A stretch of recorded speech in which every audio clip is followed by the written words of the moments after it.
stress to the head.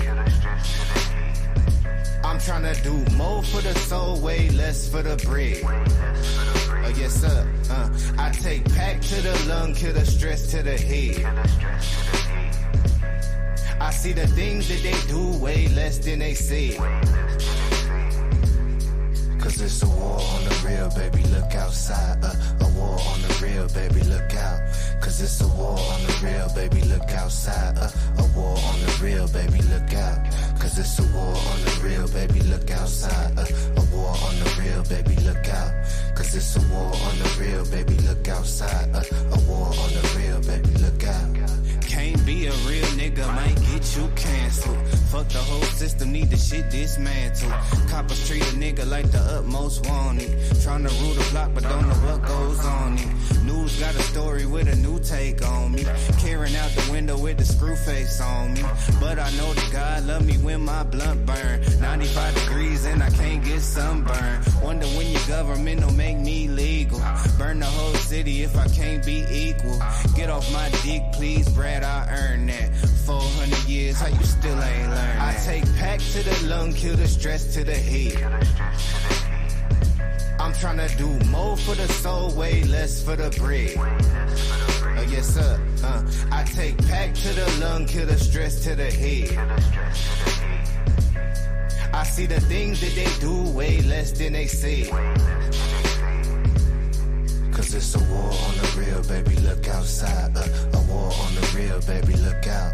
Cause it's a war on the real, baby, look outside. A war on the real, baby, look out. Cause it's a war on the real, baby, look outside. A war on the real, baby, look out. Cause it's a war on the real, baby, look outside. A war on the real, baby, look out. Shout out to the crackers trying to gentrify the genre. Tell them free my niggas, middle finger to your honor. End of days coming down to seconds on the timer. Goofy niggas still trying to purchase that designer. About to buy a job, but learn to grow my own food. Cause I don't like the look they give me in the Whole Foods. And when you stay ready, you ain't gotta get ready. But it ain't on me now, I'm limping cause my dick heavy. But ain't shit sweet, niggas think we thin. My whole attitude. Oh, damn, that was gangster, y'all. Yeah, what's up, people? Hello, people, and welcome to another edition of Gunsmoke the Dawn's late night show. Real late, motherfucker. Oh, damn, I wasn't supposed to curse. All right, we're going to edit that part out. Damn it. See what happens, man? See what happens when you listen to that gangster rap? You get all crazy. Anyway, what's going on, people? Let's see who we got in here. Chippy, my boy. What's up, Chip? Yeah. Yo, Yorkville,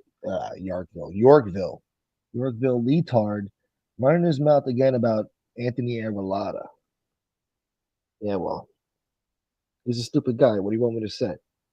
Guy's dumb. He makes dumb decisions, you know? And looks like he's just continuing on with the same MO, being stupid, doing stupid things. Anyway, what's going on, stepchild? I saw that Yorkville, he advertised his videos right out of the gate. Yeah, dude, tune in tomorrow, dude. I'm going to be talking trash about Anthony Arulada.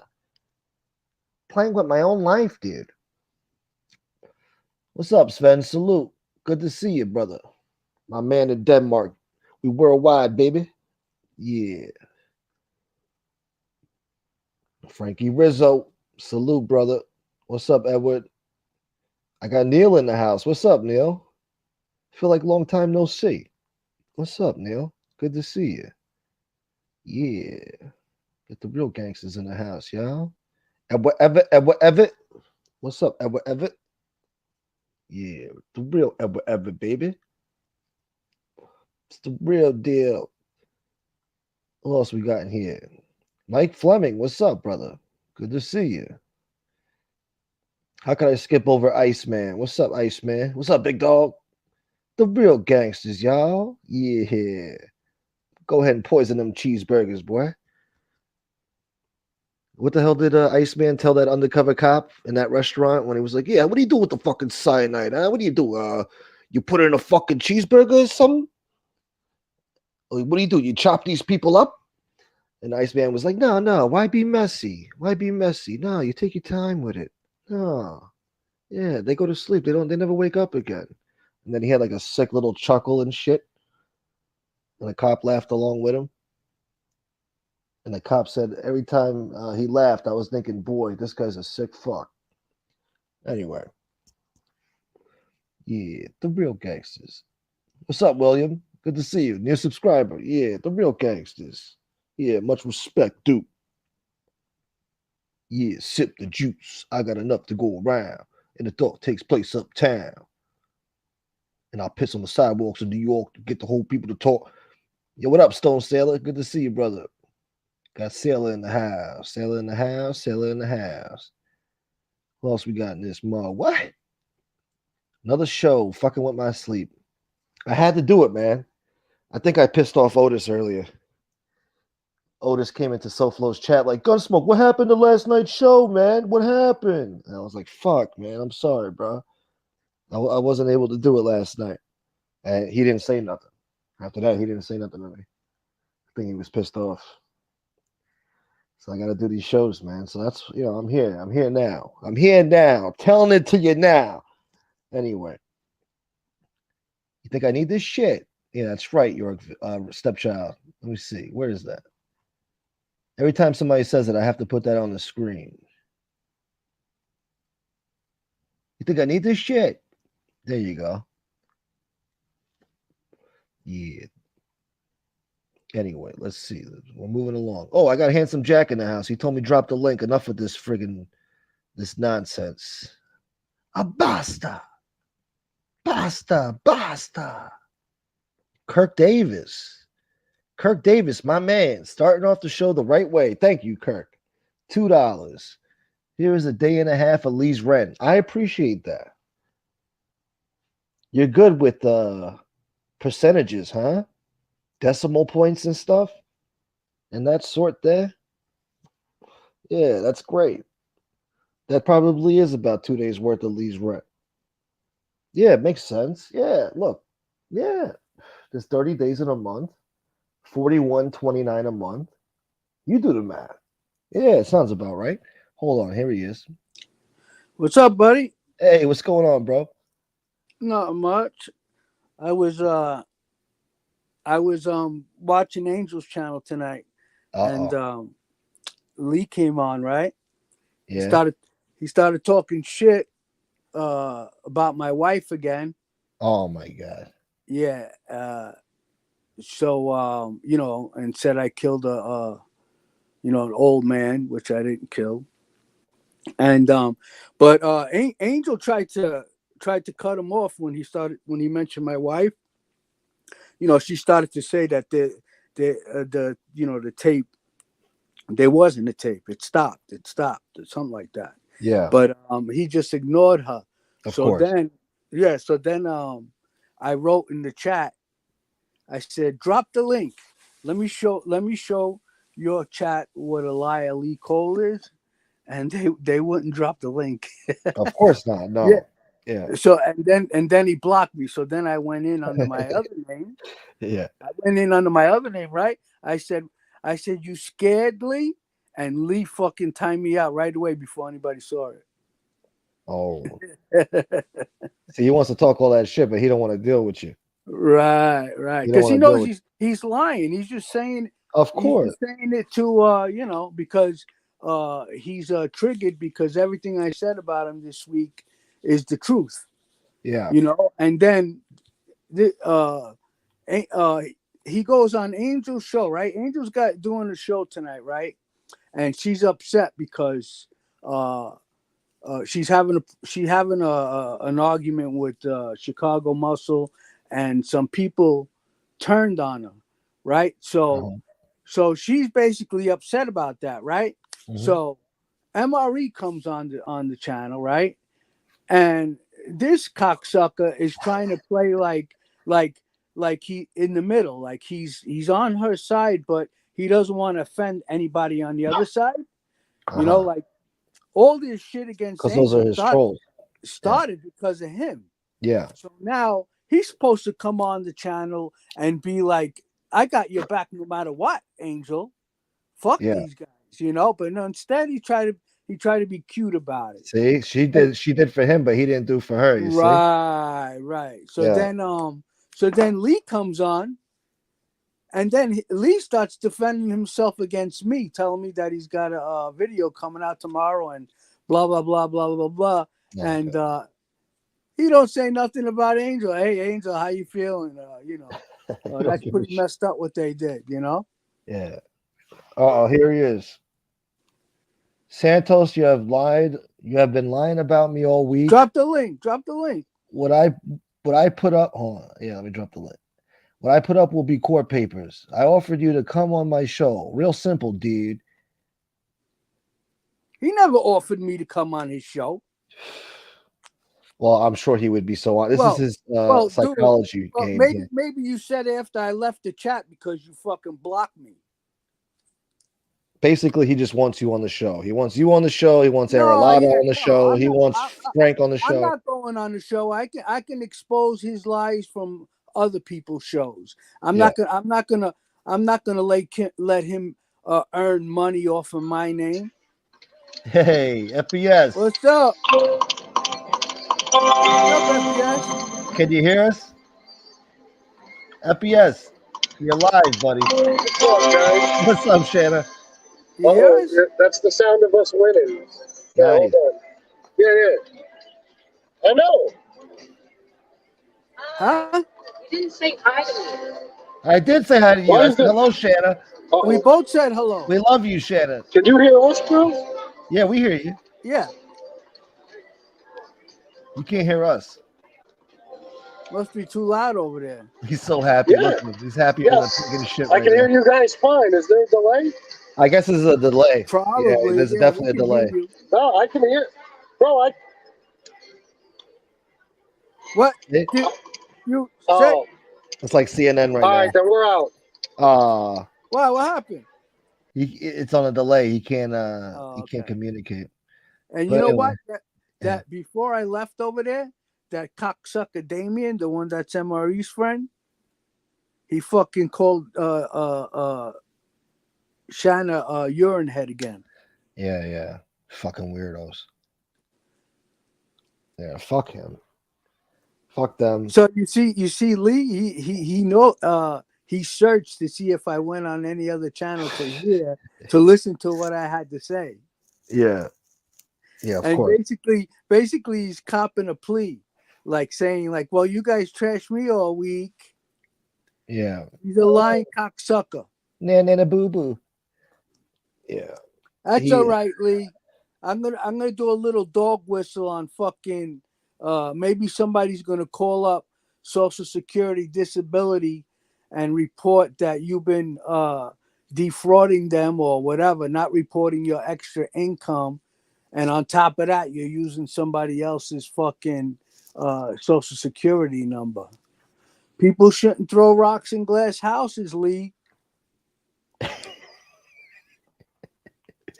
I don't even know what to say to that. And you want to know something? I don't give a fuck what he says about me as far as being a rat wearing a wire. That everybody knows that. I could give a flying fuck. Whatever articles are out there already, that's all he's reading off of articles. He says court papers. There ain't no court papers out there for me. And yeah, maybe there's court papers for some of the defendants, but it ain't going to be anything new. And but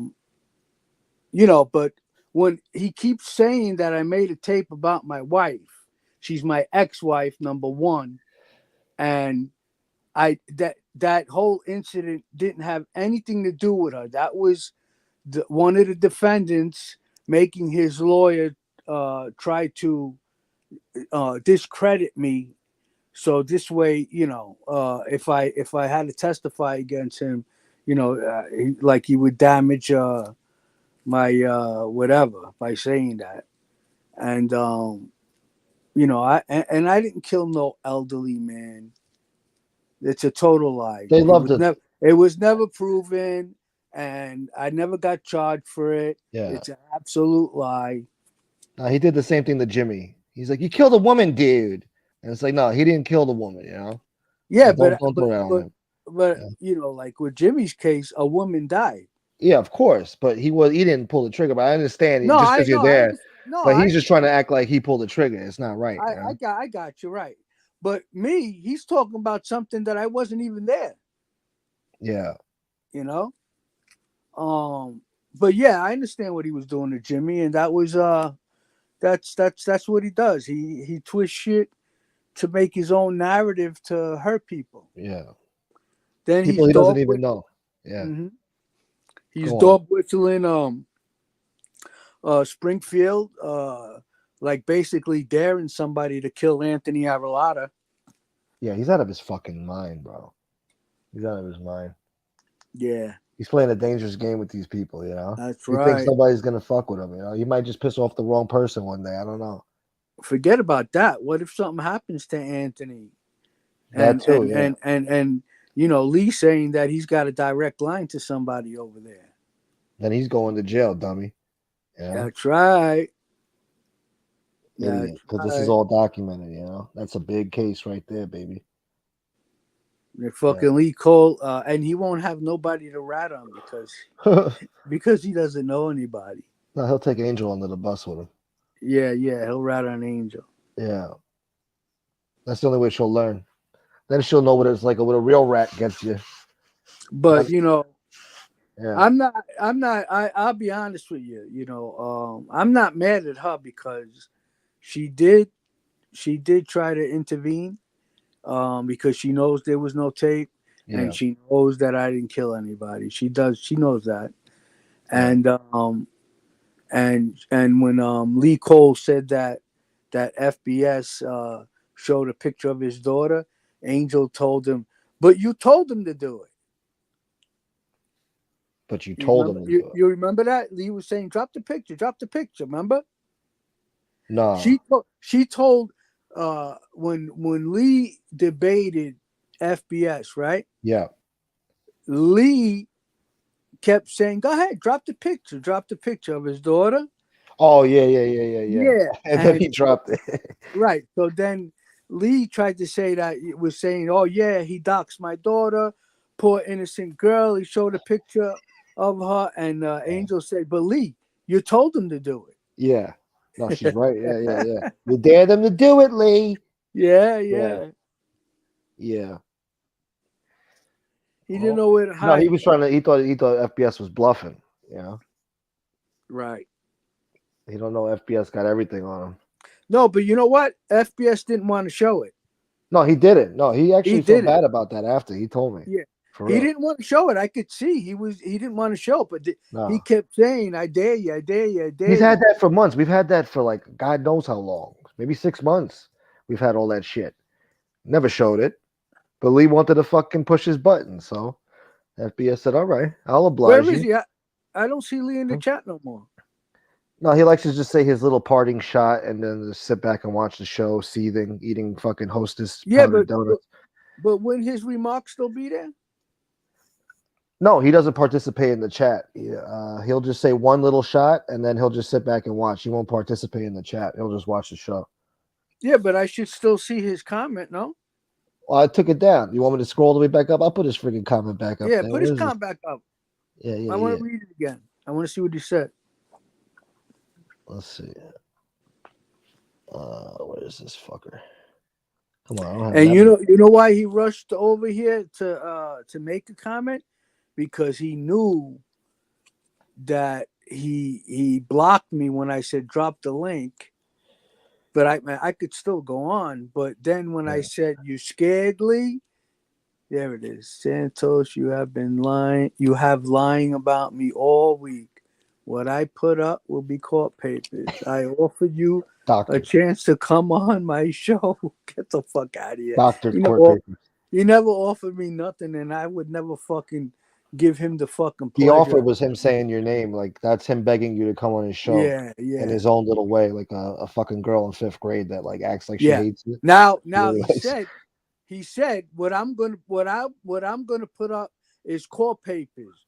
Okay, that's fine. Listen, what these people don't understand is I don't deny anything that I did. I wore a fucking wire. I wiped out fucking the Gambinos in Queens, and I don't give a fuck what anybody thinks about me. Okay? But I didn't fucking make no porno tape about my wife. There was no porno tape, and I didn't kill no old man. I'm not like Danny Trio trying to take fucking credit for a murder I didn't commit. So in the court papers, he's not gonna be able to show any proof of either one. So he just fucked himself. Yeah. He just fucked himself. He's not going to be able to show anything that I murdered the old man, and he's not going to be able to show anything that it was my ex-wife that I attempted to video record when I was fucking 19, 20 years old. I didn't even know her yet.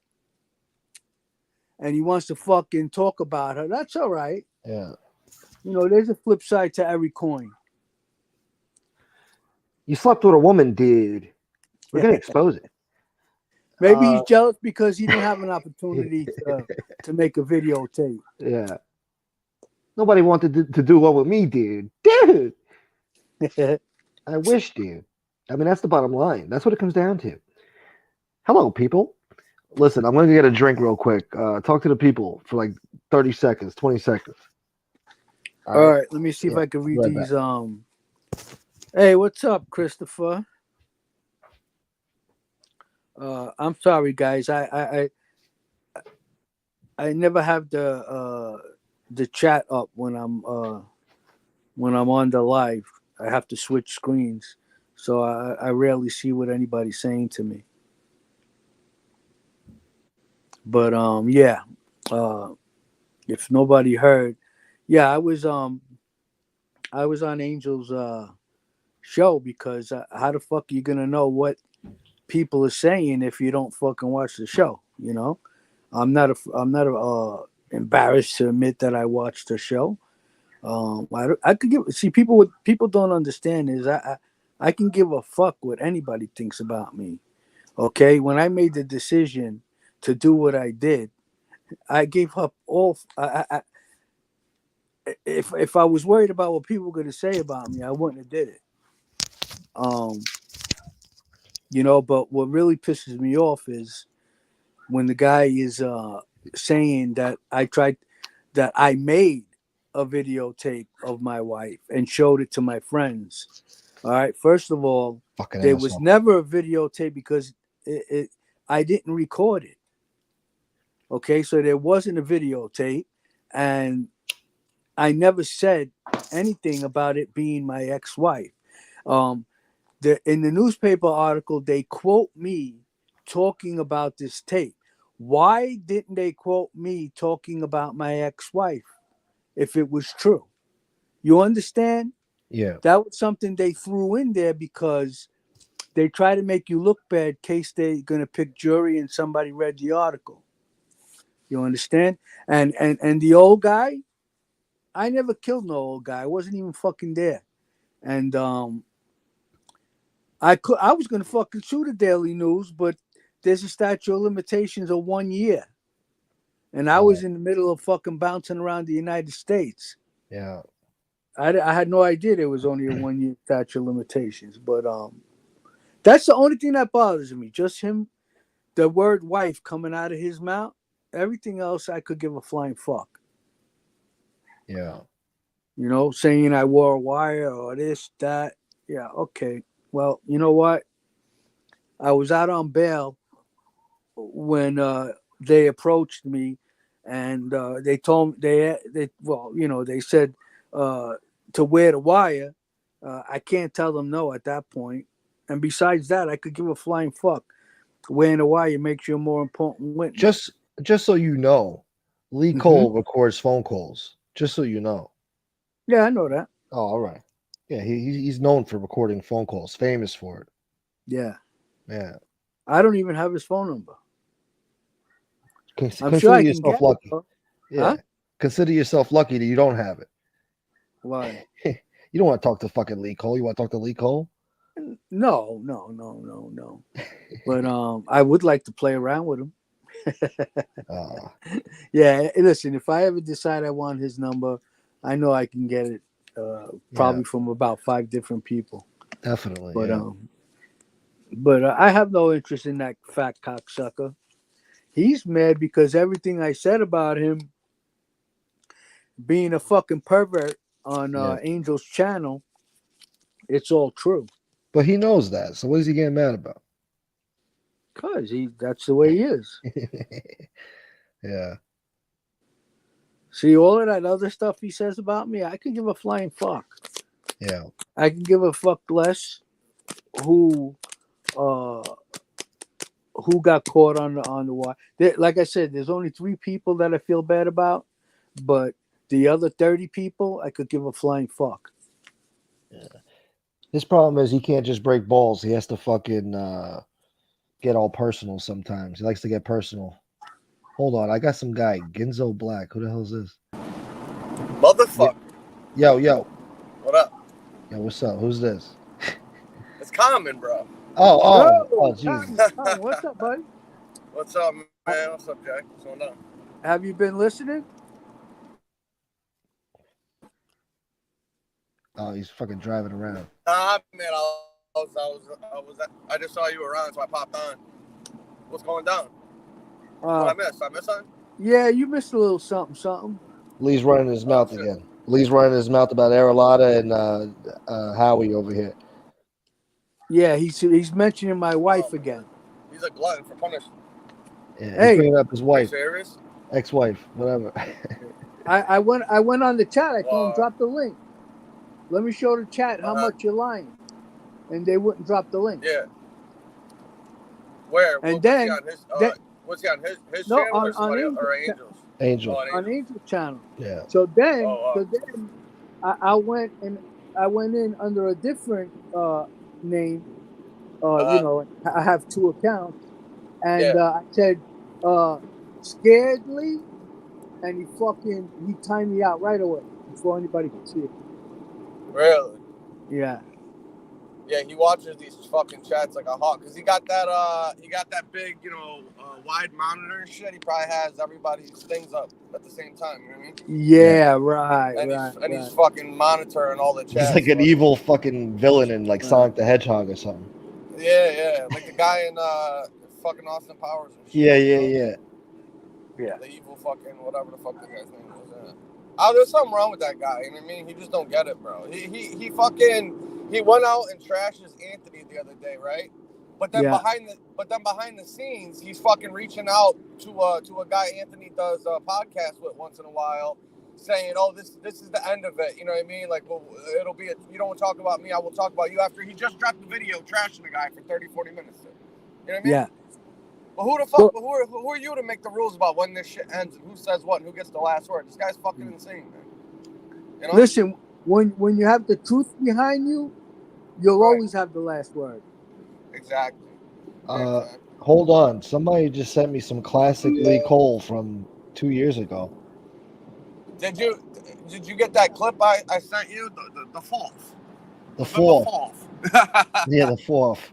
Maybe I should play that too. Yeah, you should play that. But you know what? Of his 9-pound tongue in an action. He fucked up. He fucked up. You know why? He fucks up every day he wakes up. Huh? He said no. He said we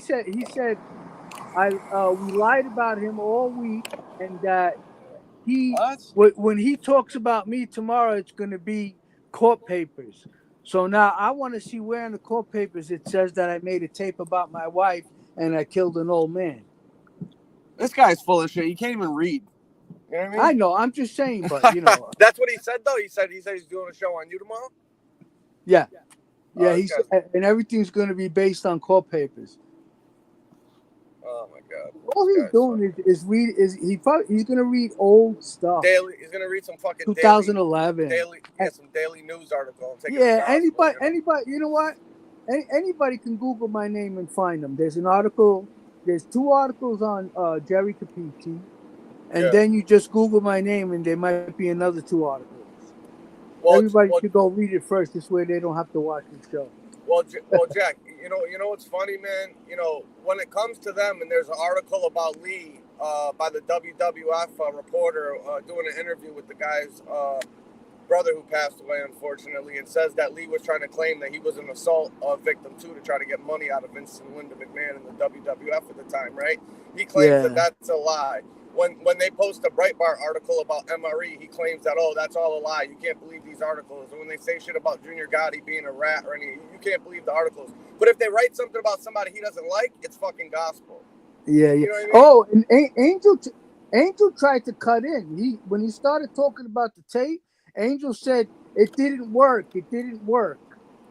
And, so she knows the truth then. She knows the truth. Right. And then he just kept talking, and then MRE chimed in. Yeah, see, that's what that guy does, though. He likes to take a little bit of whatever and mix it into his own shit. So it's narrative, she tried to stop it. Well, at least maybe she's trying to be aware now of the shit that this guy does. You know what I mean? Because he does this all the time, man. When he goes on his show, he likes to leave shit out. You know what I mean? Maybe she's starting to understand that she doesn't need to do these people's dirty work anymore. Exactly.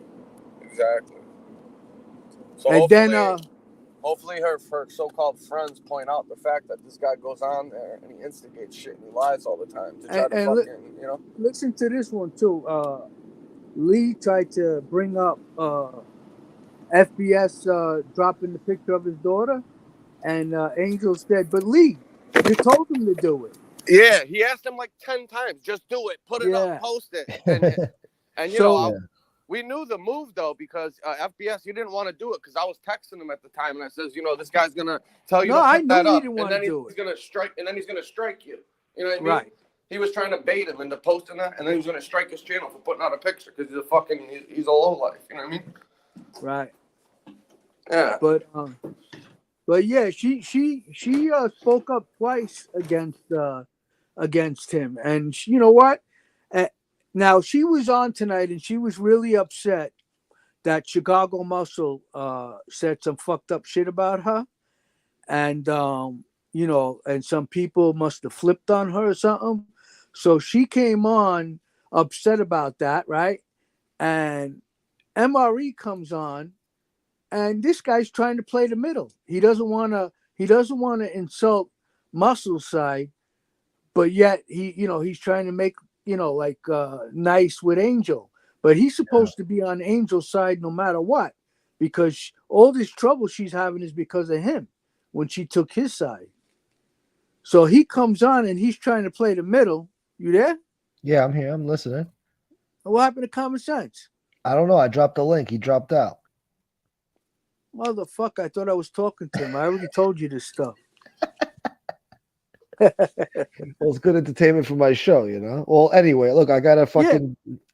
Oh, well, listen, I got vintage Lee Cole here from 2 years ago. He might just send it to me. Let's see what he's got to say here. Pretty much, I said, "Oh, sure, no problem," but I wasn't going to disappear. I wasn't going to have him tell me what I had to do at that point. Why is that? Because you were just annoying them, pushing your brother's story out there. Like what? Because if you weren't a ring boy, why would they care so much? A ring boy, glorified ring boy. Well, they cared because I was the older person. I was the one that found all the kids and found all the kids. I was the one that found the lawyers. My brother really listened to me. My brother was always telling the truth, and the reason they dealt with Tom and they dealt with me. And Vince McMahon's a very powerful man. He isn't going to spend his time dealing with me or Tom, two street kids from the streets. And, here's this man having to spend his time with us for a couple of days because his company is about, he just lands the Hasbro account. And he knows that a charge of sexual abuse with children would pretty much destroy him. So what they did is when we got to Titan Towers, we left Titan, and Tom went with Linda, and I went with Vince, and we went in separate cars, and we went out to a restaurant there. And when we got to the restaurant, there was nobody in the restaurant. What happened, Lee? It was like they pretty much told nobody to be there. What happened, Lee? Spent some money not to have people be there. Yeah. And we went in, and we sat down and talked, and Vince looked at me. You had a Shirley Temple? I remember Vince saying to me, "I've lost it once before. If I lose it again, I'll get it back." It was like Vince was saying. Vince was pretty sure that this sexual abuse charge with the boys were really, it was going to be what injured him. And so Hurry I up. felt that Vince really wanted the steroids to be the front story because he knew the steroid story wasn't going to put him out of business. But he knew that if the All right, that's enough of that. Fuck him. I never heard Lee run his mouth so much in my life. Calm too. Well, I'm surprised he didn't try to say that he didn't make believe he got fucked in the ass. Is that how he gives his testimony, all nice and sweet and innocent? Yeah. Hey, you too, Robert. You enjoy your night. Yeah. I put the chat on my TV so I can try to read what the people are saying. Here's Common. Sorry God damn about it, Common. I know. Common, she kept I was talking for a half hour. You weren't there. Motherfucker, man. You son of a bitch. My fault. She kept calling my phone and kicked it. Fucked up the stream. Oh. Hey, drop the link for Frankie. Yeah. So sorry, Jack. I didn't want to. I didn't mean to. Obviously drop my thing. Where did I leave off? Where did I leave off? You left off saying that he was complaining about doing the show about you, and Angel was chiming in saying that he was lying that there was no tape or nothing like that. Yeah. So then now she's doing her show tonight because what's up, Christopher? Because she had a problem with Chicago Muscle, and Chicago Muscle wrote some bad shit about her. What, today? And some people took Chicago Muscle's side. Oh, and wow, they flipped on her, right? So now, MRE comes on, right?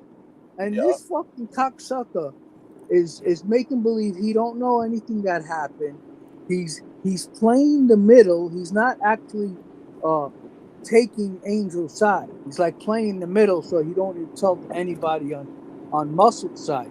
But meanwhile, all of this shit that's going on with her started because she took his side. But yet MR. So something happened today between Muscle, the maggot, and Angel, and MRE's acting like he don't know what the hell's going on, and he's not trying to get involved. Yeah, and then he's trying to be like middleman peacemaker when he should be like, hey Angel, what they say about you, and he should be sticking up for her. Well, but he wasn't. Yeah, she put her neck out on the line for this fucking Hey, guy. leave my girl Angel alone, okay? One second, Frank. Frank. So then let me finish up because Frank's here. So then Lee Cole pops on, and he starts going after me and Anthony, defending himself. He don't even say nothing to Angel about what happened. Really, yeah. Wow. So see, I hope she sees what's going on, man. I don't know, but I hope so. Now, what are the people in the chat saying? Were they saying anything or no? As far as there's a whole bunch of people, agreeing with Angel, and but nobody really said anything that I just said. Right. Well, see, this is where the rubber meets the road, and you find out when these people get put on, the test, whether or not they show the same loyalty that she did to them, because she's going to find out that she was probably the loyal one and they weren't, and she stuck up for the wrong people. You know what I mean? Right. That's my opinion, because look at all of us, like me, Gunsmoke, FPS, Mustache P. We all been friends since the beginning, pretty much since the beginning, and they were all friends, and we all stick by each other. We've never had a problem once, not one of us. You know what I mean? Yeah. And she stuck, she stuck us in the back by, making the choices that she made to defend that fucking guy when we all knew he was a scumbag. Same thing with Lee. You know what I mean? We gave him a chance, and look what he did to us. You don't think he's gonna fucking do that to her? I mean, when people show you who they are, you need to believe them. You know what I mean? You don't need to wait until they fuck you over to be like, oh shit, they were right. That's what's gonna happen. That's what's gonna happen with her. You know what I mean? She's gonna eventually have that aha moment and say, "Oh fuck, they were right," and have to. I think she's already starting to have it, because why would she correct Lee twice? Right. One with FBS and one with me. I mean, I think she's starting to see that, these people are, using her to attack other people. and Right, do their dirty work. Well, that's the truth, though. That's true. Yeah. And they're using the people that have respect for her and have respect for her family as their own little personal army. So they know as long as they got her behind them, then they're good. You know what I mean? Because they got their cult followers. You know. Right. Because let's be honest, she grew up basically in a cult. Much, in a cult, much like the people in the. I can relate to it, even though I'm not in it no more. That's what she is, you know. And you probably, sorry, I cut out for a second. I got a weird service right here. You probably grew up in a similar situation, Frankie. You know. 100%, and I get it, and that's so you that's can why relate. I feel bad for her. You can relate to that, you know. And to have these fucking scumbags around her, I'm like, but she's smart enough to know. But at the same time, that's the part I was gonna say. But at the same time, like you can only, ignorance is bliss, right? But you can only play that stupid card and that ignorance card for so long until everything's right in front of your face and you're willfully choosing just to ignore it because it benefits you at the time. But there's going to come a point, and I think it's happening now, where she's realizing that the same loyalty and support that she showed these people, that they're not going to, show back to her when push comes to shove. They're going to be worried about themselves and the attacks they're going to have and the people going after them. They're going to be their main concern. That's what Lee does, though. Look what he does. You know what I mean? Great. Yeah. Well, she believe me, she don't listen to Lee. She makes fun of him. She's not stupid. Believe me, she's not stupid. She plays a good one, though. I'll be honest with you, man. Sometimes I wonder. She's not dumb. No. Yeah. She was intelligent enough to comprehend the news article, okay? Because the news article quotes me talking to my friends about a tape that never got made, right? So now, if I said it was my ex-wife, how come they didn't quote me saying that? Right. Exactly. You understand? Yeah. Yeah, I do. Right. And then why would you say that about her? Like I was taking exactly. Why would make no sense. would I know I'm recording myself. Why the fuck would I say anything about my ex-wife? Exactly. Makes no sense. That's the only thing that bothers me. I don't care if he says I wore wires on friends and their families and best friends, this, that. I don't give a fuck.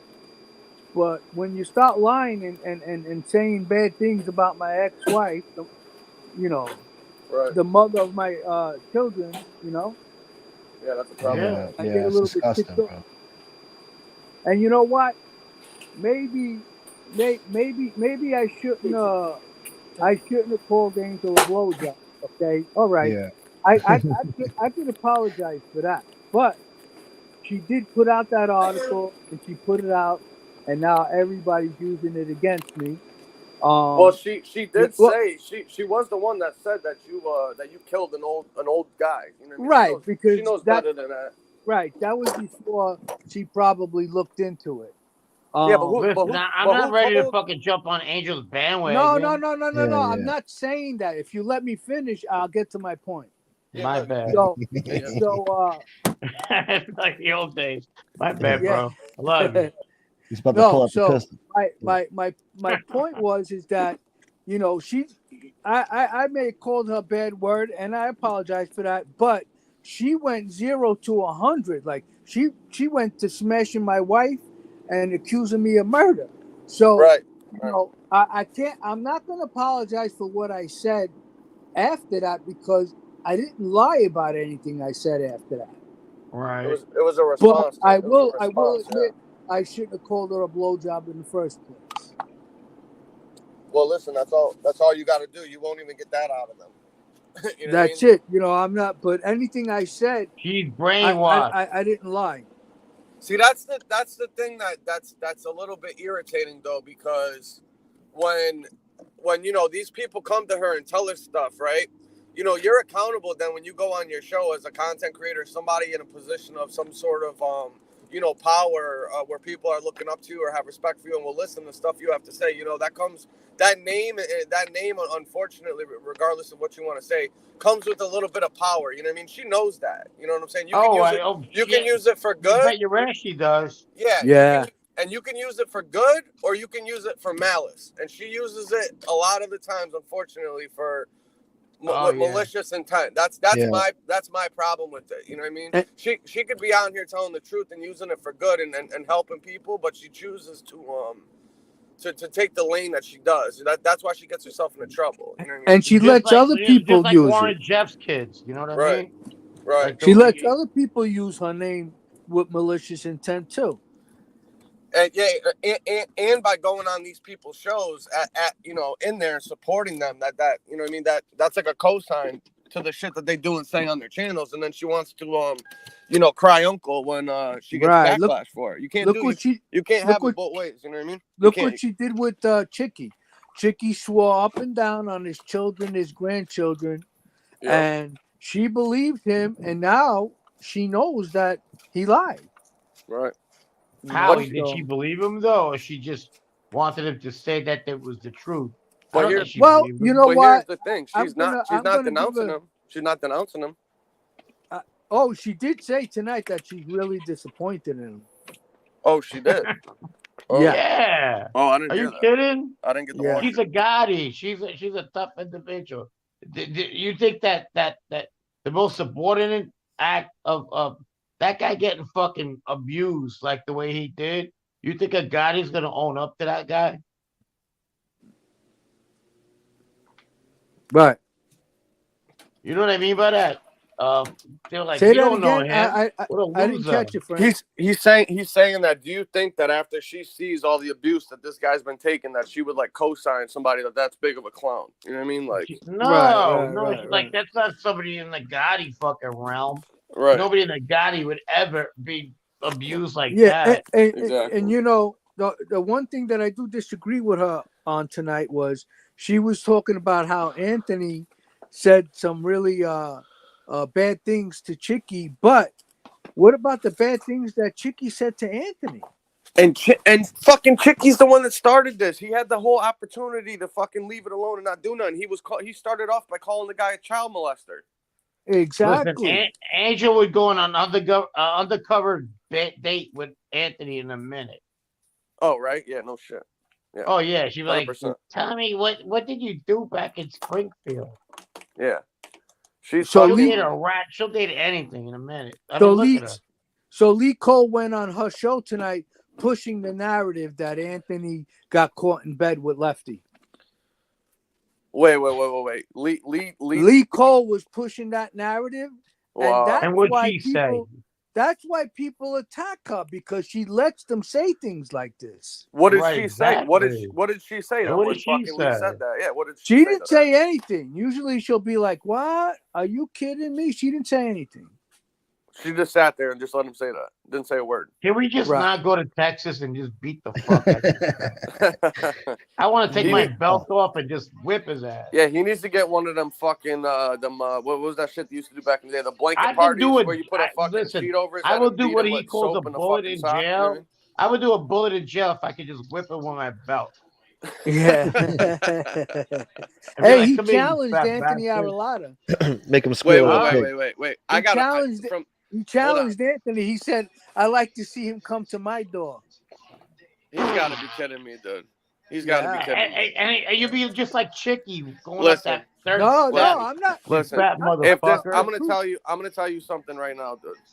If this motherfucker's worst nightmare would be a knock on his door and he opens it and see he'd die from fucking heart failure, dude. If this guy fucking showed up at his Yeah. He'd shit his fucking pants and drop dead, dude, if Ant was at his fucking door. You kidding me right now? Get the fuck out of here.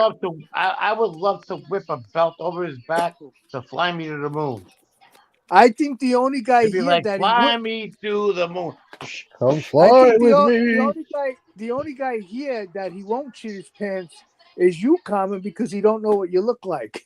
That's true. I might be the one that has to do it. You know what I mean? Yeah. Just knock on the door. I'll be dressed up like the fucking the newspaper guy, or the maintenance guy, or something, and just clean his clock. Then you don't even know who the fuck did it. You know what I mean? Listen. All kidding aside, though, I want that picture with him with all missing teeth, and I want to distribute that picture all over the fucking neighborhood and say we should get a billboard. Yeah, right. Put it right in exactly. Town, Let's pick exactly. And put it right in Texas. Yeah, right off his exit, whatever fucking exit he lives off of, with the fucking fat kidnapper. Just give it to everybody. Hold on. I got a freaking jag off in the private chat.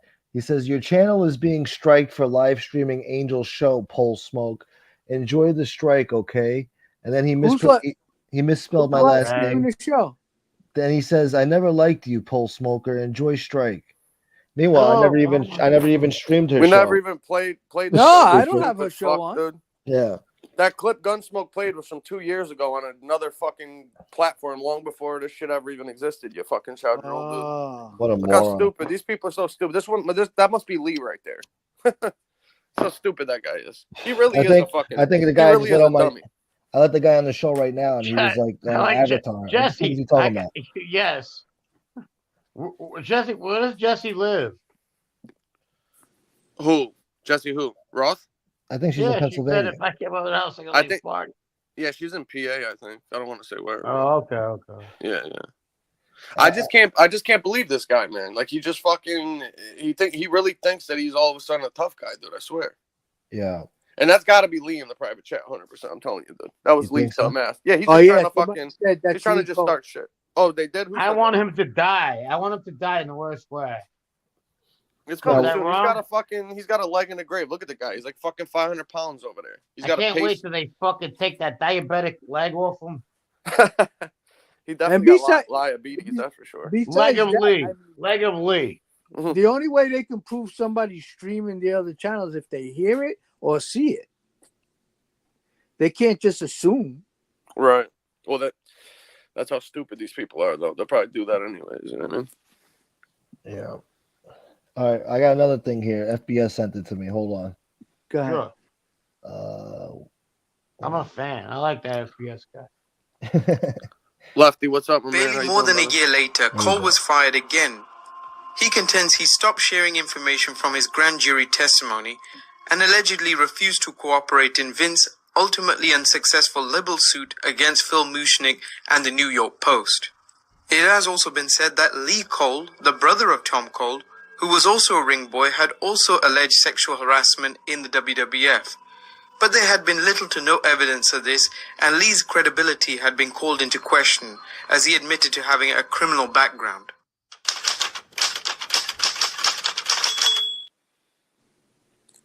Would you look at this? Would you look at this? Would you? Hey, would you look at that? The Would ring you look boy. at that? The glorified ring boy. Tag team champions. Ring boys. Yeah, the fucking cock ring Anal boys. boy and The dick spit boy. roast boys. Yeah, the cock ring boys. Yeah. Who the fuck makes up getting fucking touched like that? You're a sick fuck, Lee. I know you're listening, you Dude, fat why would you piece fucking of let shit. somebody You're stick your finger in his ass when you're fucking 30 years old? That guy's a fucking, yeah. He said no good motherfucker, that guy. He asked me to go on his show. I called you out, dude. He never asked me to go on his show. Just listen, I'll never talk to you again. That any I of you came on his show if I don't want a story. I will never talk to any of you rat motherfuckers so again. that's what. If you go on a show. So that's what this guy is basically going to try to use as an excuse or to get is to insult you to then be like, oh well, I invited you on there, so he's going to just talk shit and stuff. Oh, I'm thrilled. He said I want to go on his show. He said that we lied about him all week, and that when he talks about me, it's going to be from court papers. Ooh. Well, his are from the people he sued. And his brother did that article that article that FBS is reading. There was one where Lee's brother was the one doing the interview, saying the same shit, that all he wanted to do was go back and work and shit like that. He didn't even want to sue him or do anything. He just wanted that Pat Patterson guy or the whoever the guy was to get fired. He wanted to go back to work and do his job because he loved it. And that his brother Lee, this fat fucking degenerate from Texas down here, wouldn't drop it. They gave him $20,000 to leave Utica, New York. The guy wouldn't leave. And the reason that they wanted him to leave is because Lee was the one going around to all the media outlets pushing this fucking story, and they knew where he lived. So when they paid him this $20,000, it was to move so the media couldn't go and keep asking him questions and keep doing shit and keeping the story alive. But even after he got paid, he still stuck around. And Lee said on the show, and I'm going to have to try to find it, but Lee said, oh, you think that they were just going to get rid of me for 20 grand? Yeah, they did. You know why? Because it wasn't what you wanted. It was what your fucking unfortunate brother wanted, who was the actual victim of this crime, that asked his older brother, listen, please do me a favor. I don't even want to deal with the stress and aggravation of being embarrassed and having to do this shit in the media. You're the one that pushed this story from the beginning for me to go through with this lawsuit, and you couldn't even respect me enough to just fucking move out of New York, let me go back to work, do my stuff with my family, and get the fuck out of here. It was all. It turned into the fucking Lee show, and it was all about Lee. You know what I mean? Oh yeah. Well, can we do something though? Can we do something though? On team, our team, we got a great team.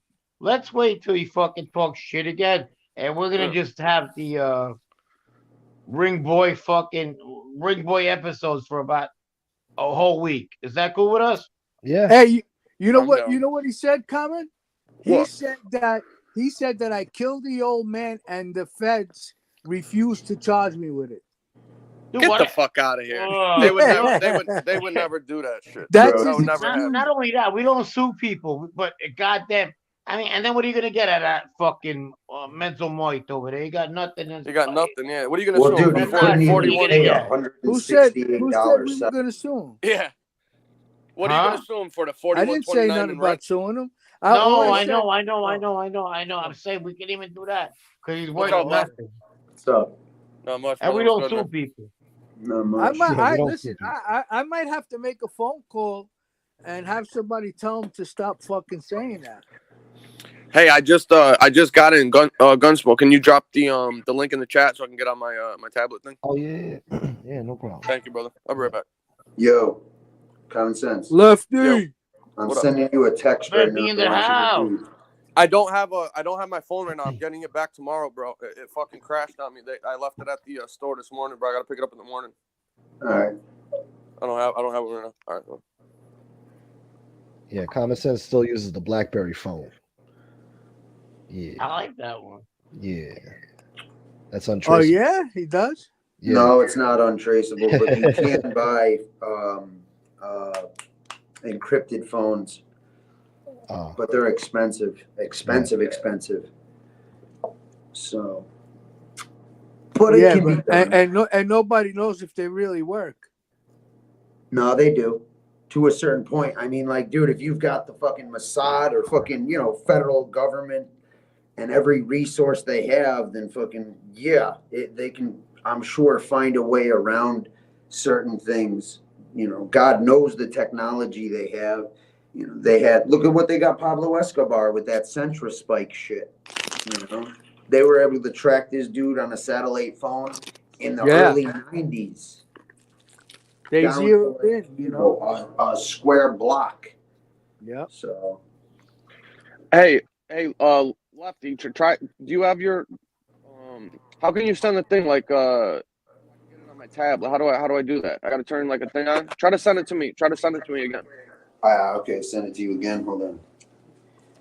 Yeah, like my mom pulls them up on the tablet too, so I don't know how to do it. I'm Apple illiterate. Yeah, I got to turn this thing on right here. I just did it in my settings, so try to do it. I'll see if it come through. It should. Send it again. All right, it'll probably take a second. But so listen to this. Now that this guy's fucking over here, want to trash my friends over here. You know what I mean? I'm gonna spend a few minutes to pull up. What do you guys think about this, right? What do you guys think about this?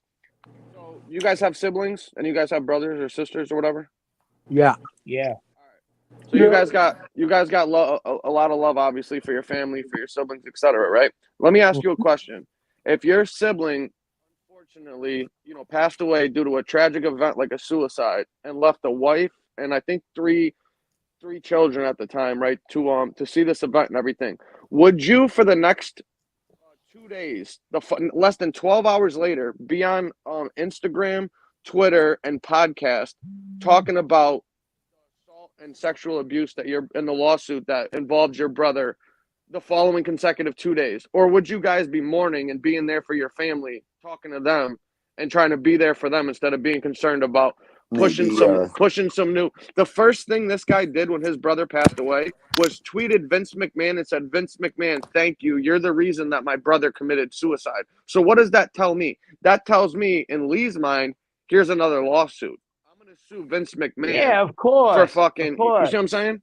He He probably got excited. He's like, I got him now. Exactly. Yeah, the first thing this guy did, the first thing he did less than fucking I think it was like 2 hours later. I'll have to fucking find it. I tweets looked it out up yesterday. Oh, you got it, Lefty? I do. It was hours later. Like literally hours later. Yeah, like 2 hours later. He's going at Vince McMahon with this. You're responsible for my brother's suicide shit. I hope you're happy, blah, blah, blah. So this guy's already in his mind. Sees his brother's unfortunate fucking suicide. His wife's now a widow. His children are fucking fatherless. And Lee's main concern is trying to get another lawsuit going and go on a bunch of fucking wrestling podcasts to go talk about how fucking the whole event stirred all back up in the media and talk about it. He doesn't give two fucks about his fucking brother, dude. No, he doesn't. That's proof. I'll show you exactly what. Yo, Gunsmoke, give me a link, wrench for a second so I can drop a link in the chat. I have his interview he did hours after his fucking brother killed himself. Let's hear it. Let's hear it. I got the link, but I can't. And you know what? I just want to say this just in case it gets back to Angel. Angel, we don't win if you get rid of these guys. We don't care if you do or not. Right. But do yourself a favor. These guys are dragging you down. I agree. Who is that left? I just down to Chinatown. Who is what? Oh, the text? Yeah, I just got it. Yeah, I don't know. No, it's from Texas, though. Hey, guys. What, just now?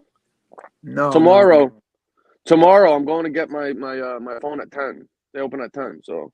All right. As soon as I get that, I'll call you, and you could fill me in on that. Yeah, absolutely. That's interesting, though. And who did that? That fat fuck did that? That fat fuck did that? I don't know who did. It might have been Maddie, because he's upset I put a bounty on his head. Oh. Sorry hey for guys, that, real brother. quick. Hey, guys, real quick.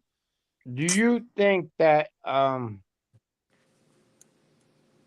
Angel does not realize that these fucking people that are around her are a piece of shit? She has to know, man. She has to. Huh? She has to know. Yeah, she knows, but she needs them. She needs them. Yeah. She doesn't want. She feels like she doesn't want to give us any satisfaction, you know. Exactly. Look how she used Chicago Muscle over there. Now all of a sudden, we're not friends.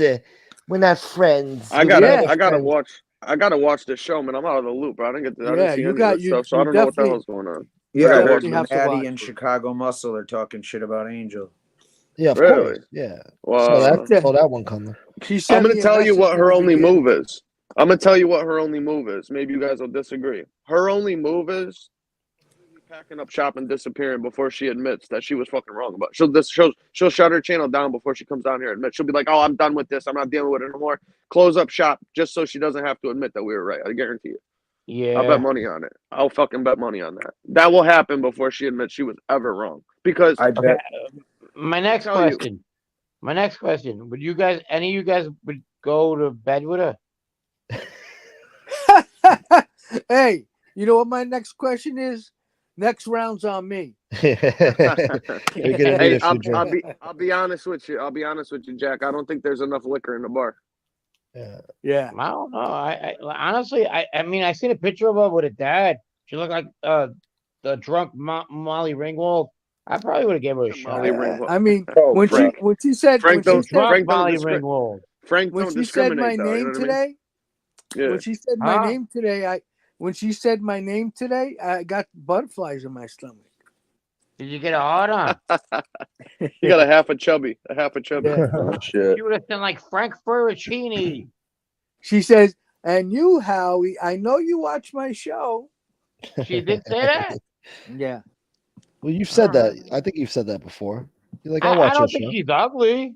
No, but I don't know. I'd hit her. Maybe she heard me talking about her getting the super chats and she said like something like she's far from broke or something like that. Nah, she ain't. You guys want to How about hear the other one, the Mauler chick? I'd give her a shot too. Yeah. You guys want to hear Big Tex's 9-pound tongue in action or what? Go ahead. Yeah. Gunsmoke, can I play that little clip or you want to play it? How long is it? It's like 6 seconds. Okay, yeah. The fourth. Listen to Lee. This is how you pronounce the fourth in the fourth in Texas. You guys ready for this? This is hilarious shit right here. Night of November 4th, 2003. The fuck is that? July 4th. He farted. November 4th, 2003. The 4th. May the 4th be with you. Who is that? Who is that? Darth Vader? Yeah. What the fuck is that? What language is that? Hey, I am your father. Yeah, Big Tex. What fucking language is that, dude? Who'd you steal that from? Corky? That's that Wisconsin lingo. That's Wisconsin. Holy Mixed shit, in a little bit of Texas twang. You know what I think? You know what I think's going on? I think he's putting them fucking fentanyl patches on his tongue and just disable. He's probably getting higher for those things and then doing the shows. Yeah. Fourth. I'm intoxicated out of my fucking mind. The fourth, yeah. The 4th. On the night of the 4th, I was at McDonald's. A 9-pound fucking tongue. Yeah, he's got a 9-pound tongue, that guy. 4th. Unbelievable, dude. Yeah, Jesse Roth, she said that for me to worry about my own finances. Oh my God. Yeah, man. Unbelievable, this guy, dude. He just don't get it. That guy just don't get it. You know what I mean? He don't get it. You're gonna find out though. No self-awareness. That's a common trait for 400-pounders and up. Really? Yeah, they just don't get it. They actually think they're good looking. Like that motherfucker with the goggles. What the fuck does that do for his face? It helps a little bit.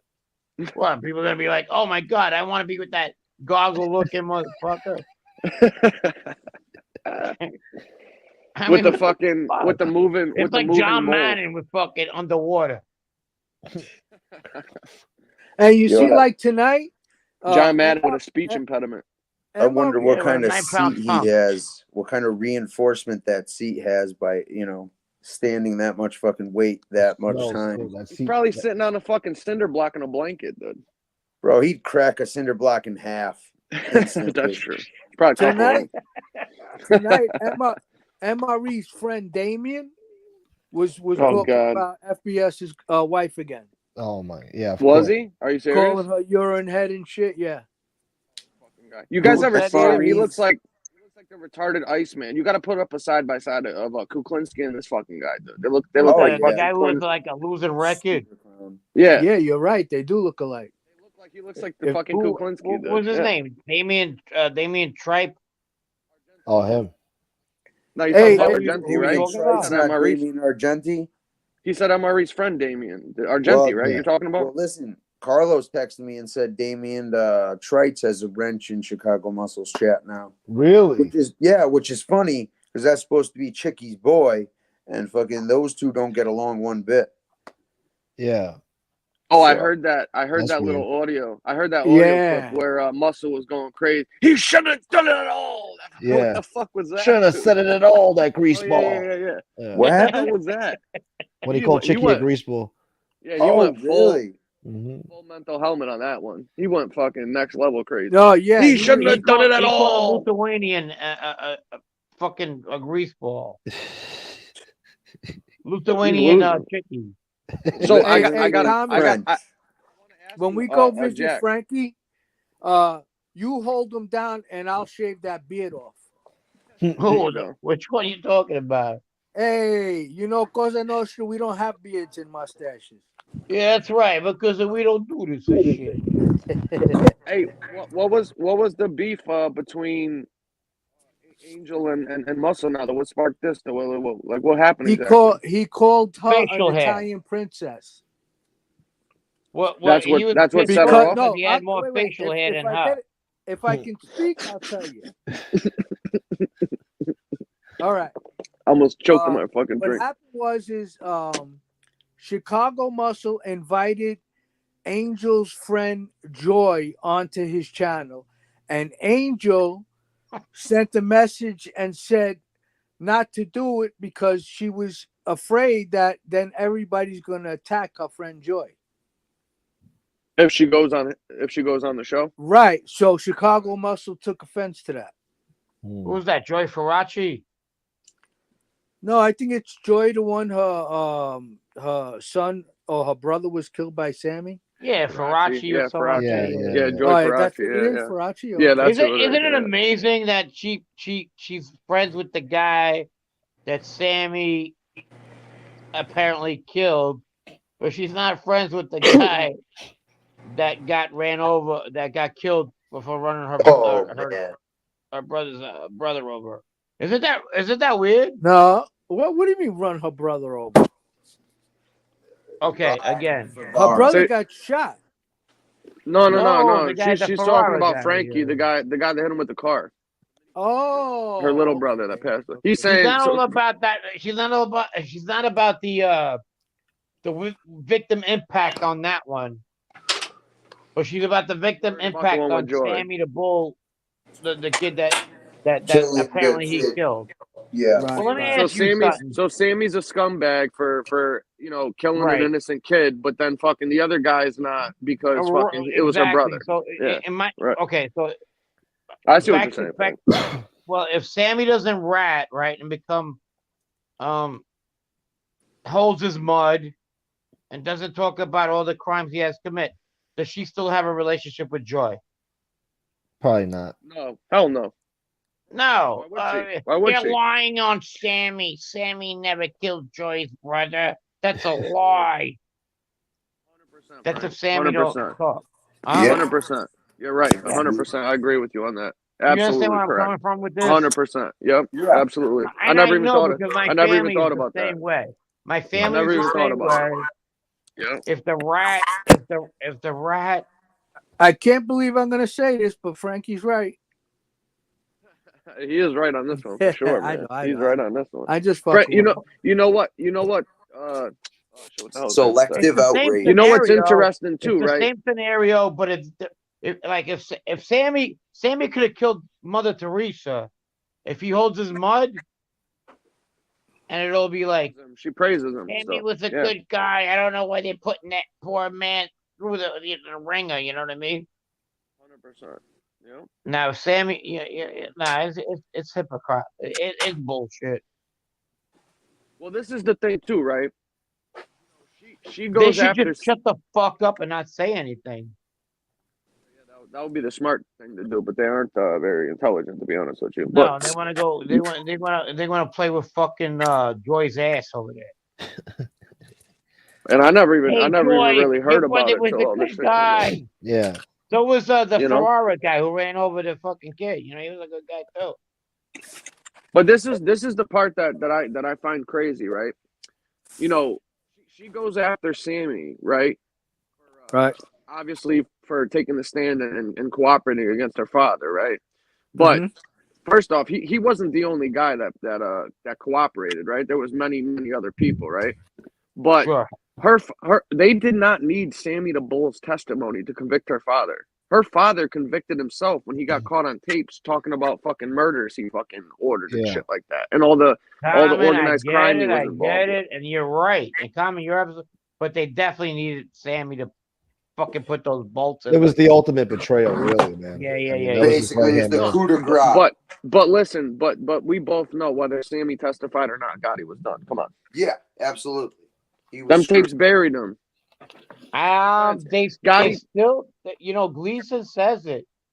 He says we had enough to get him without Sammy's testimony, but he says Sam. Okay, why did Sammy even get 5 years if that was it? If they could do without that, because Sammy's testimony because Sammy got all the other bosses across all the other families too.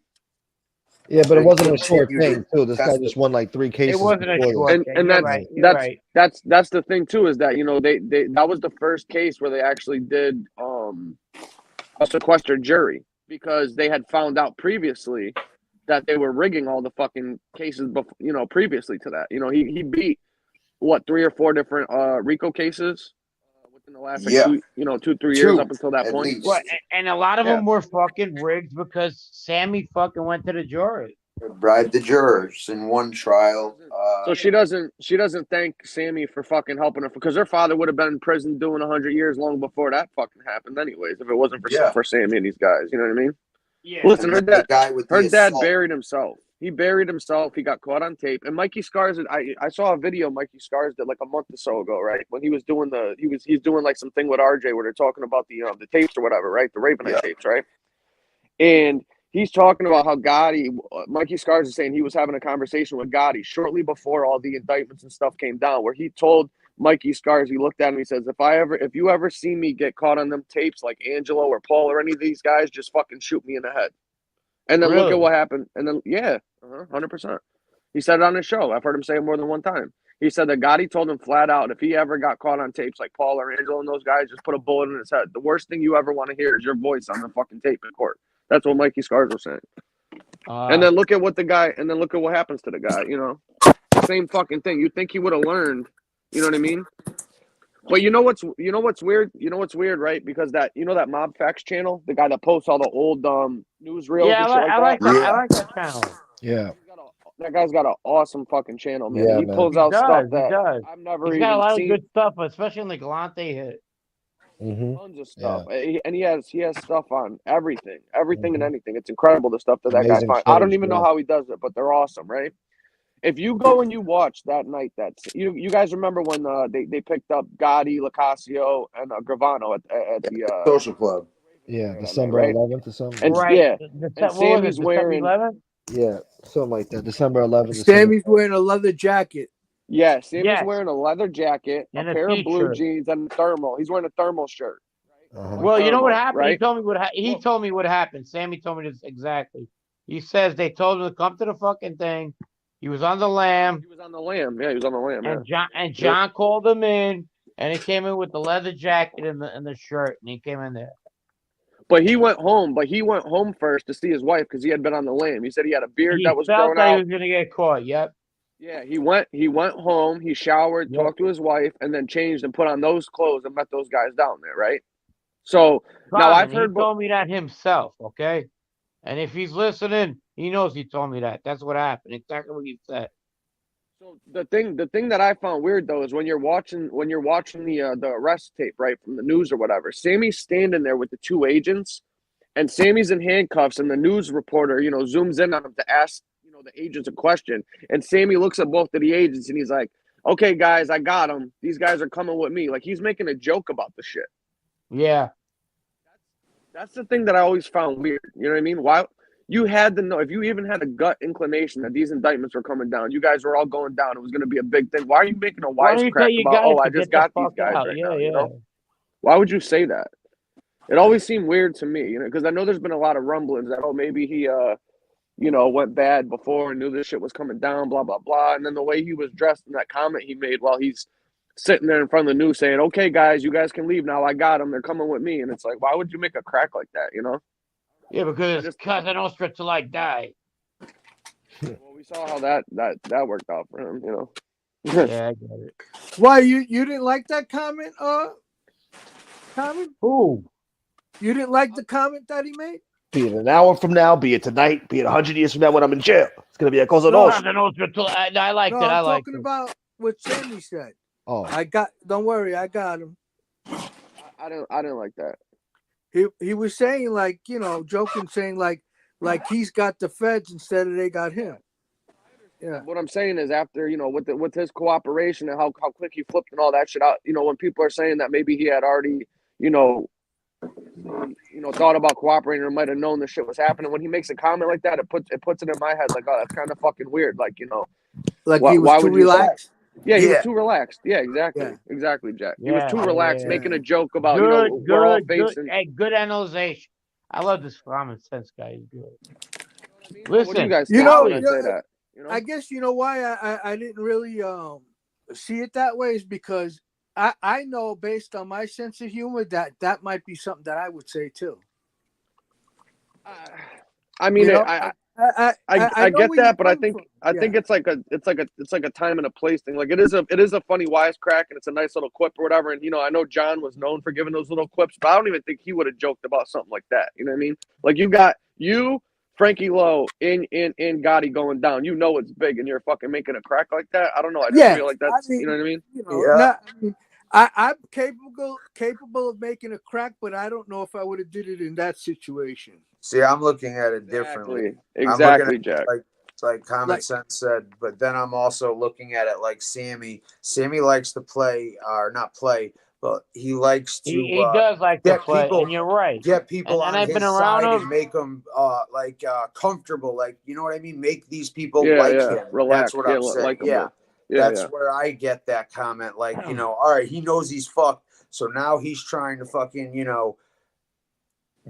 not disarm, but like basically, and not ingratiate. Disarm's a good word. That's a good word. Disarm's a good word. Disarm, yeah, all right, yeah. Get their guard down. Basically trying to get their guard down and disarm them, with him. That's just how I see it, and that's how I see, the way he acts and the way he tells stories and shit like that. I don't know, man. Like that's just what I see. I wonder what John thought about that crack. I don't think after everything that happened after that, I don't think he was even thinking about that crack. Hey, Common, you gonna like Common? You ready? Hey, Common, I've been around Sammy and Howie, and they both have the same kind of fucking the mentality, demeanor. The what? These guys have the same fucking like sense of humor. Yes, sense of humor. Oh. Did you see that? What are you trying to say? Like that I'm funny or something? Funny how? Nah, you guys like to fucking like joke around and then get real serious. Funny like a clown. He amuse you? That you amuse me. Yeah, kind of. No, you got it all wrong. I'm sorry, Common. I just had to slip that one in. No, you're good. Did you see the interview that I spent 2 years with Sammy Sammy in jail. Fucking, you guys have similar. With the Menendez brother? No. Stax just did this interview with this guy Bobby that supposedly was in the can with Sammy, and he's talking all kinds of shit about him, saying that the those charcoal drawings that he did aren't Sammy's, that he got those as gifts from other inmates. I know that guy. He went by Henry in jail. I know him really well. Henry. His name is Bobby McNeese. He's from Iowa. Yeah, is he a bullshitter? Who the fuck's from Iowa? No, what he is I'll tell you what he is. He's the biggest dry stitch I ever met in my life. An opportunist. Bigger than Lee? Did you see what he said on the God. Stack show? Yeah, they're like, or convict thing. They're like the same people. He's also like institutionalized to the balls. So anyway, me and Mike, Mike 27 years or something. 27 years, I think he said he did or something, right? But he's been a jailhouse snitch forever, right? Yeah, you can tell he was one of them types, yeah. The worst. Apparently didn't get any credit for fucking what he was doing, though. No, he tried all the time. And I'll tell you one thing, him and Carlos later used to go up and down all the time. They hated each other because it was about who's the biggest fucking jailhouse snitch between him and the other. He's like, I ain't going to tell people where I was. Well, Bobby McNeese, I'll tell you where you were. You were at Sandstone, Minnesota. You were the biggest fucking cocksucking rat ever. After I got done seeing you on Stack's show, I called Mike Amin. I go, look, and Mike Amin was like, I thought that guy died. Biggest pussy in there. Fucking just whatever. Well, so here's to put Sammy down. Huh? Hold on. Lefty, I can't have you doing that on my show. I'm monetized. You can't do that. They'll fuck me on that. I already had to cut out some shit last time you were on the show. All right, what happened? Who's asking me? Say less, bro. Say less. All right, he's back. You're good luck. Say less, man. Yeah. I didn't know. No, he changed his name. He changes his name in jail. His name is Henry. His family lives in Arizona. His name is Bobby McNeese. This guy's a blowjob then. He's on fucking Stack's show talking like a tough guy and putting Sammy down. He thought he was actually a fucking a correction officer. He used to go around really he had the worst case of institutionalization that I ever met in jail. Really? Yeah, like yes. I remember. So I remember where one do these time guys come up with this shit? Hey, No, greenlit. no. Some of it, no, some of it holds true though. You know, Some of it, yeah. Greenlit. but like for example, they were asphalting the track one time, and they allowed him to lock us all up and him outside there to like just make him feel like he was part of that the guards. And the other thing was true. What do you? I just want to answer greenlit. No, it's all the same. Nobody's better than anybody else. Yeah, You're a his made name. guy. You're a made guy. He went by the name of Henry inside, and his name is Bobby McNeese. So what do you think his motivation is for going on this clown's channel? Just to get a little 5 minutes of fame? He probably hated Sammy in there. Yeah. And he wants to talk shit about him now. And he's like Convict Inc. The only difference between him and Convict Inc. is he's got money. You're welcome, buddy. He was in Atlanta with Vic Amuso, and I was talking to actually Mike Amin. I go, this motherfucker's gonna start talking shit about us. And Mike said, you know what? Let him. We'll tear him a new asshole. You think that's this guy's next move now? He's like Convict Inc. He's a jailhouse snitch, a professional jailhouse snitch at that. He sat with Chomos? Same type of guy, dude. You know what I mean? Like he's the guy that'll drop the kite in the counselor's box, you know? Yes. Matter of fact, when I seen him, when I seen the Convict Inc. guy a while back, I said, "Holy shit, that's Bobby McNeese." And I want everybody to if nobody's seen this video or if you have watched it, I want you to go back to this one part. I'll tell you what I caught, right? When Stax was asking him, did they have a nickname for Sammy when you were in there with him, right? He smiles and he goes, "Oh yeah, we used to call him Schmeagol from Lord of the Rings." I want you to zoom into his chest area and look how hard he starts fucking breathing when he's telling that lie right there. He starts breathing.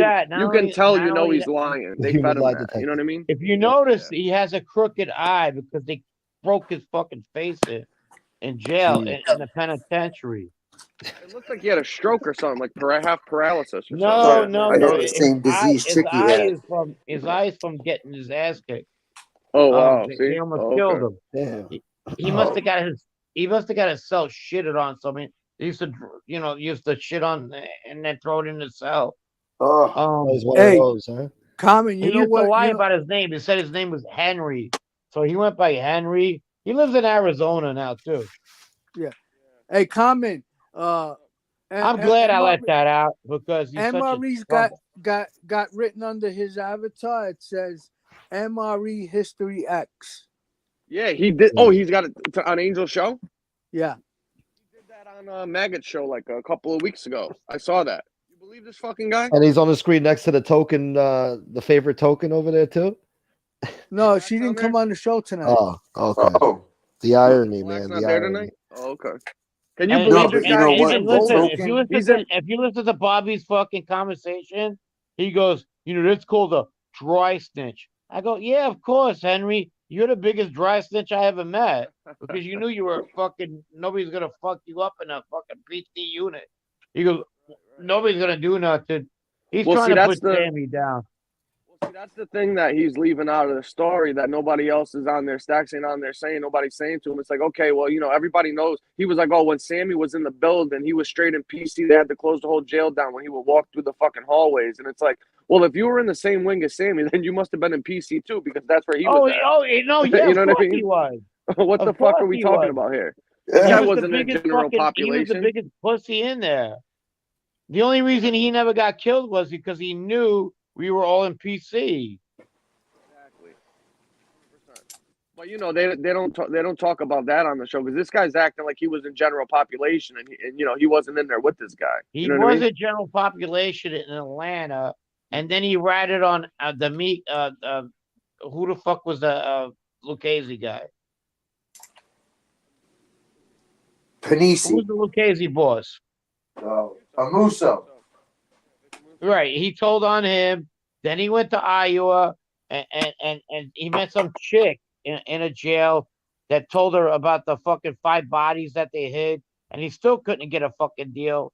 And they unearthed the bodies, and he helped do that. This guy used to watch fucking wrestling, like professional wrestling. Them guys. Total blowjob.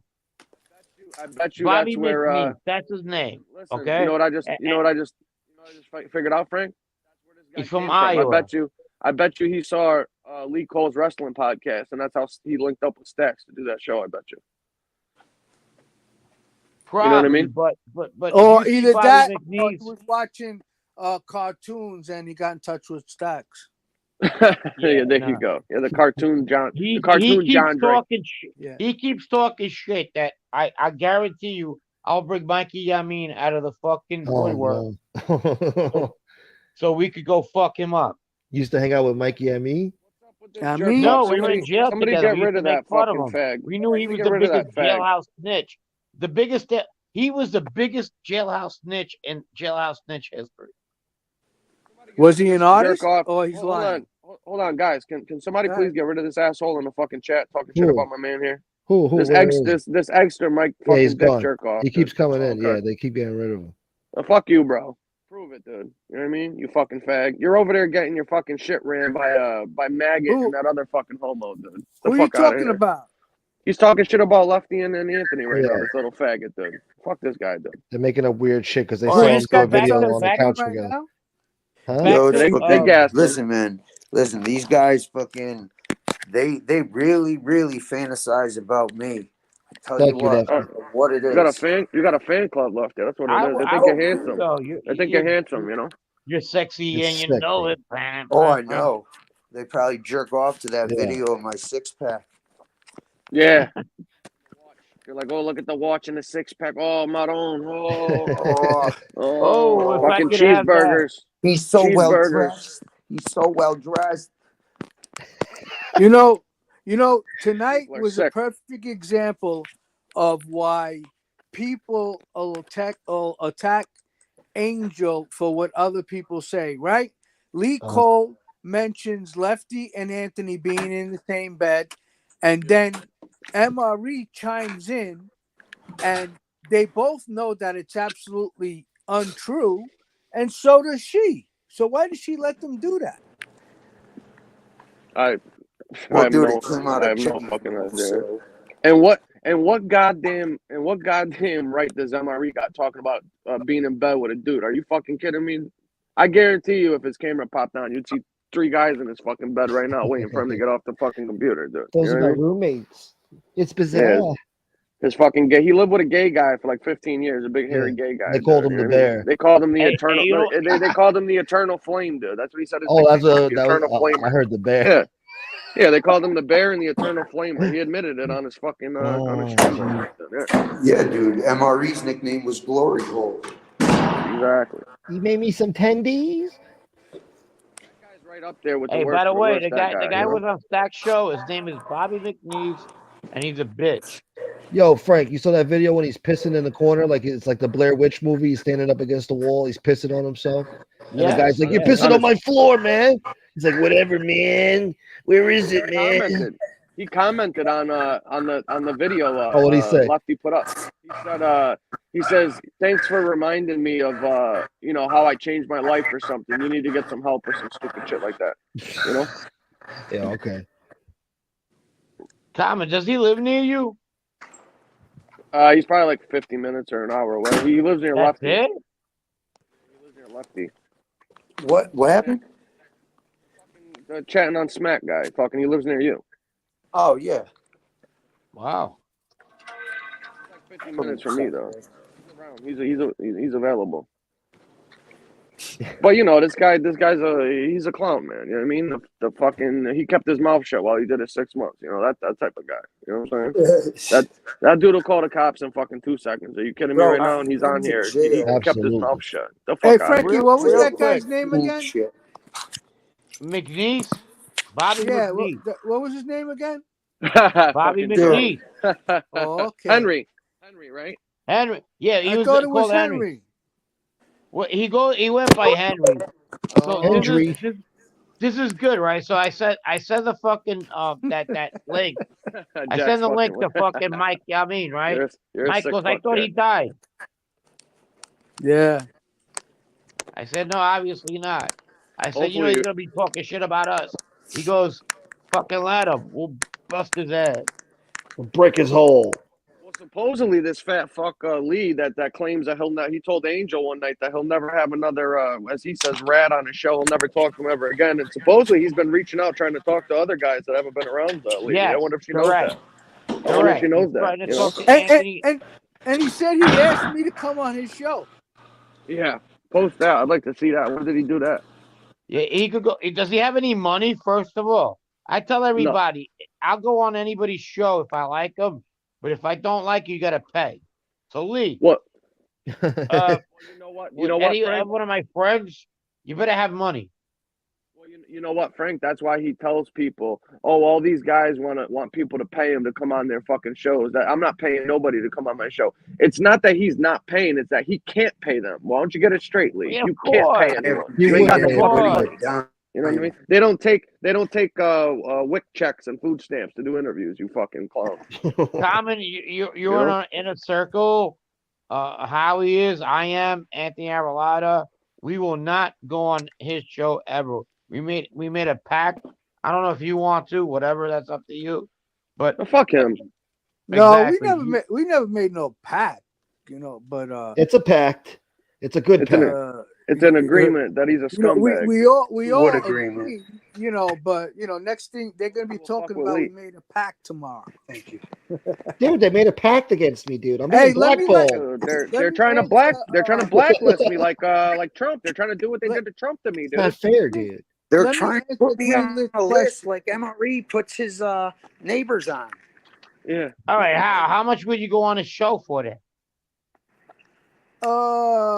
Anywhere from 3,000 to 5,000. 5. I was gonna say 5. Fair enough. Fair enough. Oh shit, dude! He has never seen that much money in his life. I want to answer Greenlit. Put his question back up. Common sense. I mean, Gunsmoke. Here we go. Gunsmoke. My computer's slow. He has something about Benny Geritano. Yeah, bad mouthing active guys. Yeah. I treated as bad as what he said. I think he's blown his chance to ever get made at this point, basically. Because he's calling into that guy's show, you know? Yeah, honestly, I don't think I actually know his brothers. I actually did some scores with his brothers. But I honestly I don't think he really gives a shit anymore. He knows it. He knows that it's over with, and he's mad and he's saying what he wants to say. And he doesn't care if he gets made or not. Oh, I know who Iceman is. You funny bastard. What's up, bro? Super special. That's funny. Look at this guy, common sense Michelin man neck. Why do you guys sleep in bed together and smoke cigarettes? That's all they think about. You guys are on some gay shit all the time. I know. No wonder they all watch Lee and MRE. That's why. Fantasize about dudes having sex with other dudes constantly. Lee's the ringleader of that shit. This is the thing too, right? They want to talk shit about us having a conversation or us talking, whatever. Like, what if you guys don't care? Why are you guys fucking worried about what we're doing? Why don't you? Why are you even watching? Yeah. Why are you watching and typing in here? You fucking. I got a guy who leaving private messages. He hates me for no reason. He just hates me. Never liked me. Stop worrying about what we're fucking doing. And worry about yourself for once. Yeah. You know what I mean? Worry about me, motherfucker.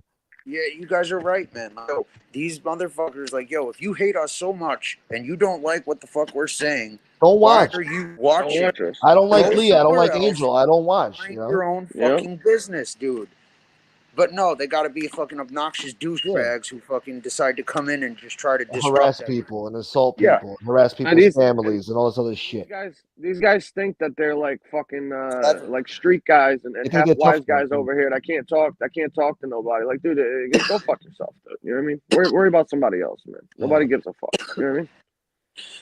I don't understand. Most of these people are like fucking 55 plus fucking years old on here acting like this, you know? It's fucking weird. Most of those people are miserable. Tommy, you know what? I gotta be honest with you. You're very smart, ahead of your time, if you will. No, he's a No, man of his I time. like how He's a you man of the occasion. Ahead of his rationale. time. He's 63. No, I like how you rationales. Howie. I mean, we wouldn't have like that. We No, would I have had mean him talking like that. We would have like, get He's the the mob fuck two out of here. consigliere. no, I mean That's why he's 63 years old.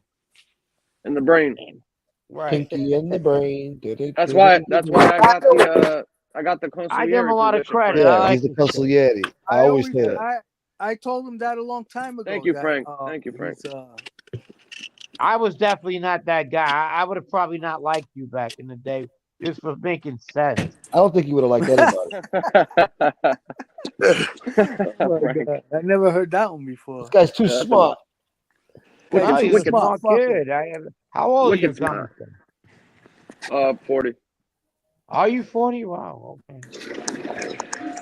It's Bambino. Shit. Who's that? Who the fuck was that? The Bambino? Who? It's me. I'm walking through the lobby. No, my bad. Common Sense is a Bambino. Oh, I got you. Little Bambino. No, I like how he reasons. Gunsmoke's the I'm like, youngest, fuck. right? Yeah. Nobody talked like that when we were around people because everybody had to be tough. You know, I like your way of thinking. I hope one day my like people in my family would be around you. I appreciate that. I'm an undesirable. Common Sense would have been made consigliere. Yeah, definitely. You know, I noticed talking to other people that, you know, I think a lot of the problems and shit that happens with guys, especially in the life, you know, like you were just talking about, they have this persona and this ego that they got to put on where, you know, any little slight that gets taken ends in a violent situation. You know what I mean? And that should be the last resort that anybody takes, which is smart now because that's what these guys finally learned. You know what I mean? Is that you got to think things rationally and think things through than putting on this coat of arms and going out there and killing every guy that slights somebody or disrespects you in some way, because it just brings on the problems. You know what I mean? And there's other ways and better ways to go about handling shit. You know, unfortunately, well, a lot of people don't learn from it. But you know, you would figure. I think that's why I think Joey Merlino is really fucking smart. That guy. You know what I mean? Yeah. He moved away. You know, he went down to Florida. You know, I don't know whether or not he's, you know, in a position or whatever. Whatever he did it smart because you know why? He learned from the mistakes that his predecessors made and said, you know, I'm not going to do the same thing. You know what I mean? Exactly. Yeah. But even so, you know what I mean? That's something that you think that you know, Gotti and all these guys would do after they saw what happened with all the guys in the commission case. You know what I mean? When you got that much heat around you, that much shit going on, you're supposed to protect your own guys, not put them on Front Street. You know? And he set all his guys up for the slaughtering by the stuff that he did. You know, that ego he had was just the narcissism was just incredible. And that's what you figure. I was talking to Jack about. I said, you know, you figure Angel would have learned from, you know, what happened to her father and her brother. You know what I mean? To be a little bit smarter about the stuff she does and says on here with the attention she gets. You know, be a little bit more responsible and think things through. But she has that same, you know, narcissistic ego mentality, and she just can't. She can't shake it, I guess. I don't know. She said something interesting when she first came on here, Gunsmoke. You remember I think it was the very first show she did. She said this verbatim that, you know, my mother always told me that I was loyal to a fault. And even when I knew that I was wrong, I would never go against one of my friends. And it's gotten me in trouble my whole life. Yep. And now this is, you know, history repeating itself with the whole MRE shit and all that. You know what I mean? Mm-hmm. Because that stuck in my mind when she said that, because it's spot on, you know. But this is the worst she's ever done. And I just got some info actually. That lady that MRE lives with is not his aunt; it's his mother. So he lives with his mother. So his mother makes him fresh tendies. And I thought he said his mother had passed away though. No. No. They thought that lady was his aunt. It's actually his mother. Does she make egg McMuffins? That too, yeah, real warm too, Egg nice McMuffins. hot egg McMuffins. Yeah, she's got the That's whole what fucking. Anthony said about egg McMuffins. And then Chicky was my like, "My boy, mother right? loved I talk you, to him every day. Anthony. My mother loved you, man." And then we found out how much she did. You know what I mean? Yeah. Oh, I know she You know did. what I'm saying? She loved him a lot. That was He a said, great show. he said, David, why can't you lose weight and be skinny like your friends? Yeah. All I know is they better, MRE better not let Anthony come over for breakfast. Right. Yeah, I think he better not let anybody come over for breakfast. Well, that's not a real problem. Yeah. Only thing he needs is his dog and a giant bottle of peanut butter.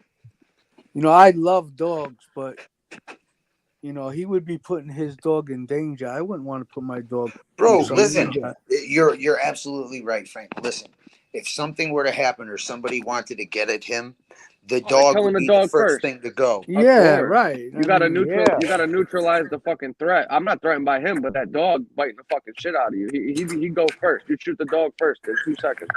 He knows that. Why do you think? Listen, why do you think that guy posts the videos and tells everybody that this is my bodyguard and he said everybody should own a big dog like this. They're your protectors and stuff like that. What the fuck are you? If you're not a rat and you're not an informant and you're not scared of your blood, why are you so worried about having a dog to protect you? That should be your first sign that fucking, you know what I mean? Something's up with the guy. You don't leave his fucking house without that thing. Yeah. Yeah, that's he's probably too scared to leave his house without it. You know, But why? If you're not a rat, listen, if you're not a rat and you didn't inform, you didn't fuck nobody over, why are you so worried about leaving your house without your fucking guard dog? You know? True. What's up with that? You know? Well, he's probably made so many enemies on the internet that, you know. Oh, that's true. Yeah, that's true. Combination of both. He could have a drug paranoid. Probably paranoid, you know? Yeah, and plus he doesn't know, you know, probably all the people he ratted on, he doesn't know who actually knows if he did it or not, you know? I'm telling you right now, my prediction is it's going to come out sooner than later. Somebody's going to wind up coming forward when they get out, or somebody's going to find out they got locked up by this fucking guy, and it's going to come out, bro. I'm telling you. Yeah, I bet money on it. Someone's going to say, I don't know, it was... You're breaking up, Left.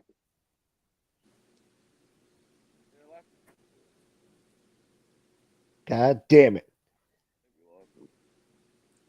So was that guy an artist? What was his name again, Frank? Picasso. He wasn't an artist. So okay, listen. His name is Bobby McNeese. We were in Sandstone, Minnesota together, and he's trying to say that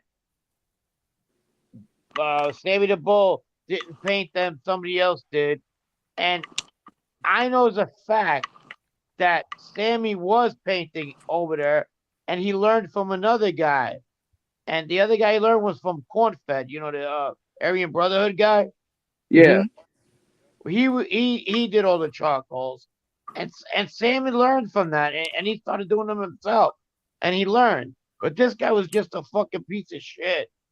That you know what else he's lying about, Frank? Not to cut you off, before I fucking forget. You know how he was talking about how he got the tattoo work done by the same guy. He's saying that the paintings or whatever, his friend or whatnot.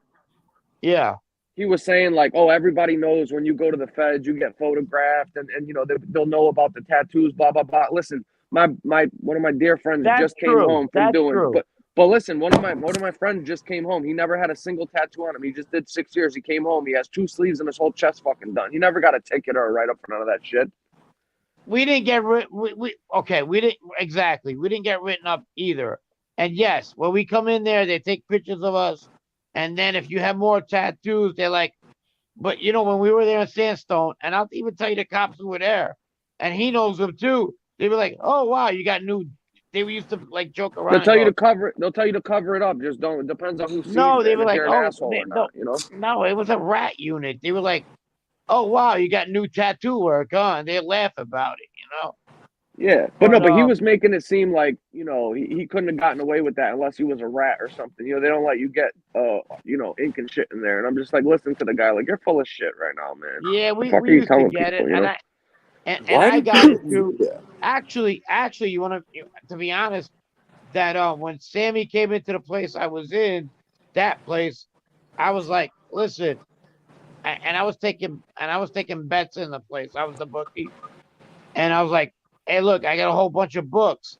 Why don't you go check out that guy and see if you like his work? And he went over there. He didn't like his work, whatever. He's like, oh, this, you know, and Sammy fashion, like, oh, he's just taking your money. I go, dude, he owes me money. Don't worry about it. Get your tattoos done.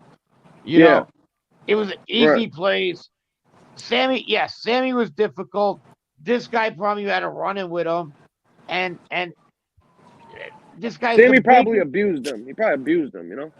Everybody abused Henry in there. Yeah. Henry was the What biggest. was Carlos later like? He was an asshole. Just like He's a rat. him, just like He's just like this asshole too. They would go to the fucking anytime they complain about everything. They would go, you know, and I know the officers that were there. There was, I don't want to mention them because he was such a fucking lick a dick that it's unbelievable. He's lying about Sammy, believe me. Oh, I believe it. I don't believe a word that guy said. I could tell the way he was fucking breathing and the shit he was talking about, that he was making it up. In there, but the biggest pussy wouldn't Oh, fight, exactly. would complain. Anybody that'll go on Stax's show on that jerk off show has to be another jerk off. You know what I mean? If you notice, he has But like you a can crooked usually eye. tell they're full of bullshit with the tone of their voice and their body language. And yeah, that guy's they full of beat shit. his ass in jail. That's why he's got that crooked eye. If you notice. Well, I believe it. I thought he had a stroke or something. I didn't know he got beat up like that. No, he's been in there forever. His name is Bobby McNeese. Henry, right? What he used to go as Henry in there. Yeah, he used to lie about his name. Fucking Bobby Hill over there. Oh, awful, Hill, yeah. awful. The most disgusting person that I've ever been in jail. He's Convict Inc.'s cousin. Convict Inc.'s cousin. Then he used to work in the kitchen, and he thought like he was personnel. Oh, I bet, dude. Yeah. Oh, yeah, Fucking yeah. state or government employee when he got that job, you know? Yeah, he's from Iowa. And he even told on people, snitched on people to get big cases, and they still wouldn't give him time off. Really? Yeah. No shit. Hey, do you think Scarpa, Frank? You think Scarpa Jr. will do any or anything now that he's out of there or no? He's gonna keep his nose clean. You don't think he's gonna come on YouTube or nothing? I'd like that. I'd be interested to hear what he had to say. He seems like he had an interesting story. Oh, you know? maybe, yeah. I'll tell you what. Okay, that scumbag right there. If he's smart, he'll go on Sammy's show or Mike Francis. Right. I'll tell you what. That guy McNeese was there when that happened. What was that his name? I know. Huh? What was his name? Bobby McNeese. Oh, okay. He's from Iowa. You know what he did? He disclosed. He went on a writ in Iowa. Yeah, and right, he disclosed a big fucking case out of there. Biggest rat ever. I believe it. Yeah. You can tell that guy's no good. You know what I mean? You can tell he's got some fucking. You know what I mean? Yeah. Those guys tell on themselves when they talk. You know, just the way they speak and shit like that. You can tell he's a fucking lowlife. You know? Yeah. Nobody likes him. We got to get a nickname. We got to get a nickname for that guy. Chomoing's cousin. Dude. We got to come up. And Sammy did paint inside. He learned. He wasn't the guy who actually came up with it, but he learned how to paint in there. He actually did. We'll call him Cousin Shit. Cockeyed McNeese.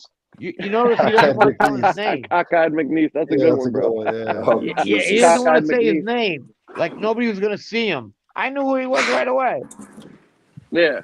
Has a ring to I it. sent this link to fucking to my boy the Fat Avenue guy. What was his name? Mean guy.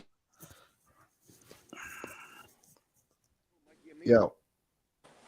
Oh yeah, you just left my closet, Martin. Yeah, Cockeye McNeese. Who are you talking to, Lefty? I don't know. I muted him for a minute. I think he's walking through the ghetto or something. Hey, Gunsmoke. I gotta use the restroom. Can you mute everybody till I come back? Of course. Nah, I'm kidding. I hope everything comes out okay.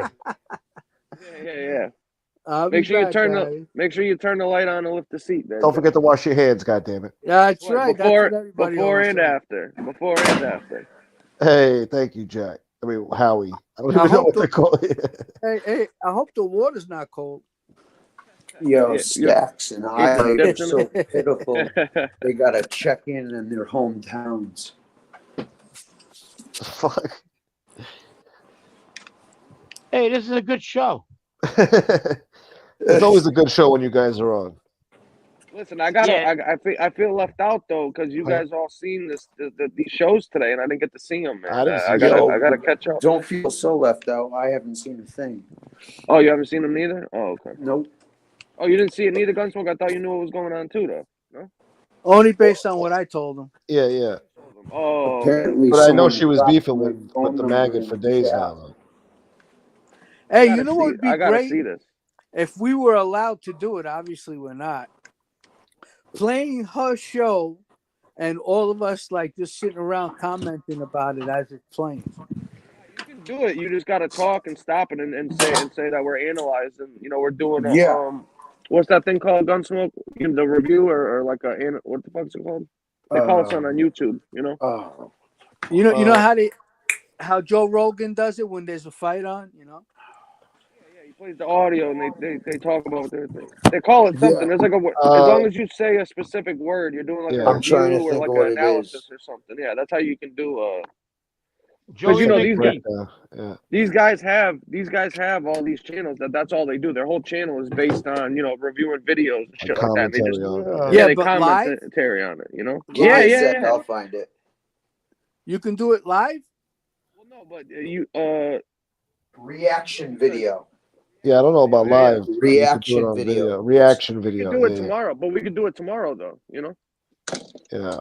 It won't be live but after. Then it won't be live tomorrow. We can't let nobody see this then right now because then we'd be playing it live. Yeah. Well, they'll just take it down. Right. It would be great to be like, look, he lied again. You see? Yeah.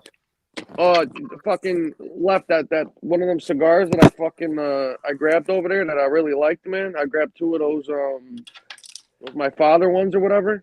Yeah. Fucking was at the fucking the hot tub at the fucking the thing over here, and I fucking I'm about 2 minutes in, fucking slipped out of my hand, dropped it right in the drink, dude. Fucking my god. I know, man. It was a nice one too. It was like a fucking. I really like it a lot, man. It's potent though. The shit. It was a my father something or other. My father. My father cigar. My father cigars. You know what it's I was showing a box of them earlier. I thought it was hilarious. The other one. I'm smoking the other one right now. Oh no shit, man. You're pole smoker. Them, Well, yo, you gonna come tomorrow? Yeah, Falcon, that'd be something, right? I can't, man. I can't. I'm fucking slammed right now, bro. I had today. Fucking. I was at the casino playing fucking cards and shit. So tomorrow I'm fucking jammed, man. I can't do nothing. Tomorrow, fucking the rest of the weekend, I got so much shit to do. I wish I could. You gotta play that roulette, boy. Maybe that's the only thing I play. Maybe Sunday or something. I gotta play it by ear, man. I'll let you know. Yeah, no biggie. Play it by the rear. That's how MRE does it. Yeah. Yes. MR rear. Lee was so jealous of his brother, he just put his pants down and walked backwards up to Pat Patterson. But the dude said, "Sorry, tell me more. You just don't have the it factor." Nope. Actually, he saved his brother. He said, "No, don't do him, do me."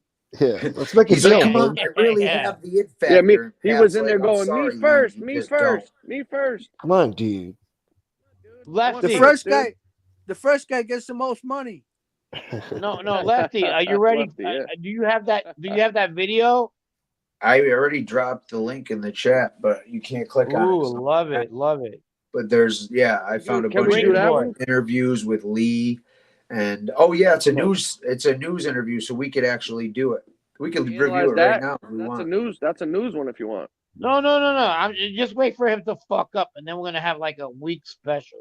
Oh, he's gonna fuck up. He will fuck up. I personally think we shouldn't even spend a fucking ounce more time mentioning that fat prick. Like I got a little message for Lee Cole. Lee Cole, listen carefully. Okay. He's listening.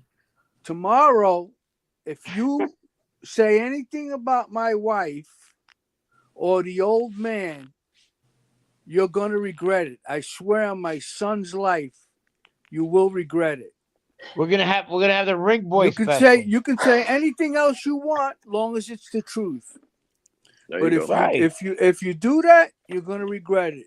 Believe me. We're gonna have the Ring Boy special. Ring Boy. You think it not hurt to when that guy worry. fucked you in your ass? Wait till you see what happens now. Oh, you're gonna think that anal plugging was a fucking sign of endearment after you see what Yeah, happens. MRE's been hitting up Pat Patterson, mailing him, Instagramming him, Facebooking him, just Well, I trying want to hear what his to brother's get like. a hold of him. Papa. What? His brother's like Papa. You know, the Fredo Yeah, of thing. course. That's what I'm thinking about. Papa! Yeah. The fucking oranges. When he's getting in the ass. Papa. After fucking Danny Trio's rants, man. I don't think he liked this the Papa. bus ticket to him. Huh? You know, if I was Danny Smith, I'd be saying, "Yeah, you're damn right. I killed that old bastard." Yeah. No, you see, when he says killed, he really means he sucked the guy's cock. That's just his special word for it. Yeah, Well, I don't know any he of those he gave a innuendos, killer but okay. blowjob. Dude. Bobby. What was that? Bobby. It'll be like McNeese. Danny, you'll kneel before me and suck my dick. MRE took Lee's advice and started walking up Danny's driveway backwards too. Right. Suck my dick. Yeah. Oh no, that's the front door, Gunsmoke. The front door is for the cocksuckers. The driveway is for, when he wants to pull someone's pants down and butt fuck them, according to him. Oh, how mighty of you. Oh, thank you. Come to think of it, right? If that little guy was Hey, you see it? You see it? Yeah. See what? Oh, okay. cigar. My father one right. That's one right. My father. You're letting it dry out? Yeah, see, I got No, I'm smoking this different ones motherfucker than right that. Oh, okay. I got the My Father with the Connecticut wrap. What's up with the dirty fingernails, Common? Yeah, right. They wish they were dirty. Hey, how can I get this date my with fingernails are dirty right now, just like they were in that video. Hey, how can I go on a date with Angel? Get that you love my father. Show. You're gonna have to say my father.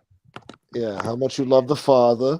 You're gonna have to fight and the Cole. ghost and the Holy honestly, right? If Yeah. she never was on YouTube, right? Would you take her out on a date? No. In the 80s, maybe. But I would, yeah. Bro, she's like the age of I don't even know what she looks like. Hey, listen, though. I'm not gonna lie. I do think her daughter's a very nice looking girl. I do too. You know I what think her daughter's I very won't good. deny it. Yeah, I've seen her daughter. Yeah, I think she's pretty. Yeah, she's an attractive She's a pretty girl. You kid. know what I mean? She's a pretty. Yeah. Well, She Angel does look pretty. But yo, can I ask a question? I'm not trying to be way mean. better looking than Lee Cole's daughter. Like, yo, Lee Cole's daughter's ugly. She really Thanks, dude. Thanks, dude. Yeah, nah. Sorry, Lefty. Victoria's pretty. Lee Cole's daughter, not so much. She got the linebacker in her. I don't think that's his daughter. He has one kid. Yeah, I don't know if that's his blood daughter. I think that might be his stepdaughter. Well, I'll ask his son. Yeah, ask his son. How many times you think that guy got? And the that girl, guy got and the girl's laid? not That kid ugly. was an accident. She's pretty. That kid was The an dad accident, makes you know? her ugly. You know what I mean? Yo, Lee sleeping with a girl was an accident. He tripped, fell. Man. She That's a tripped, big fell, accident. and landed on his dick. Lee slept with a stand-up guy, and NB's the daughter. Right on. Ugh. Imagine having that fucking ski food as your daughter, dude. Oh, Ski my food. God. She looked worse Could you than imagine? Squidward over there. Nah. Lee's daughter's not ugly at all. She was No, pretty. I'm talking about Nasabeak. Snuffleupagus. Nasabeak. Nasabeak, yeah. NB Nasabeak, you know? Right. Farmingdale Nazi 7-Eleven bitch. blowjob. Nazi bitch. Nazi bitch. Yeah. The well. schnozzle. Hey, you know who I haven't seen around is that the helmet down there in Florida. What's up with that fucking jerk off? The helmet in Okay, who? What Yeah, dude? the Cuban helmet down there. Oh, Oh, yeah. Where's he been Oh, at? yeah. King Is he Shakes? on the show too? Yeah. Oh, was in Miami every case we were I playing invested all my today. money Well, into you know what it John is? Gotti When pennies Angel and don't come on, you don't see none of these guys. Is that what it is? She wasn't I on for know. like 3 days. Howie, I Well, have you know. seen I Have you know. seen him on there though? Have you seen him on there lately though? I haven't heard about him since he was crying on Gunsmoke about his channel and shit that night. Like a bit. What? Who was crying at Gunsmoke? The helmet was Cane Shades. Yeah, he called it at the About other his night channel. show. Yeah. He came on crying one night. I was like, what the fuck you doing that to me for, man? Why you doing that? Sun Tzu, Gunsmoke. I want So to talk wait. to Oh, Smoke. when he was using the N word, but he wasn't saying the R. Well, that was Oh, FPS more too. Yeah. Okay, that's what I was going to ask. I like when he came thought on he when went they go, FPS. I'm not that guy. Well, what about the I'm fact not that the one. They were fucking with me like, I'm not the one. Yeah, you are. he's the only one, Frank. You know what I mean? Man, listen. I just heard a beer crack open. No, it wasn't me. Listen, I've worried about people in life. Like not worried, but knew what to expect. Nobody in that show even gives me a thought of anything. You know what I mean? Hell no. A thought of what? Thought of getting my worry ass about. Yeah, anything to worry about. Oh. Like any threat or none. You know what I mean? Like you don't even think twice. You know what I'm saying? Why would you? Man? These people are fucking retarded. You know? Dude, they're telling you they kicked somebody's ass, and you watch them literally get fucking beaten and rolled over. I'll tell you one mercilessly. thing. There's a couple guys on my list. They better hope I don't get cancer. Right? Cancer of the balls. Cancer of the balls. Did I ever tell you what happened with my buddy? No. If I get cancer of the balls, I'm slicing Lee. His crazy fucking ex baby mom or whatever was. I didn't say this. That she was the stripper and the kid was getting abused by the fucking the husband's older son there, and the father got misdiagnosed with cancer and he went over there and fucked them all up. Oh, I don't know. I don't know. I don't think I heard this. He said it I the don't other think night. so. Yeah. He told the story the other night. Did he? I did It tell sounded different. I remember you telling me the story. I don't know if it was a private conversation or. I don't remember if I said it on here or in private and Yeah. shit. Yeah. His father thought he had gotten cancer and shit, and then found out later after he went over there and fucked him up. Fucking they gave him the wrong person's fucking diagnosis. He got in trouble. He got a long time, right? Long time in jail. Dude, right? no. He only got like a year. I think he did like 6 months rest on probation. You told But another story where someone got put away for something and he got like 7 years or so. I think that was Calvin. That was the Ripper. That fucking got his daughter coming Yeah. off the bus. He ripped That's his the eyeball one out of his you told. fucking head. Yeah, that's the one you told. Yeah. That was Cal. That was the resident bookie in the joint. Yeah. He used to do all the NASCAR races and the fucking games and shit like that, You're a the squares Ripper. and all that. You're a Ripper. All right. Well, let me play this clip right here. Falcon Eddie wants to see it. So let's run it. Where is it? God damn it! Hurry up before somebody starts talking. All right, here we go. Here it goes. I'm watching.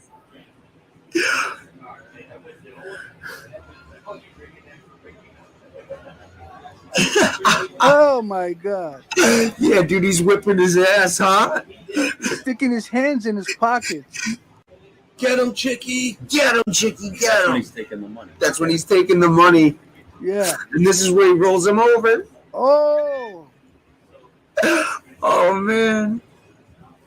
Hold on. Here's where he picks up his chain.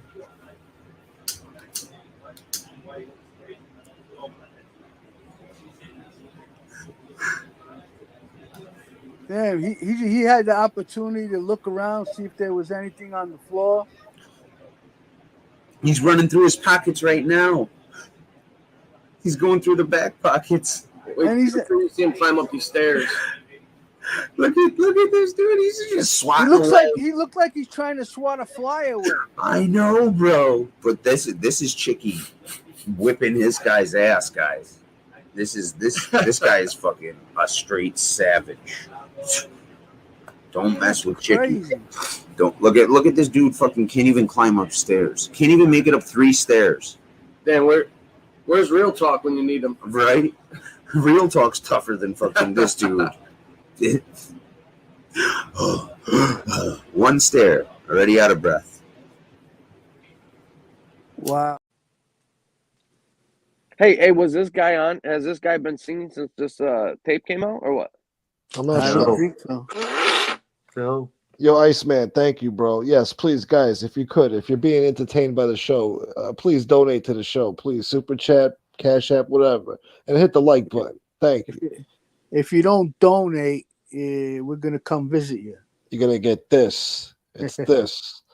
If you don't donate, Lee's gonna come visit you and hang out for the holidays. I cannot promise man. that.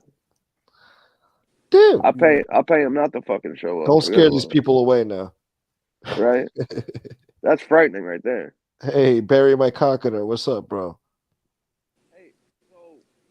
Did you guys hear this when Chicky's doing the play-by-play and he says that this is where the guy maces me right here? And it's like nobody fucking maced you. You fucking nut. He said he got maced.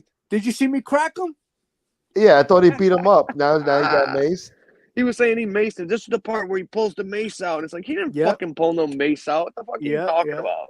This fucking guy's delusional, man. And then he's like, "Oh, did you see me hit him? Did you see me get him right there?" He got one good shot, but it was a bad This is shot. where I cracked him right here. This is where I cracked him. You didn't crack no. You did that by accident. And then he got tired, and that was it. Literally rolled this guy over.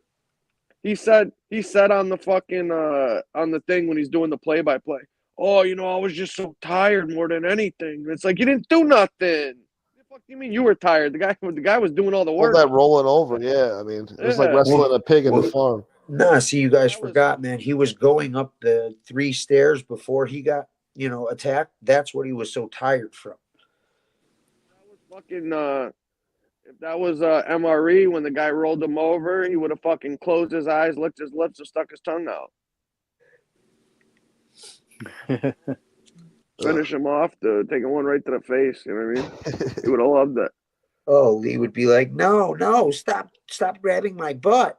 Like, dude, what the fuck are you talking about? The only thing Chicky didn't do was fucking, just hand him the money. He might as well have just fucking saved the guy the effort, though, and just handed him the shit. You know what I mean? Right. A giant flip. Could you imagine coming on here and talking all this shit and then getting abused like that on cam and trying to defend yourself after that? Are you These kidding people do. Stacks does the same shit. Yeah. Yeah, that's embarrassing, bro. How you get beat up in your own house? Yo, how do you friends piss? Listen, I've gotten fucked up before. I've never pissed on the floor in my house ever. I know motherfuckers that have done that. Yeah. Well, Why enough. would you pick up a fucking 10-pound weight? Yeah. When you're fucking 80 pounds and you're a crackhead and you can barely lift that shit up. By the time you swing the weight, the guy will hit you 20 times. Exactly. It's so awkward and everything. If it was like a 5-pound weight, maybe, but not any of those fucking big ass weights. You can't fucking swing. Here's the question: who the fuck has weights in their kitchen? Who works out in their kitchen? Yeah, some ghetto ass shit. There's the fucking real question. No. That's how it's some trailer park shit. You got a bunch of fucking trailer park crackheads getting all fucked up. Like, we're gonna work out, man. Right in the kitchen, guys. Let's get pumped. They got a bike going. The real question is, why did his friends laugh and watch hysterically? Yeah. This shit. They fucking videotaped him getting his ass whooped. Bro, listen, guys. You want to know a secret? That tape is so much fucking longer than that. Is it? Yes, it is. That's edited, and rumor has it that I might have the full tape coming. Shit. And it's so much worse. I can't wait to see this. Jesus.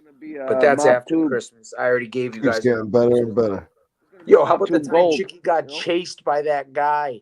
Oh, the junkie. Oh, in the car? Yeah, dude, that shit was hilarious. The baseball bat out the window. He's like, come on, you fuckers. Window, driving across. Dude, listen, man, common sense in me. I haven't bunch posted of it yet. Yeah. But this guy is literally pumping his gas with a bat in his hand. He's so terrified. He's terrified. He's at the gas station with a bat in his hand, staring and fucking. He's got a bat while he's pumping his gas. You got to He's be a nut fucking job, bro. scared as hell for that. You know what I Yeah. mean? He can't even swing that thing, dude. You see the way he swung his arm? He's gonna swing that Yeah. bat. He's gonna wind up getting himself killed, dude. I'm telling you. One Oh, I swing know. and then he just pounced on him. You know. Yeah.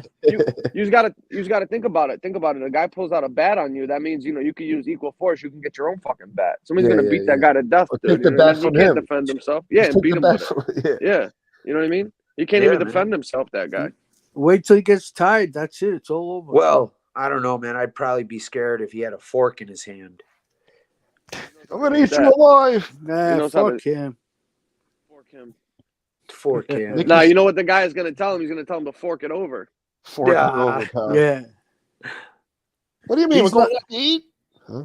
Yo, He's Chicky lucky the fucking guy gonna wasn't. go out to He's lucky the guy wasn't lighting the tank. He would have been doing a little bit more. Than Oh, I good. know. Yeah, I know. Pulled out his pants. Like, come here, you fuck. Fucking, he just started pounding him. Yeah, he'd have been like. How do we know Damien hasn't done that to Chicky already? He already had him on a dog leash. Damien should teach him how to fight. Well, that's why he has that guy around him. You know what I mean? Yeah. Yeah, that's his muscle. Yeah, he can't defend himself. So instead of having a dog like fucking the Nazi rat incel cuck over there, he's got a fucking a gay fighter or whatever the fuck you want to call him. Well, dude, God And forbid listen- something happens, man. Damien's gonna be like, "All right, that's it. Go in the ring. Meet me in the ring." And listen, I don't know how much of this is true. This isn't coming from me, but I've seen messages and posts from Ooh, people so that have know I. this guy. I'm not going to get into it because I got to talk to the person first. But there's some really disgusting, degenerate behavior allegedly that this guy was involved with that he probably doesn't want to come out. No, that's why he left in the first place. And it's not good, if you know what I'm saying. It's really degenerate fucking Dude. shit, and I'll leave it at that for right now. Well, We'll listen. have an answer by the end of the weekend on whether or not that's going to come out. But I don't know Carmen, what the person wants to do. You know? Yeah, Huh. but listen, you know what you saw and we saw together? There's actually a lot more that you didn't see. Really? Yeah, like a lot. Well, I've seen enough on that little couple things I've seen enough to be like, ain't nobody got no shit like that to say about me. I'll tell you that right now. Exactly. That shit is fucking appalling. You know what I mean? Yeah. Listen, I'm telling you, man. These fucking people on here, it's incredible. If you really knew what some of these people's skeletons in their closet are, Jesus. Yeah, it's ugly, man. I mean, I got to tell you about a gun. I'll tell you guys about it off of here. I'll tell you about it later. Remind me. It's some sick shit, dude. You know? Yo, Detroit, good to see you, brother. Oh, Mobster shit. Chronicles. What up, Mobster Chronicles? It has been a long time. Who's that? Detroit. That's Mobster Chronicles. He exposed. Yeah, the gunner, the dumber Gummer. guy. Good old Gummer. I'll be right back. All right. Yo, Mobster Chronicles. Frank, you there? Man. Frank Come doesn't on. like my show. Come on my show, dude. Even if I have to block every bullshit asshole, I'd rather have you come on and fucking have a conversation, man. Good dude. Yeah. He was always. I started blocking people. Man. Well, listen. They start abusing the the guest. little bit of freedom. Yeah, the little bit of freedom. Well, that you no, give them. yo, They start that's the abusing thing. that shit. You know what I mean? Listen, like I go about things differently. Like, I'll go at these motherfuckers and go back and forth. It doesn't bother me. But like, when I have people on the show and shit, and these people are doing that to them, they're not like me, and they don't, So I just, told a couple wrenches that I have, if motherfuckers are obnoxious, time them out. If they're really rude and disrespectful, just block them straight out. But, listen, man, people can disagree and still, have a conversation. You can still be respectful, Yeah, well, they want to take your kindness for weakness and take advantage of the situation. You know what I mean? Thinking that he don't block people in there, so I'll go do all this degenerate fucking shit, and Exactly. that he's not gonna do nothing. So then The they wanna block fucking button's there abuse for a him. reason. Exactly, 100%. And some of these guys, like Lefty said, dude, he gives them a chance, man. But you get one, you get like you said, a little timeout, but then you gotta go because you're just being a fucking jerk off at that point. You know what I mean? Yeah. You can say your little piece, man, but there's a way to go about it. You know what I mean? Exactly. There's a way to go about it and express your opinion without being a fucking asshole or disrespectful. And, you know, listen, you get treated how you're fucking, you treat other people on here. And that's what these people don't seem to grasp. That's like the golden rule. And these people want to come on, say a bunch of degenerate, despicable shit, and then wonder why they get the same back. Yeah. Yeah, that's the same thing with fucking Big Tex down there, dude. You know what I mean? He wants to come on here and hide under this, quote unquote guise of journalism or whatever, but he ain't doing that. He's on here lying about motherfuckers, talking shit, running his fucking cocksucker, and then when he gets it back about real shit, he wants to cry fucking uncle. You know what I mean? He doesn't like the truth, but is willing to put out anything, as long as it attains his goal. Like I said, man, I got him to admit that shit on Fat Dom's show. The dude said, I'm willing to lie or make up things and completely fabricate scenarios in order to, attain my goals, except he said it in a much stupider way. You got that clip left? No, I don't have that fucking clip. And this dude erased his channel. Like, yo, I'm about to, he's on Facebook, bro. If he still got that shit, I'll pay him for it. Yeah, well, he could use the money. He ran out of that Primo loan already, Yeah. He's still on here. What do you mean? He still comes on the chats. Yeah? Yeah. There's, I forgot the name he uses, but it's like something Dom. King Dom? Yeah. King Dom, that one? Yeah. Yeah. Ages. Yeah, I got him blocked. That guy caused nothing but fucking trouble and problems out here, being a fucking scumbag. You know what I mean? Fuck that guy. Yeah. He fucked us all. And that weird shit his cousin did. And I really like that guy too, man. He disappointed me big time. What'd he do? What do you mean? The Bro, I don't ever fucking follow this bullshit. He fucking was the day that fucking it came out. MRE was this fucking neo-Nazi rat cocksucking incel, dude. He was in there fucking supporting this guy, giving him money and shit. Unbelievable. Yeah. Nobody's giving me money right now. God damn it. Go on. Guys, if you guys, Gunsmoke comes on, man, he puts on a good show. He's dealt with a lot of stuff on here. We come on here, hopefully entertain you guys. If you guys can, it's it would appreciate nice. it if you can help him. Just, even if you got $1 or $2 to show a little appreciation for my friend over here. That's all. If you can't, hey, we understand. Yeah, That's I know times are tough. I know. I get it. The holidays, we get it. Yeah. Much appreciated, guys. That's all. If you can, you can. Who are you talking about, redheaded stepchild? Talking about a lot of people. This cigar is potent, though. You know what I noticed? I don't know what this one is exactly, but this shit gets you fucking a buzz? like a little bit. It gets you a little bit. Yeah, buzzed. strong, man. This thing's potent. The wrap. Bro. It's the leaf they used. Is that what it is? Yeah, because I have a Connecticut wrapper, man, on the my father, and it's a little bit milder. Connecticut wrapper thing. Yeah.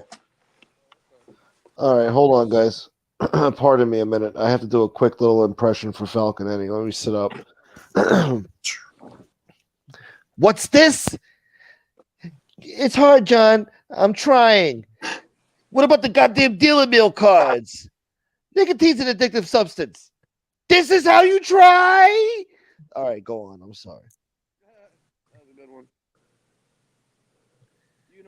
You've been funny as hell lately, Gunsmoke. I gotta tell you, you've been doing all the little the ad libs and shit when you're on the shows and shit. You're fucking cracking me up, bro. Oh, dude, I was cracking up this morning on SoFlos. I feel like I annoy people, but yeah, bro. That shit's funny. You were funny as hell on FBS the other day. I was dying. I wanted to write down. I was gonna text you, but I want to interrupt you during the show and shit. But I was fucking cracking up. You said some funny ass shit. I was dying, bro. On FBS, I got time man? for this shit. I got time for this shit. Yeah, dude, you're always saying some funny shit on there. I was running some errands, taking care of some business with my boy. He's driving, right? And I saw SoFlos on, and I put it on. And fucking, these two are going back and forth, JC and Gunsmoke and shit. And my boy's looking at me like I'm fucking nuts. He's like, what the fuck are you listening to? He's like, because he didn't know these guys were playing like characters and shit. And I was like, oh, no, listen. And then he's like, yo, you're fucking crazy, dude. Poor SoFlo. Would you imagine trying to explain like what was going on to people that like never heard none of this shit, and you try to tell them, they fucking think you were insane, you know what I You're like, wait, what's going on exactly? What the fuck are you talking about? You know? They think you fucking lost your goddamn marbles. You're doing what? Michael, thank you so much, brother. Thank you, bro. 10 euros. Hey, Yeah. Michael, thank you, brother. Way to kick up. Yeah. Appreciate it. Thank you. Thank you, Michael. And anybody else that's already donated too. Thank you, guys. I appreciate it. Frank, Thanks for man? helping my friend out. Where the hell's Frank, where you at, bro? Oh, Shannon. Frank. Shannon dropped the super chat. Thank you, Shannon. Frank pulled the lefty. Bless you. Oh, thank you. Sorry, guys. New beginnings with Shannon. Thank you so much, sweetheart. Thank you. Or Thank as you. MRE would say, Gesundheit. How you doing? How you doing, Shannon? Good to My see you. sister. Hope you guys had a good night tonight. You're my What's up, sister, Shannon? but you're my brother. Yeah, thank you. Thank you, Shannon. The real gangsters, y'all. Speaking of gangsters, yo, Frank, what the fuck, man? Where you at, Frank? Yeah, where I Frankie told you, go? yo. He Frankie. pulled the lefty. Fell asleep. He's probably like, I'm not getting paid to be on here. Fuck it, man. Fuck this Gunsmoke Nah, guy. I think he had to do something. I think he was saying to mute him or something. Wasn't he saying to mute him for a second? Or something? No, that Use was the bathroom Howie. or something? That was Howie. Yeah, Howie's Oh, man. that was that. Oh, okay, my fault, man. I thought he Frank said was that before. definitely drinking tonight, though. He came on my show earlier. Oh, look Having at a this. good night. It's the weekend. What Yeah, the fuck? exactly. Friday Enjoying night. himself. Irv What'd he Gotti is say? working with the Outlaws to come out with a documentary about them, and untold stories about the almighty immortal outlaw Tupac Shakur. Oh wow, no shit, huh? That'll That'd probably be interesting. suck. Yeah, if Irv Gotti wasn't doing it. Who knows? He did a good show He on did BET. a good show on. Yeah, I was Did gonna he? say the one on BET Yeah, was Hood good. Yeah. Tales or some shit. Really? Tales from the Hood or something. I don't know. No, I think it's Hood Tales. It's not Tales from the Hood. That was that Yeah. haunted movie thing. Yeah. I love that movie too. Dude, that movie's awesome. Kicking up Gunsmoke. See that? Who? FBS too? FBS. Yeah. They must have had a Chat, good man. night tonight at the casino, huh? Look at this. FBS, my man, my brother. Kick up to the underboss. Great show tonight. Thank you. These people forget that I'm the fucking underboss over here. They shit all over me. Put some fucking respect on my name, Yeah. huh? God damn it. Motherfucking god damn it. Thank you, FBS. I hope Yeah, you guys had a good night tonight, man. Hope you guys enjoyed yourself for sure. It looks like it. That's beautiful. I missed he did a show. I think I fucking missed. I was out, so I fucking missed it. I was playing fucking dude, cards like a degenerate. Dude, I was looking on YouTube. I periodically checking shit. And, then I'm like, oh, shit, this dude's on. I click on him like, what's good? All right, guys, later. I'm like, what the fuck? You caught the end of it? Notifications. Yeah, like the last 2 seconds of it. I tried doing that thing, too, where you Unsubscribe and resubscribe and hit the bell and all that. That ain't been working, bro. Don't matter. Dude, every time you do a show, unless you talk, I don't even get the shit, dude. Swear to God. Even Gunsmoke, I don't even get his shit, dude. Really? I have to click. I have to click on the the subscriptions buttons. Yeah. And then go to the channel because it don't even say live or nothing on there. I gotta literally go to it and look at it. I don't You know what's what the fuck I weird? did. Yeah, I get the notifications for FBS, but I don't see when you look at the screen, it doesn't say that he's live. Exactly. Yeah, You that's gotta- so you know what I'm talking about, right? Yeah, it doesn't say that he's live What happened to until me? after a while. It takes a while for it to kick in. It's weird. Really? I don't Yeah. have that problem. I just don't get the notifications. God damn I it. still get them like on my home screen. If I go down, like it'll show like somebody's live, whoever my subscriptions are, like whoever's live at the moment, and then the other videos. Yeah. Tell you right now, I gotta are these shows that these guys did supposedly, are they still up right now? Like I can watch them or do they fucking take them down? Like the shit that happened or whatever. No You guys idea. know? But apparently I don't someone know. dropped my number in the chat. Usually those shows come down, don't they? Yeah, that's what I'm wondering. I want to know if I can watch it or if I gotta if somebody if they do how the fuck I can see it, you know? Yeah. Well, what do you mean? Yeah, Lefty, I was reading that, dude. Who did that shit, dude? I don't know. And who the fuck would have that? You know what I mean? Somebody's being a real I'll jerk tell you off, huh? right now, this is what I just thought of earlier is, and someone pointed it out. Damian Trites had my number. Oh, and then Fat Bastard got him too. Oh yeah, he gave it to Damian. Yeah. So that's where it came from. And then fucking Doing Matty them Marinero scumbags. was bitching because I put a $500 bounty on his ass. Fuck him. You know? Oh, dude, I don't He wants care. to have Yo, he wants listen. to have fucking funerals for people and talk all kinds of crazy shit. That's what you know what I mean? Yeah, dude. And like, yo, these guys are like simpletons. Like, oh darn, my number's out there. Cool. Oh well. Exactly. You know, What do you care? I got a like, fucking kind new of one if I need to. Yeah, I'm gonna say just get a new one. No, fuck off. You know. What does that matter? You got a fucking what? You got a fucking throwaway fucking phone number? Good for you. Congratulations. You know. Yeah. Where are my mans over? Where I don't know. Jack Frank and shit's Frank, all over my they had a show. fucking, they got a party going on and we weren't invited apparently. Is that Yeah. what's going on here? I think that's what's going on. I think they're leaving us out. I'm gonna send Lee Cole to his house. Right? Frank will wake up then. Frank's gonna be like, "What the fuck are you doing to me?" I think Frank would enjoy that though. Yeah. I think he would be like, "Oh, you fucking finally came here. You fucking Yeah, let's have some scumbag. coffee. Come on in. Why don't you come inside? Yeah, get inside the house.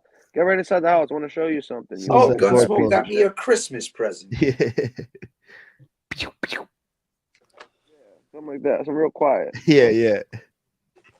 That fucking Right? fat piece of All shit. fucking Frank. All Lee would Who do hear. you think? Up, Howie. Who do you think's the biggest scumbag on here for real though? You think Lee's taking anchor in that one spot now, dude, or what? I think he's up there now. I think he's earning his stripes. You know what I mean?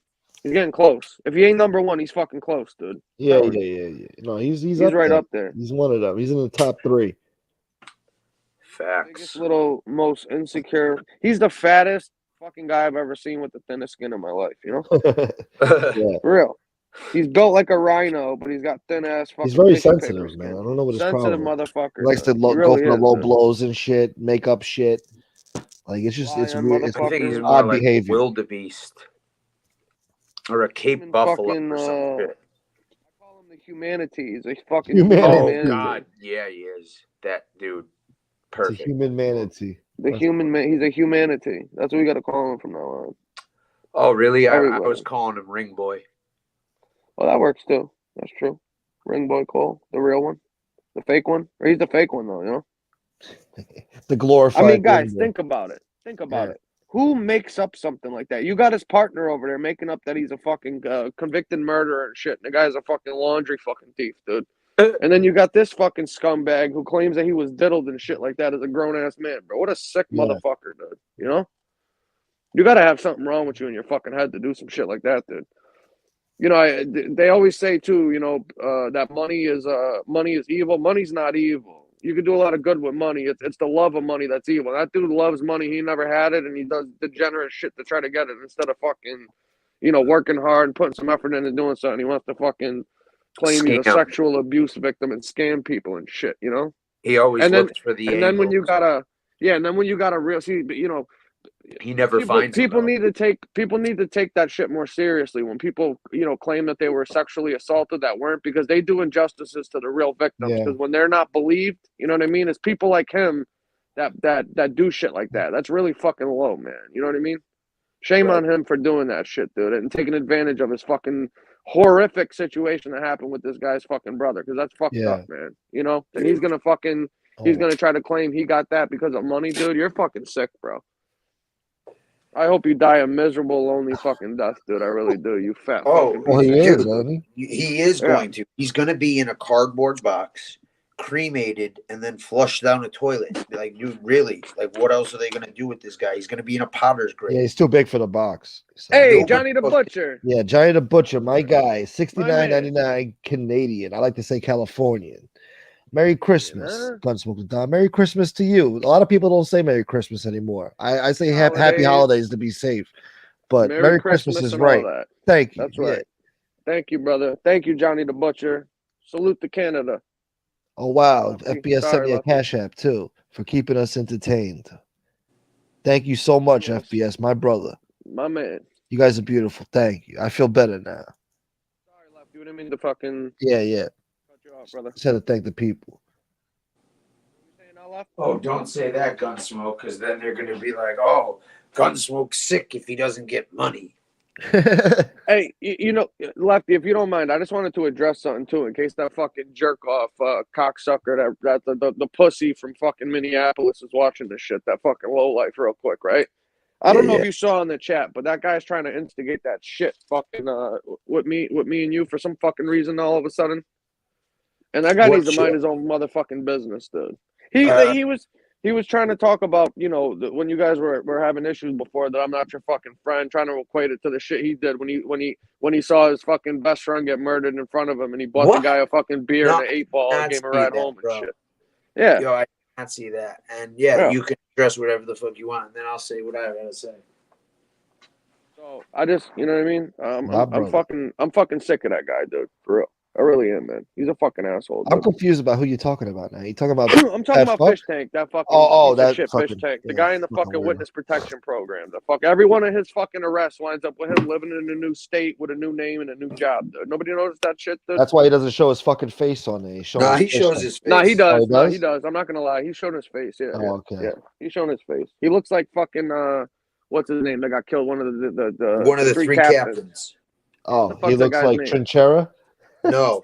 No, not Big Trin. Not Delicato, the other guy. I always forget his fucking name. What's the guy with glasses? Name? Oh, Giacone. Philip. Philip Giacone. Giacone. Yeah, he looks like his son. He looks identical to that guy. Yeah. Giacone. Well, where the fuck is Frank Fiordilino? Frank Fettuccine Alfredo. Where the fuck are you, Frankie? How dare you? How dare you? Hey, hold on 1 second, guys. I'll be right back. I gotta take this. I like yelling at killers. Tony Ducks, good to see you, brother. It's a lovely day in the neighborhood. A lovely day today. Common sense, speak his mind, or what? I walked away for a minute. Yeah, I had something to say about Lee earlier. I forgot now. Goddamn. Oh, he was a fucking roadie for the WWF. That's all he ever was. He was holding towels ringside. You know. He was the guy, you know, the wrestlers threw their fucking sweaty ass costumes on. Yeah. Yeah, exactly. Go wash these. Hold their boots and shit. Yeah, go wash these, you fuck. Take this underwear. Clean up that shit. Go fold those fucking chairs in that table over there. You know? And then, you know, Pat Patterson, he'd stare at him and he'd say, Lee, I told you, you just don't have that it factor. That's where he got that shit from, yeah. Yep. Somebody told him that years ago in the fucking WWF. You gotta have it, dude. You do not have it, Lee. So this is why you're a ring boy. You don't like it? Go find another job. You don't like it? Try to get reincarnated. You see that guy right there? That's Hulk Hogan, all right? That's a man, all right? You are a ring boy. Dude, I do have it, just like Hulk Hogan, dude. I do. He's just a wash boy. Hey, Ric Flair, can you sign my hat, dude? I love it, dude. I'm going to wear it forever. Are you sure he wasn't asking for an autograph on his tits? I'm sure he got that one, too. But that washes off. The hat is forever. Not the way he takes showers. It's probably still there. Ugh. The showers. Yeah, he uses the fucking stick with the sponge. Still can't get it inside the crack of his ass. Oh, and he's got cold water. He doesn't have hot water. He lives in a project. He lives in a storage unit. Probably. Dude, I've been spreading that shit forever now. Like, yeah, you guys don't know? Lee lives in a storage unit. Dude. Shit's in a bucket. Or in his pants. That poor Polly. He was blowing roadies under the boardwalk with a schlong in Jan's mouth. No, they told Lee he couldn't be part of the lawsuit because he was a willing participant. You liked it, dude. Isn't that right, Lee? Dude, only for a moment, dude. Lee, we have videotape of you volunteering for this. But it wasn't right afterwards, dude. I thought about it. I felt guilty, dude. Didn't feel right. I felt dirty. So I want to collect now, dude. I'm here to collect. Dude, I really needed that 50 cents. Yeah. What up, Rolex? Lee the spit bucket. That's good. He polished the Iron Sheik's horn on his boot with his tongue. He really knows why they call Andre the Giant. Yeah. Ugh. Go find another personality. That would have been good advice for Lee. Nobody ever gave him that advice. Well, no. Somebody did. He just changes his personality and views like, the days of the week. Lee used to be the warm-up dummy for them. Or they body slamming his big ass on the floor. Oh, God. Come here, Lee. We're going to practice. I got to use you. Lee, we need you as a wrestling mat.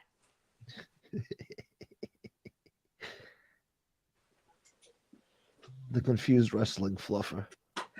Lee, stand in for this turnbuckle. Oh, the brother did settle. Yeah, the brothers settled for $50,000 and actually 75, but 20 of it went to Lee for some reason. 10% for the big guy.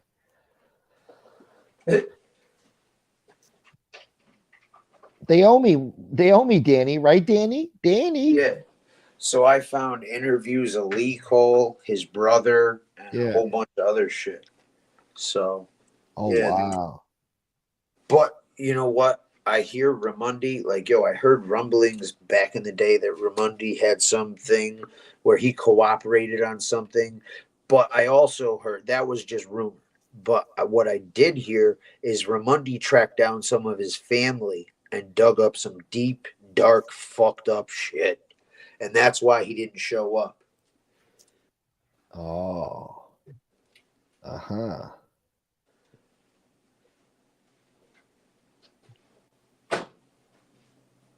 Hold on, let me see here. Where is that thing? Where he says, right, Danny? Danny. Where is it? Danny, that's a good point. Yes, see, that's it. Danny, that's a good point. But wouldn't you guys rather just fucking talk bullshit and have fucking fun and laugh than talk about these fucking clown-ass motherfuckers? Yeah, well, we were until Howie and friggin' Frank decided to have their own private conversations. Oh, I know. What's up? What's up, fellas? My fault. Yeah, Frank is still missing. Still MIA? No, yesterday he was complaining. You only got 75, 80 people in here. It's shit. What'd you say about me? Oh, there he is. Motherfucker, there he is. I had to go take a piss, make a cup of coffee. Jesus. I can't take a break. No, we're talking about Frank. We thought we were talking about Frank. Frank been MIA for like a fucking hour now. I know how to wake him up. Hey, Frank, what was that guy's name? Yeah, you kept Frank, doing that. I'm like, Lee you're Cole's fucking savage, bro. Lee Cole's on the screen. He wants to talk to you. Pap here. Pap wants to talk to you, Frankie. Hey, I want to make an announcement. What was Lee Cole's the girl that he kidnapped? What was her name? Deanna. Deanna. Deanna. You can get in touch with me through a lot of content creators. I would love to interview you, and I would pay you $3,000. Supposedly she has supposedly she has a GoFundMe page, but that could be Lee. Well, but that could be a route to track her down. Jack's got a $3,000 standing offer for an interview. Just for an interview. And you know what? If you don't say anything bad, you don't say anything bad. Listen, are you really serious? Because I could broach the offer to someone who could possibly talk to her. Really? I'm dead serious. All right. Serious as cancer, boy. If that guy throws my ex-wife under the bus tomorrow, I'm dead serious. Okay. I don't even care about the old man. This guy really got the gall to say that that's what he said to you, Jack? He said he's going to do this, huh? He wants to do this, huh? That's why he wants to play this off? Angel tried to stop him, but he just kept talking, and he let MRE chime in with him. But she tried to. Well, what did that cuck Nazi rat fag say? What did he say? No, he was just like, what? He made a porno? Why? He don't really know me, MRE. But my point is that I was right. I mean, him, Lee, and other people, they use Angel to attack people. Like she just finished saying that she don't want to talk to Chicago Muscle no more because he didn't respect the fact that he says things to people and then they attack her and her daughter. Okay, she just finished saying that, and then you got this guy come on and attacks my ex-wife. Listen, you know, I don't care what anybody says about me, as long as it's the truth. Right. Yeah, because you can't say nothing. The truth is the truth, you know. The truth is the truth. All right. Whatever you're gonna read in, whatever research you're gonna do, 99% of it's gonna be true if it's court papers, but you ain't gonna see nothing. You ain't gonna see nothing about any old man or any tape in court papers. Well, you know what this is too. That I always say, Jack. I tell them, I say, listen, you guys want to keep telling lies about us, then we're gonna keep telling the truth about you. Right. Because I'm telling you right now, the truth about them is worse than the lies that they say about us. Yeah. And they need to remember that. Yeah. I mean, he said we were Plenty talking of about ammo, you know. He said we were talking about him all week. I want him to name one lie. One lie I wanted him to name. I still want him to when he went on Angel's show and he was talking shit, saying that I was ringleading us talking shit about his brother, and we were saying all this shit about. I want him to post that clip where I said one negative thing about his brother. Post that shit, Lee. Why don't you do that instead of lying to fucking Angel like you do every other fucking night on the show, trying to egg her on and instigate a little shit, dude? You fucking scumbag.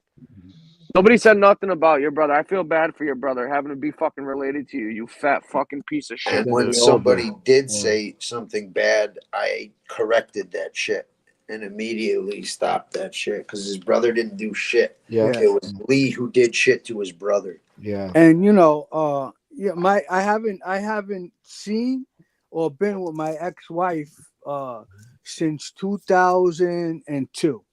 Okay. She's the mother of my children, okay, and we didn't leave off on bad terms. Everything was okay between us, but now, if she happens to hear this, I have a daughter. I mean, I have a son that's an adult, and if he hears this shit, how's he gonna feel? Right, 100%. 100%. You know what? That'll probably drive some people to do it more, unfortunately. Fuckers. Listen, those defense attorneys, they're just as fucking slimy as fucking their defendants, and they call the government slimy. They're just as slimy. They're fucking that fat fucking. Sorry, that fat fucking chickie was like trying to talk like, oh, my lawyer tells like they're fucking paid liars. That's what they get paid to do is fucking lie. That's what they're paid mouthpieces. They get paid to go up there and fucking lie for you. That's what they do. You know what I mean?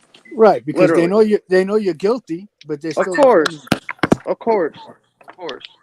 And they talk about all this, but they're not a rat, and they're calling fucking lawyers up and dog whistling to the feds, and then this fucking degenerate's got the nerve to try to dog whistle out to Springfield to try to get these guys to do something to Anthony. Like, you know how fucking bad. stupid. You know how stupid you are for saying some shit like that, you idiot. Bad.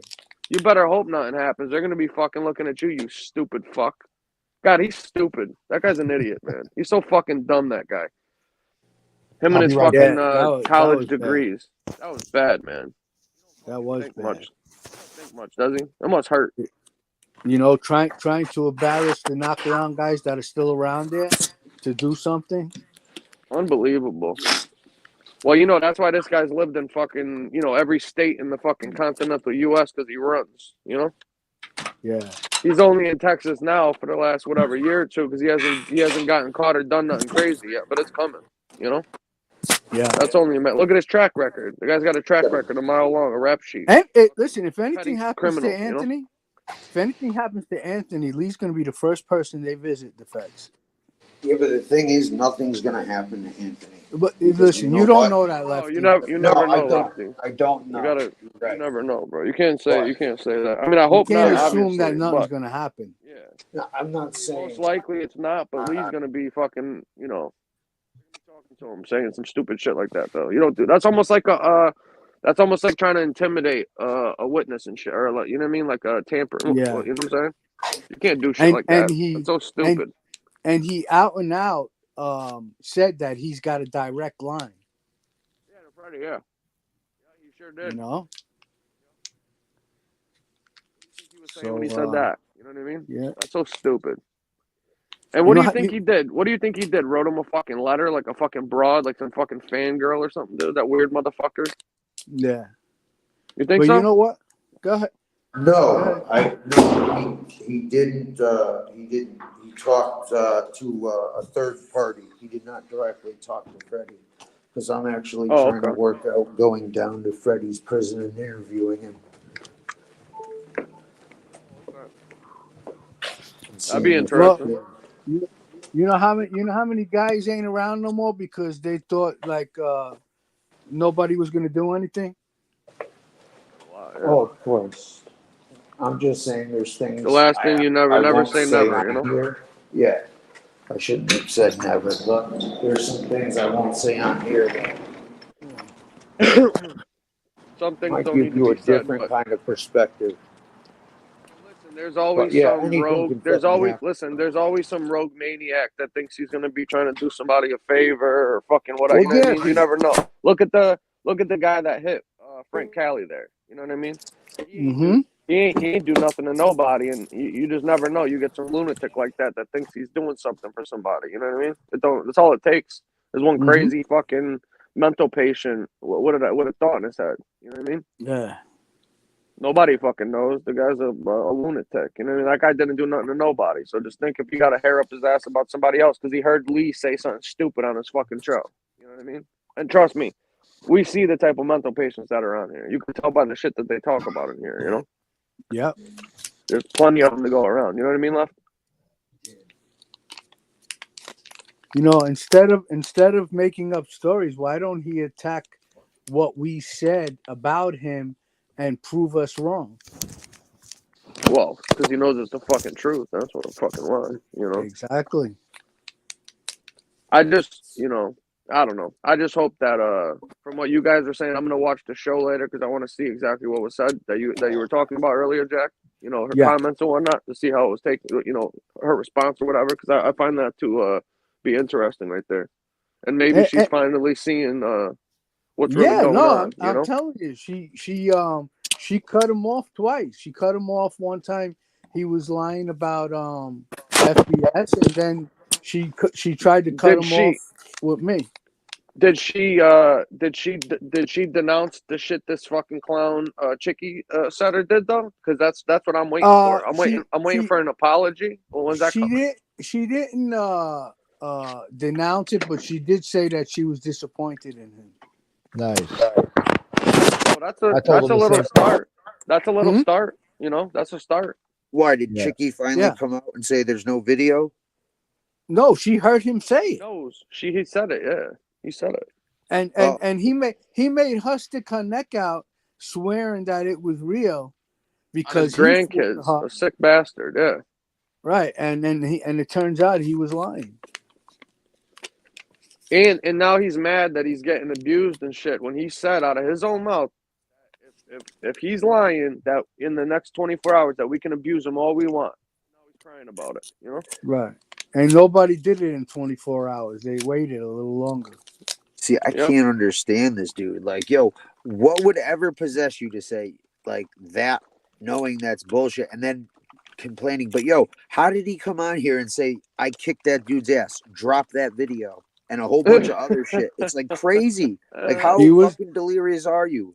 He was hoping you never showed it. Yeah, I think he was hoping that you didn't really have the tape or something. Never done it at all. Listen, before my show, they were fiendishly calling my phone. Really? Yeah. Scared about that shit? Well, Lee Cole tried to get in touch with Anthony to try to squash things. Yeah. Oh, yeah, he's getting scared now, huh? And now he just made that statement that something about me going on his show. So I guess he was asking me to go on his show, but you know, I make no bones about it. I cooperated and I wore a wire and I don't give a fuck. and that's it. Don't fall for his bullshit though, because he starts shit with people, then he tries to make up with them so that you could be friends. Then he gets you on the show, then he pisses you off, then he talks shit about you. Listen, my friend. Listen, Jack's been around the block a long time. It He will ain't take falling him for a that. long time to Yeah. pull the wool over my eyes. Yeah. He ain't falling for that, dude. I don't see that. That's his no MO, fucking you know. way. Look at what he just did with Anthony. He went out and put that video out, trashing this guy, telling lies about him for 30, 40 minutes, and then wanted to send that guy Loomis a message saying that, oh, this is the last thing. It's gonna end here. We're gonna be, leave each other alone after this. Like he wants to get the last. Like he has the decision who gets the last word. And, that's what that guy does, man. He's a fucking scumbag. Time and time again. Or like you ain't seen nothing yet. You thought this video was bad? Like he was threatening. Yeah. When you learn how to read, I'll start getting worried. You know, you know what I mean? Get the fuck out of here. He got court transcripts. You know, fucking read. I'm not worried about that, dude. You know. Anybody who knows how to read will understand that there was no tape made. Even Angel understands that. She don't understand much. You know. Yeah. Right. I'd pay to hear him read a book. I'll be right back in a minute. 1 second. All right. Yeah.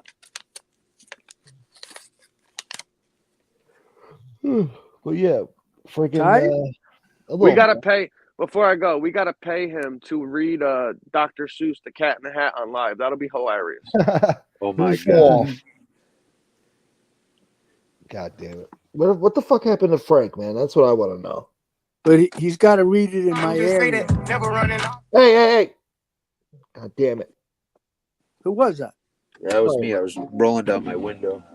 Yeah, you trying to get Gunsmoke's channel? Another episode that I gotta cut up. God damn it! But anyway, I think he'll be all right because he always does it on his channel. Yeah, but he's not monetized. I don't think he monetizes. Oh yeah, that's true. Right. Yeah, you can get away with a lot of shit. Yeah. I saw a friggin' video today. Some friggin' lady was breastfeeding like a kid that's old enough to walk. I'm like, how the hell is this allowed on YouTube? And she's like enjoying it. It was all weird. I don't know. It's crazy people out there, my friend. Yeah. She definitely seemed like she's probably doing it for her pleasure. Right? That video was weird. I'm like, yo, this definitely has to be reported and take it down. I was shocked. I'm like, all the shit they demonetized me for playing a friggin' Ron Previty video. Really? Like, yeah, I was doing a reaction type of thing. Yeah. And they cut me midstream, demonetized me, all that shit for like a month. And this bitch is on here fucking pulling her tit out and breastfeeding a kid that's old enough to walk. Don't need to be freaking breastfeeding at that age. And she's over there like moaning and whatever the fuck. She's making all these faces and shit. Jesus. Weird shit, bro. I don't get this YouTube sometimes. I don't get it. But anyway. Yeah, it's like I don't know how this. It's like there's no more freedom of speech. No. As the years go on, you lose more and more rights. Ever since 9/11, that opened the floodgates. Losing your rights, losing your privacy. And that special flu. The Patriot Act. Oh yeah, we can't talk about that though. Right. That was a natural occurrence. But anyway. Gunsmoke. That's why I said special. Yeah, very special. I don't know. What's the link for that investigative? What? What's the link for that video for investigative purposes? Which video? I don't know what video he's talking about. You talking about the Lee video or? Are you talking about Lee's interview? Yeah, I'll put it in there. You're gonna have to copy and paste it though. Yeah.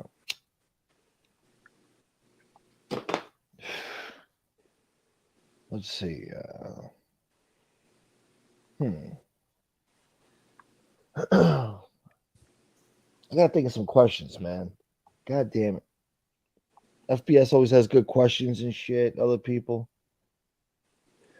Howie, who was the first wise guy that made an impression on you where you were like, damn, I want to be like one of those guys? Well, that's a good question. Jojo Carrazzo. Really? Yeah. And what drew you to that? What about him The Was it his way personality, the dress, what? it was just the way everyone reacted to him when he was around. Like when he pulled up, everybody like fucking was like getting at a standing at attention. You know, when they watch him, watching him park, and you know, and it's just like they stood in lines just to get the opportunity to speak to him. Yeah. So the respect and the adulation people showed him was the drawing factor for you. And back then, before he went low key, he was driving Benzes and BMWs. I mean, this is in the you know, the mid to late 80s. Yeah. So, you know, when he had this big body Benz, he had the 6 Series BMW 2-door. Mm-hmm. He had a Porsche 928 that he used to let me drive all the time. Nice. The old 6 Series was the one with the pop-up lights, right? No. Yeah. There was. Yeah. Oh. It looks like Yeah, it's like the 6 Series and the 8 Series, right?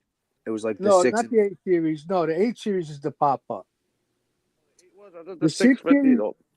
I don't know if the 6 No, Series has I know the what the 6 Series is. The 6 Series has like slanted front headlights, not pop-up. The 8 I think Series, you're right, the 850, okay.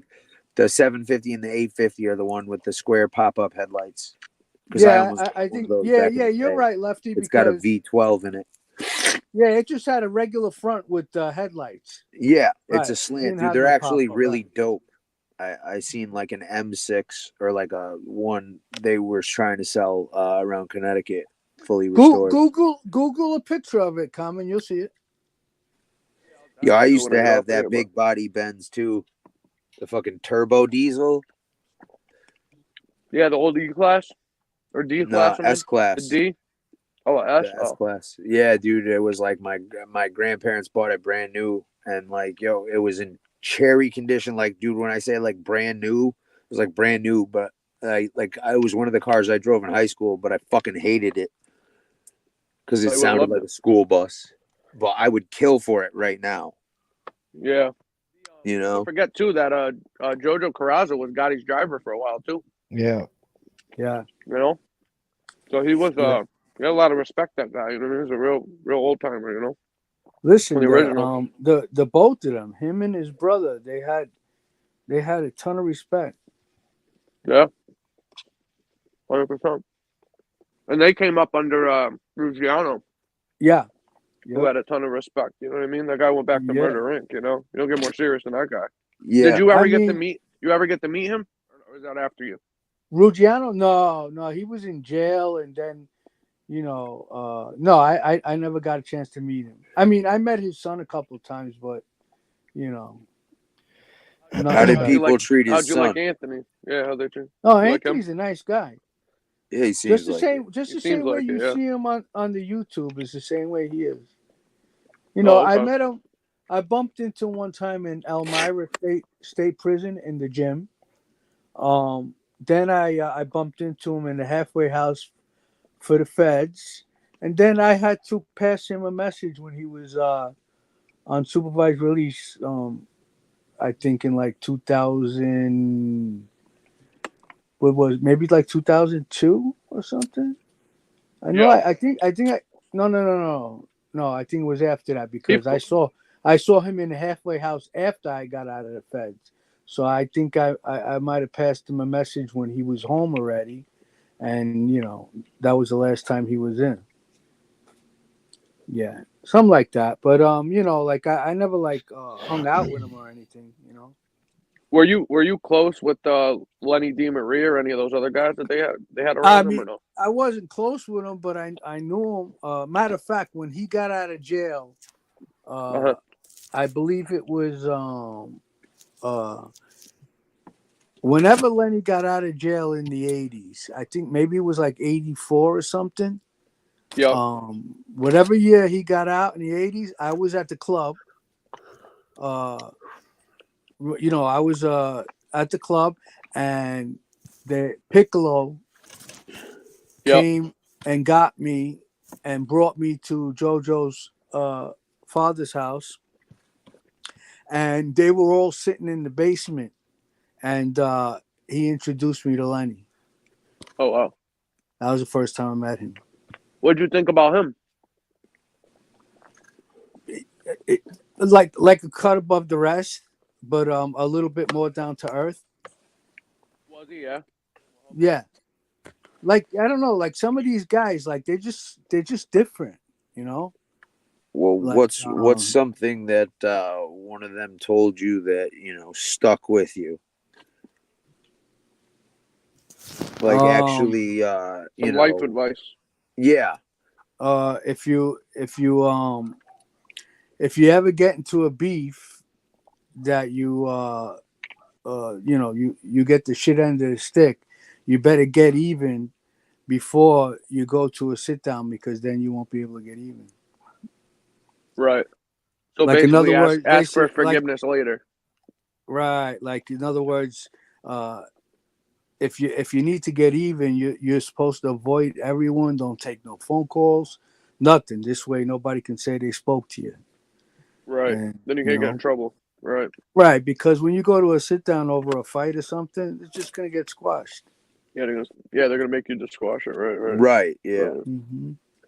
Well, I think a lot of guys. Okay.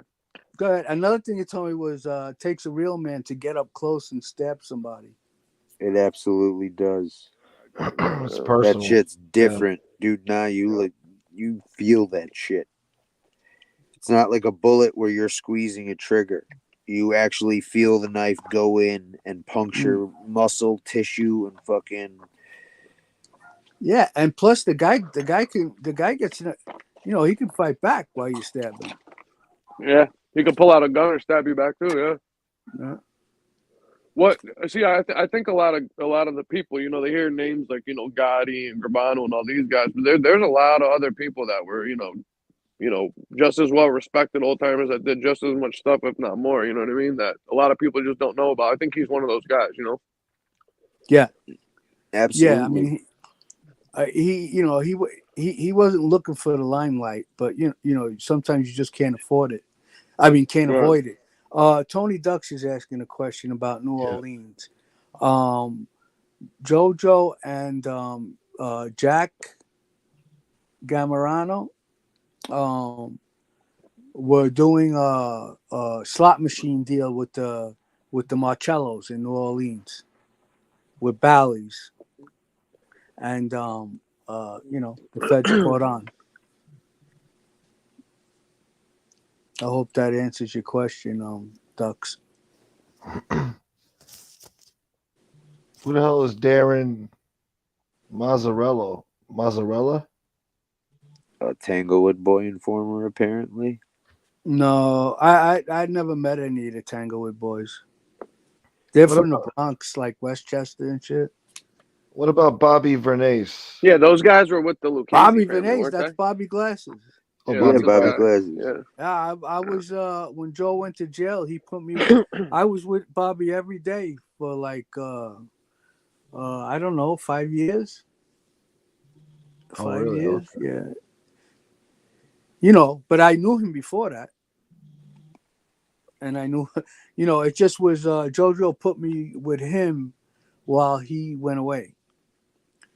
And he also told me, he's like, to get, people to go hang out over there. I guess he was like hopefully trying to build up a crew for Bobby, because he didn't really have a lot of guys. Well, let's put it this way: the guys he had around were fucking. Frankie will tell you they weren't the the best guys to have around.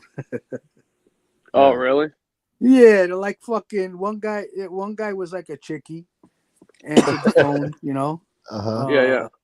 And then it just like, I mean, there was a couple money guys around him, but they were just like really, really soft guys, Right.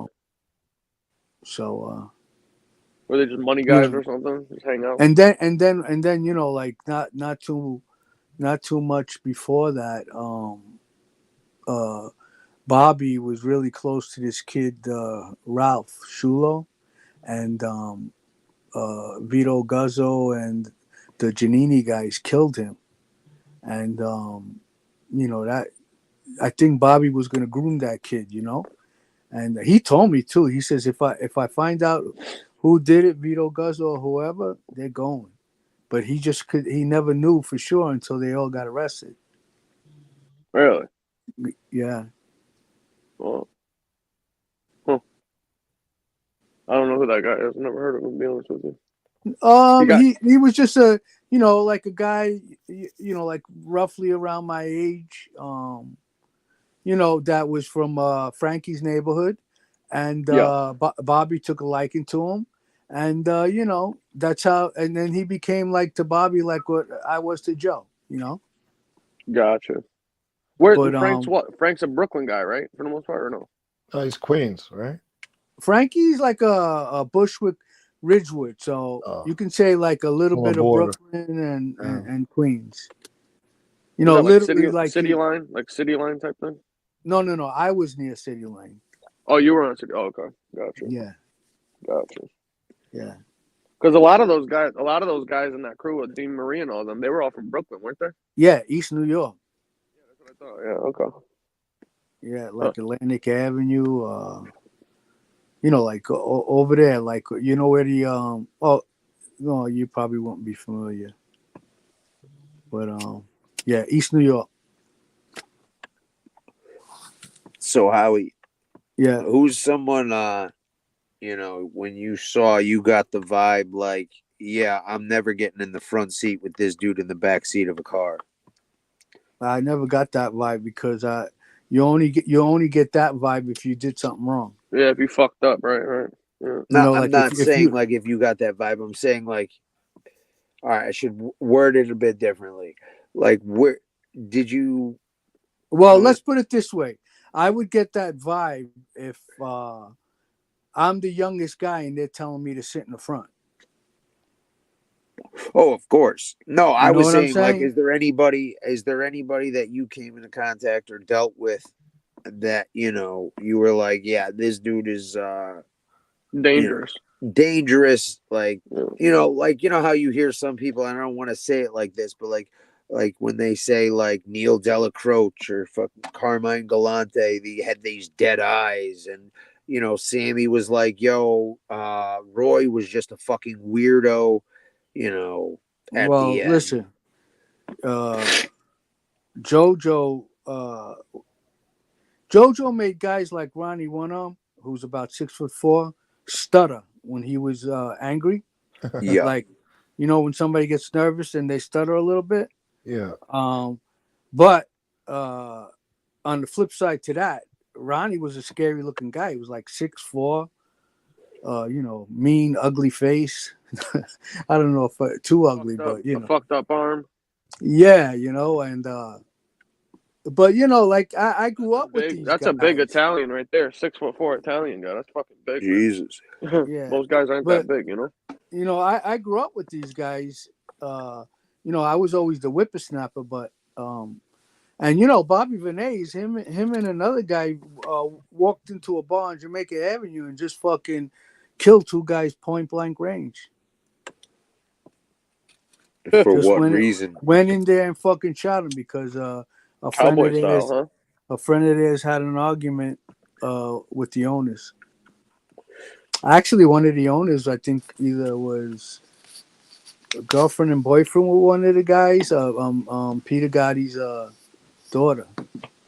So they just went in there cowboy style and fucking smoked them. Cowboy style, smoked them. I like that. Yeah.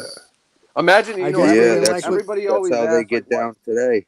Everybody always asks, like, what period of time would you want to live? I'd want to go back to, like, the Wild West just to see some fucking, you know, some duels in the fucking middle of the street, you know? A little draw or something, you know? Yeah. Do you know there really wasn't gunfights like that? There was a couple. Like the first, I would have liked the to most famous some, though, you know? was Wild Bill Hickok. That was where everybody gets that, where, you know, Well, Andrew Jackson, our president, fucking smoked some people. He used to duel people like that all the time. The OK Corral too. Yeah. Okay, duel. Like when I say duel, He means like I OK mean, Corral type raw, shit. Yeah. like 6 shooters and shit. That didn't happen like that. Well, I'm talking about take 10 steps, turn around and smoke a guy. I'm talking about a duel like freaking Alexander Hamilton and shit. Hey, Joe Caps just asked me, did I know Marty Bossart? Yeah, I did know Marty Bossart, and who's that? Marty Bossart. He's the guy that got killed when he got out of jail.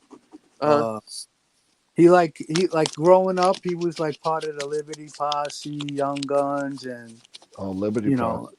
But he hung out with guys the younger guys that hung out on our corner, and that's the guy one of the guys that killed him told me that he killed him when I was wearing the wire. Oh, really? So, wow. yeah, Todd LaBarca and Gennaro. Oh, Todd LaBarca. That's the guy Hootie's brother-in-law, wasn't it? Right. And he got like 23 years, I think, and Jerry Bruno got like 21 or something. So is it true what they said that Hootie's the one that gave that guy up or no? You know anything about that? Gave up Todd? Yeah, he said that he cooperated against that guy. Well, once Hootie became a cooperator, of course he's got to cooperate against him. Well, no, he claims that he didn't, is what I'm saying, though. I would imagine Hootie knew that he did it because at that time, Hootie was hanging out with Alphonse, Mike Rock, Jerry Bruno, Todd. He was hanging out with all those guys. Yeah, so, that's the one guy he said he'll never say nothing negative about. And I heard those guys were good guys, the Rockeforts. Yeah, they were. I never heard nobody say nothing bad about those guys at all. No. Frankie was a sweetheart. He passed away, and Mike was a good guy. He was the only one that wasn't a junkie. The rest of them used to always sniff coke when they went out. Yeah. They get in a lot of trouble, those guys? Huh? Did they get in a lot of trouble? Get in a lot of trouble? Yeah. Like all high and shit like that? No, they if anybody knew, they didn't say anything, Oh, okay. So I mean, they didn't get like totally out of control, but I can tell, What are you talking about, J.R. Boston? Where's Johnny Mac? It's fucking. What are you talking about? He's on right now or something? I don't pay attention to that guy. He's irrelevant to me. But I don't even pay that guy no mind. Yeah. I'm gonna take him seriously. Yeah, you know what? I think they like Alphonse. Well, you know what? I shouldn't say they all because I'm not including Todd LaBarca and Jerry Bruno in that. I'm talking about the Alphonse Trucchio, Tony Muscatello, Chris Colon, like the main guys. Yeah. And they followed footsteps because Ronnie One Arm used to do the same thing. Oh, he was a party guy too, yeah. Ronnie One Arm? He was a party guy, yeah. Well, I told you he got Jojo and Nikki fucking beat him up so bad one day that he was in the house for 2 weeks. Because I remember you were saying he had a bag of coke right? in his pocket. Yeah. Right. No shit. That was probably the last time he got caught doing that, huh? That was when he was younger. Oh, before he got made? Yeah, it was before he got made, yeah. Oh, but even after he got made, he was still doing, he would still go out and, What did he make all his money from? Because they said that guy was a huge earner. He was. I don't believe him to be a huge earner. So that's not true? If he was a huge earner, it was for a short period of time when when I started bookmaking, I was getting a lot of customers real fast, and then I did that bullshit skid bid in Rikers Island. I left Tony Muscatello and Carmine Cascone to run the business. And I don't know what the fuck they did. I came out. I had like a handful of customers left, and before I left, maybe I had almost 80. Wow, 80 guys putting in. Oh, game. Well, that's good. Yeah. Make a lot of money with 80 guys. Fuck. So so then stuff happened. I got sidetracked. I got in a little trouble with Joe. I was in the doghouse for a couple months. And I just didn't bother getting back into it right away because I lost a lot of money betting, so I didn't want. I just was sick of watching games, and I didn't want to fucking stop betting again. Right. So now all of these kids, they all hung out at the bowling alley on Rockaway Boulevard. Tony Muscatello, Carmine Cascone, Chris Colon, and the Rockafoots, and Al hung out over there. So then Al started coming up, and then he started, under his father's wing, started taking action, and they basically, they built up a huge business, and whatever stragglers was left, after my little fucking time, Tony Muscatello knew all the guys that used to bet with me. Used to bet with me a guy named Charlie Fish. He was a Colombo guy. You ever hear him? Yeah, Charlie Fish. Yeah, that sounds familiar. What was his last name? Colombo Wise guy. I forget his last name. Charlie Fish. That sounds familiar. He was with Joey Scopo, with the Scopos. Oh, okay. It was what the fuck was that guy's name? He was with what the fuck was that guy's name, man? Mara. Mara, wasn't that his name? Mara, maybe. I honestly, we all called him Charlie Fish. So, you know how many people in the neighborhood like that you don't really know. You don't know their last name. I've said it before. I said, I've known guys for 20 years and shit, and I found out their name on the news or at a funeral or something. Right. You know what I mean? It's true though, man. It's true. It's when you got older and you started getting arrested that you knew the last names. I'm telling you, man. I could count probably 10 different people I known for so long. They asked me what the guy's name is. Like, I don't fucking know. You know what I mean? Then they pop up on the news. You don't even know if it was him or not until you seen the picture of him. You know what I mean? I don't even know I didn't even know that was the guy's name. Oh, there it is. Charlie Maselli. That's it. Tony Duck's got a lot of knowledge, huh? Yeah, he does. Oh, Maselli? Oh, okay. Yep, Charlie Fish Maselli. Yep, that's it. Okay. Tony Ducks knows everything. I actually knew that last name, but I just couldn't remember. Now that I see it, I'm like, oh, what an idiot. What about Joseph? Yeah. What about Joseph Lombardi? Joe Lombardi. I wonder if Tony Ducks knows me. Nah, he's from down in Connecticut, I think. Okay. He's just very knowledgeable. I could be wrong, but could be wrong. I think he's a Connecticut guy, but I'm not sure. Who? Tony Ducks. Tony Ducks. Who was the guy who asked me about Marty? I forgot who asked me about that. He's a Connecticut. Let me pull it up. Where is he? Was it Christopher? No, that asked you about what? He's got some game about Marty. Chicken. Joe Caps. Is it true Marty was a big money maker? Huh? Was it true that Marty was a big money maker? He had a big cow shop. I don't know. Yeah, he made money. I don't know how much money, but I know that when he came out of jail, before he went to jail, him, Todd, and Jerry Bruno were partners on a lot of stuff. Jerry Bruno with the Chop Shop too. And when Marty came out, Jerry, Todd, and Rockefoot, Al, they were all making big money with the weed, and they were getting it from Canada. And Marty wanted in on the business, and he felt like that he should take Michael Rockefoot's spot because he's You know, he started out with those guys. Like he felt like Mike should be a partner before Rockefoot. You know. Yeah.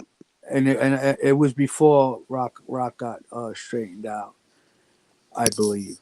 And as a matter of fact, I mean, Rock was supposed to be on the hit, but I guess he either somebody told him not to go or he decided not to go. Lucky for him. Yeah. Yeah, no shit. That's a Yeah, funny so- thing about money too, though, man. You know what I mean? There's a lot of guys that make money that back then that can't rub two fucking nickels together. They were just in the right place at the right time, or they're, you know. So so what happened was so now Marty was a known as a capable kid. So, you know, he was capable of killing Rock or Jerry or Todd. So they decided to kill him, and they took him out for a drink. And when they stopped, they all got out of the car to take a piss. Todd said that he was supposed to shoot him in the head, but Jerry stepped in front of him and shot him in the head. Oh. Oh wow. Yeah. That guy's doing what, like 30 years or something right now for that too, isn't he? 21, he copped out.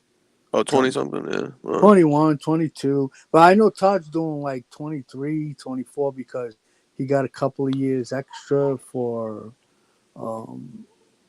something. I forgot what it was. Yeah. That's a long time to be sitting down for. Yeah, I mean, all of this shit happened in 2009. Like, that's the last time I spoke to anybody. Oh, so he's almost halfway through with that then by this point. Yeah. Well, he got arrested in 2011. Yeah. He's probably about halfway down then, yeah. Hootie would have testified if his brother-in-law didn't take a plea deal. 1,000%. Like, no, it was like they would have tore up his agreement if he didn't. Right. Yeah, that's why I don't understand. Oh, 21. Joe Cap said 21. Yeah. Oh, 21. That's probably Jerry. Because he got a little bit less than Todd. Yeah, but see, that's how these guys get away with it. They do that little word thing, like, "Oh, I never took the stand. I never testified against nobody." Yeah, well, yeah, because they took a fucking plea. Of course not. Yeah, and he said it's Bruno. I guess this kid Joe Caps is from the neighborhood or something. Sounds like he knows him. Yeah, it sounds like he knows him. Man. Yeah, but I know what you're saying, Hootie, because he didn't have to go on the stand. He can say that he didn't really hurt nobody. Right. He can say it, but that's not true. When you Exactly. profit, you have to admit to every crime you committed and with who. Yeah, and then they do that. Oh, they called me. He says that they only called me a rat because I jumped off a global plea, and it's like, well, what else would you call that?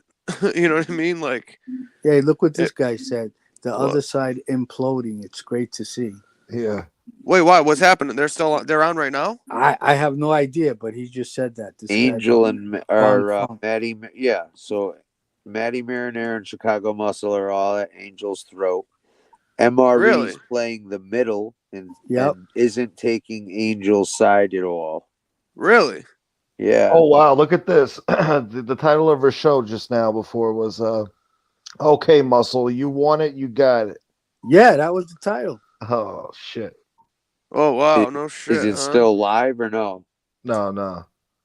Then so where are they imploding? They're on live right now, or he talked about like that just happened. I guess maybe he just talking watched in general. something, Oh, okay. Yeah. I got you. Interesting, man. I can't wait to since watch. I'm not monetized, we Joe can go Cap over says, my channel. We can Joe Cap comment says, and what do you do mean a reaction jumped off video. a global plea? Ha ha ha. He said what? He said what? He said, what do you mean Hootie jumped off a global plea? Ha ha ha. He's trying to make excuses. Oh yeah. I think he's Tony trying Duck to says Hootie insinuate likes to say he that jumped off a global plea. Yeah. Yeah, I that's what he think says. he's trying to insinuate And that Diversity Hootie said- can't jump anywhere. Hootie the Owl was Anthony Sparrow's right-hand man. I love Diversity, bro. He's a Yeah. we were cracking jokes all night last night. He's a funny guy. Yeah, he made a funny joke about me one night. I thought it was funny. I couldn't. What'd even he get say? mad. I forgot what it was, but it was funny. Yeah, he's a funny bastard, that guy, man.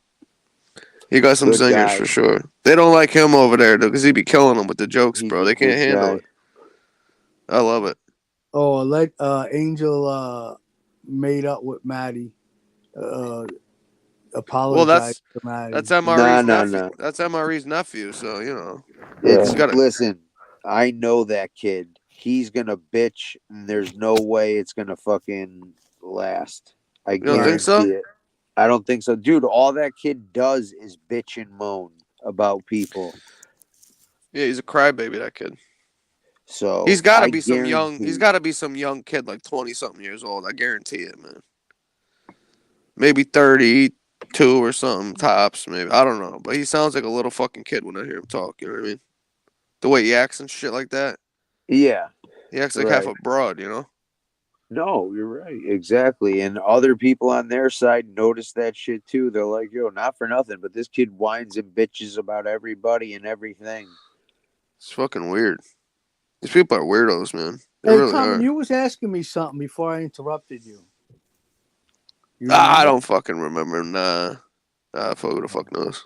See, we were talking about interesting shit, and then we got back on these fucking douchebags. Well, you know, I need to I need to know I need to watch it and know what's going on, because then I feel left out. You know what I mean? So now everybody's seen this shit, and I don't know what the fuck they're talking about. Now I feel some type of way about it. You know? Nah, man, just do with me and be like, No, what happened? Nah, because you gotta know what they're saying though. So you know what I mean? Because then if not, you know, how do you know what I mean? How do you know what's going on? We know you're joking. We know you're joking. Oh yeah, you're good, bro. But you know, I heard you know, Jack say that before. If you don't watch it, how do you know what's going on? So you kind of gotta watch. I watch them all the time. I won't watch MRE or nothing like that. But if I hear, you know, Lee did a show or Angel or something happened over here, I gotta check it out to see what the hell's going on. You know? Yeah. Fair enough. I don't know, man. Plus, I like laughing at them because they're so fucking stupid. So it's funny to me. You know what I mean? It really is. Yeah, you got to get some good clips and shit like that. And that I would, if I wasn't watching Lee's show, I'd never have November 4th. Or whatever the fuck he said. I don't even know how to pronounce that word, dude. It's like a new language, dude, you know?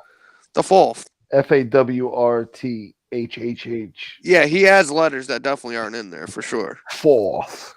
He's got his own spelling of that shit. I'd like calling Howie Hidalgo. Can you fucking Lee? I know you're listening right now. Can you spell that word out for me, please? I want to understand how you're pronouncing. He called me Handsome Harry. Handsome Harry. And Handsome Harry, dude. You're next. Whatever his name is. Well, he's resorted down to just calling Frankie F because he gave up on that name. Oh yeah. He's like, fucking forget about him. He's Calling like, him Frankie F. How the fuck do you fuck up Howie? How?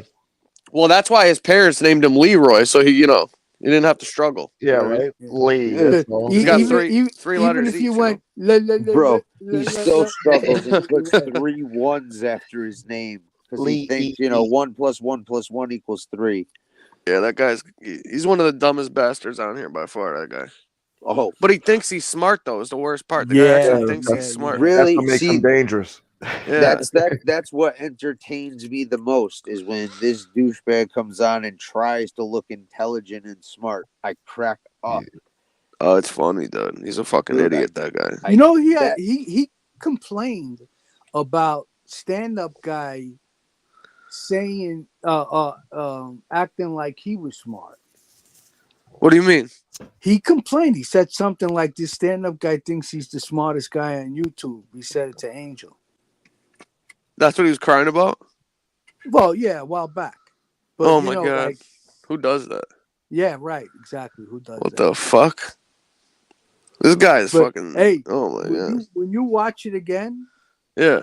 Watch Lee's mannerism when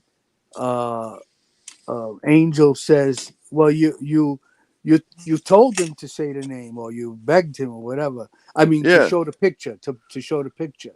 Watch Lee's face, the way he reacts to it, and then when Lee reads me saying drop the link, so I can show the chat what a liar Lee is. He gets a little fidgety and nervous, starts rubbing his chin. You'll see what I'm talking about. And then Uh-huh. when I sent the other message, Lee, you're scared. He Yup. does the same thing, rubbing his chin, and then he blocked me Wow. He's before such a anybody could bitch. see it. Yeah. He is such a fucking Yeah. bitch, that guy. And he talks, oh, why don't you show up at my door, Yeah, dude? You don't want nobody Yeah. showing up at your door. You shit your fucking pants, dude, for the third time in the day, dude. You know what I mean? Yeah. That guy's got to wear a diaper. He's got He Depends goes. on, He guaranteed. goes. Oh, yeah. MRE was asking who I was, right? He goes, this guy was the lowest of the low, and then in the next sentence he says, he put away the whole Gambino family. or a lot of Gambino guys, something like that. Yeah, he was the lowest of the low. He was the fucking underboss's personal fucking driver and shit. Who I do you didn't know say that nobody. about? Though, He you know was what I so mean? despicable. I heard he killed Carlo Gambino. Yeah, you know. You hear all these people. This is how fucking stupid this guy is. You know what I mean? Yeah. Yeah, he didn't know nobody. He didn't know nobody, but he took the whole hierarchy of the Gambino family out. But he didn't know them though. He didn't know not one of them. They never did nothing. Stupid fuck. But besides that, they were recorded. Right. So you're with them all the Understand? time. How can It you do didn't that? It didn't go by like my opinion.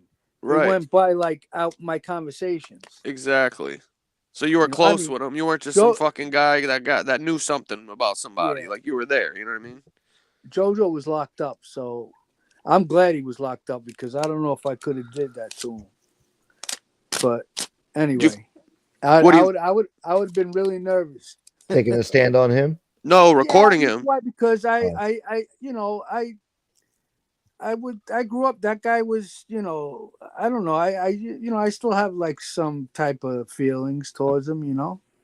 Yeah. What do you think? But, what do you think but would happen if everybody he else, seen I you? couldn't give a fuck. What? What do you think would happen if he seen you? Nothing. He's He's not maybe gonna he'll stay yell alone. something. Yeah. Maybe he'll pull a Gene. You fucking Yeah. Yeah. But he would. He's like what, No, 80? he'll He's go right 70, back to 80 jail right if now? he did that. No, but he's like Yeah, what, 70, 80 right now, something like that? Close to 80. Yeah, he's got to be, right? Yeah. He's been around a while, that guy, for sure. What's up with Nikki? Is Nikki still in there? Is he out now? He's out now. I think he's out now. Oh, he is out now? Is I know it was that I Nick? gotta check the BLP. You call him Fat Nick, right? No, Little Nicky. Oh, Little Nicky. How tall is the Fat Nick? Yeah. How tall is JoJo compared to Nikki? They both short guys. They're both like the same height, but Nikki is more stocky. Oh, okay. Like Nikki's got like thighs like the size of like a fucking football player. What did he grow? Did he play sports growing up? I don't know, but I know he. Everybody said that he had a fucking knockout punch. So yeah, that's what I heard. I heard he was a tough guy. He was short and compact, but like, he was like a big short and compact guy. Yeah. JoJo was more slender. They said he was a real tough guy. You know what I mean? But vicious. Yeah. They always said that Nikki was tough with his hands, and JoJo would turn anything into a weapon. Damn, a pen. Anything. Well, they came up under probably one of the more serious crews in that family. I mean, Ruggiano's a stone cold fucking killer. That guy. You know what I mean? That guy's a real deal. They almost murdered. I don't know if it was a captain's son or a wise guy's son. And Ruggiano saved them. Oh, really? Mm-hmm. No shit. That's what he was known for, Ruggiano. He would never give up any of his guys. Yeah, they said he was a good guy, but he was also real serious, stone cold. That guy, real stand up, like So he was loyal to his people. Who the hell wants a reputation of fucking giving up your guys? That's the one thing I'll say about Senior. He was like that too in a way too, though. Mm-hmm. He was good. He was good to his guys. I will say. Senior was, he was a gangster's gangster in his own ways, but nobody's perfect. Of course. He had his faults, but You can't take that away from him. He was a gangster's gangster. Yeah, I'll agree to that. I'll never say nothing bad about him in that aspect. That's for sure. You can't, No, I mean, did he do a couple of things that I consider despicable? But who am I? Yeah, To see that say, shit. right? That shit with the with Ernie Grillo was fucked up, man. Right. I'll say that. That was despicable shit right there. That's the thing. I'm What disappointed. happened? You could tell him. You can tell him, Jack. No, you tell him. Well, basically, Ernie Grillo was another guy in the family, and Gotti, when he was the boss, was banging the guy's wife and had a kid with him, and he would, specifically order this guy to go do stuff for him out in the street so he can go and meet up with the guy's wife and fuck her, basically. You know what I mean? And Grillo raised the daughter as his own, knowing that fucking, you know what I mean? Gotti was the father, and how fucking crazy. I mean, this is shit you get killed for. This is the boss doing this shit. You know what I mean? And you got to remember that Gotti used to flip out on guys if they'd go to a guy's house to pick up money or something while they were in jail. They're friends, and he'd kill a guy for that while he's out there doing the same fucking shit to somebody else's guy in his own family. Yeah. Tony Duck said, "How was Blaze?" And he also said Ernie wasn't made at the time. Yeah, but that doesn't matter. That don't matter. You still can't do that. Yeah, you can't do that shit. How was Blaze? Blaze was nothing like his brothers. He passed away recently too, right, Blaze Carrazzo? No, Anthony. Oh, Anthony. Oh, okay. And they were twins. They were twins. The twin brothers, yeah. Yeah. Now, what was up with those guys? What was big difference with those guys? Big difference. More like really? They were like the screw ups of the brothers. Oh, I got you. They were black sheep kind of. Like a lot of people didn't ever think that Blaze would get straightened out. Really? But he did. Yeah. Right. Well, I'm sure the brothers played a part in that. But Anthony, he wasn't looking for anything. Anthony was more. He was like trying to be an actor, He's actually been he was in the Bronx Tale. He was in Analyze This. Oh, that was Analyze This. Yeah, that was a good movie. Yeah, what did he funny, play? right? Yeah, who did he? Which He's guy just was like, that? like the extras, like the guys hanging around. Oh, okay. Yeah. Gotcha. That's interesting. I didn't know that. Yeah. No shit. Well, the guy from Goodfellas, he's got like the really kinky hair. Yeah, the black hair, the 2 times he guy. played. I think what he played, Carbone. The 2 times. He said everything 2 times. Yeah. Get the coffee. The papers. Yeah. So no, I don't know if he was the 2 times. Oh, wasn't? I thought that's the guy. He was with black hair. He was with Pesci when they killed Stax. Oh, that guy. That guy. Yeah. I he got was in Godfather too. He looks like Angelo Seppi, like a black guy in a way. Yeah, I think that's Angelo Seppi. Yeah. I think I've heard him on the phone too. He knows all about the mob. That guy. So Seppi's dead. He came around the club a couple of times. Oh, he did. Yeah. Yeah, because Anthony was friendly. You know who else came to the club? I used to have a picture with him, but I fucking lost it. Mickey Rourke. They said he's knocking around before he deformed himself. Oh, he looks fucking crazy. How crazy does he look, Jack? Oh my God. He looks terrible, man. What did he do, bro? Oh my God, no that idea. poor bastard, bro. He was like, like the girls loved him. Oh yeah, they did. That's why I didn't understand why he did all that shit to his fucking face, man. He looked crazy. Why? Right because now. listen. They said fucking he got reconstructive surgery after he boxed a bunch. You don't remember this dude trying to box professionally? No, they said he was good though. He was like an amateur, pretty good amateur boxer, from what I was hearing. You hear about that? Yeah. You know what I think happened to him? I think Hollywood. Yeah, like he started to go through like a crisis. He was such a handsome guy when he was younger, and then maybe he started seeing a wrinkle here, a wrinkle there. He had the money to get the surgeries, and they botched eventually it's like body dysphoria, you know, like yeah, body dysmorphia. Yeah. dysmorphia. Yep. Yeah.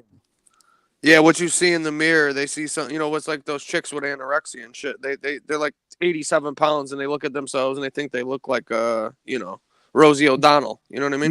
You know what he actually looks like? He looks like a woman. Yeah, you ever see older women that overdo it? They look like cats.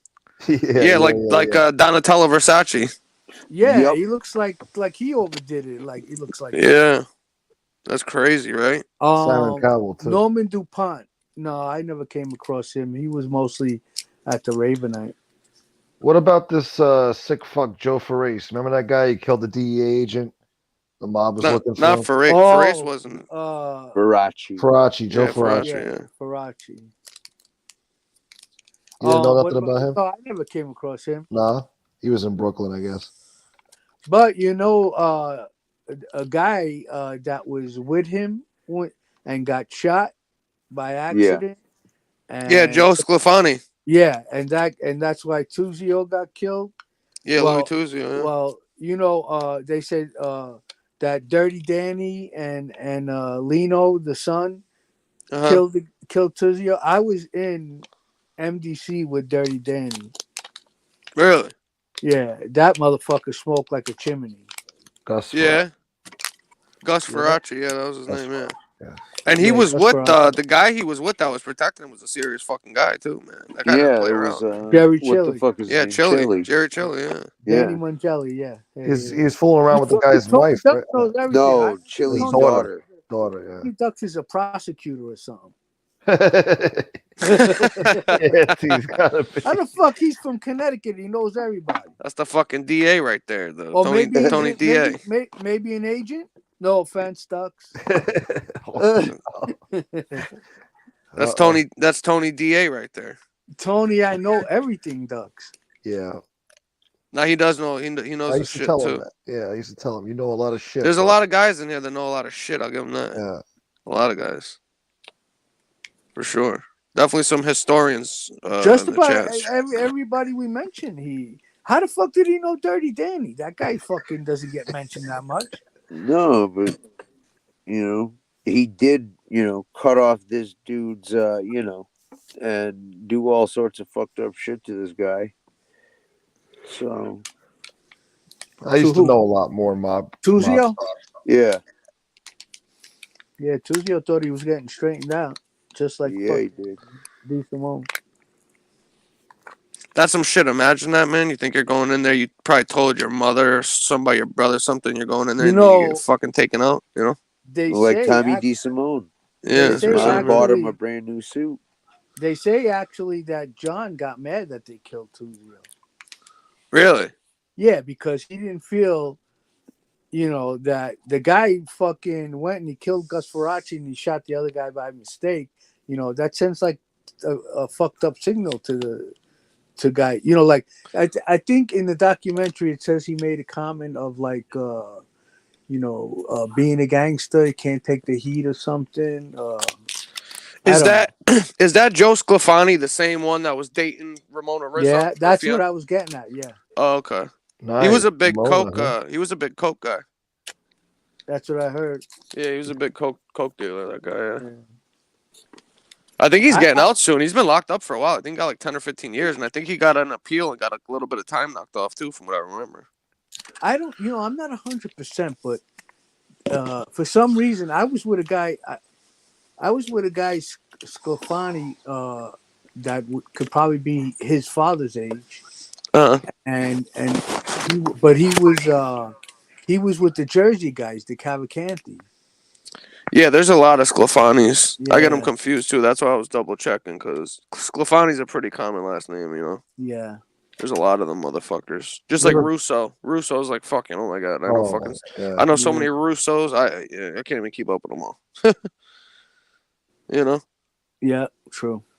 I wonder. I think Frank and these guys are friends with him. I wonder he's not going to come on and do any interviews or shows. Anthony Russo. I saw him do that one documentary with A-Light and those guys. He seems. I wonder if he would come around and do any shows or interviews, or he just laying low. Anthony Russo. Anthony. No, Big Anthony Colombo guy, the Captain Colombo family. Oh yeah, the one in Florida. Out in Florida. Yeah, he's in Florida. Yeah, remember he did the thing with A-Light and all them guys and Mikey Scars and them? Yeah, I don't know if he'd come on our shows, but Yeah, I'm maybe surprised if he would do anything else, you know, in the like a future. Sammy or Francis Francis or even maybe Scars, you know. Right. Scars seems to be a little bit paranoid still to this day, to be honest with you. You noticed that? I can't believe you noticed that. I noticed the same thing. I notice everything, unfortunately. And the first time I noticed it was when he was with the black documentary guy. Trevor McDonald. Yeah, Trevor. They were in the car, and he says, "Don't look." Yeah, don't see look, those two guys? Right. Yeah.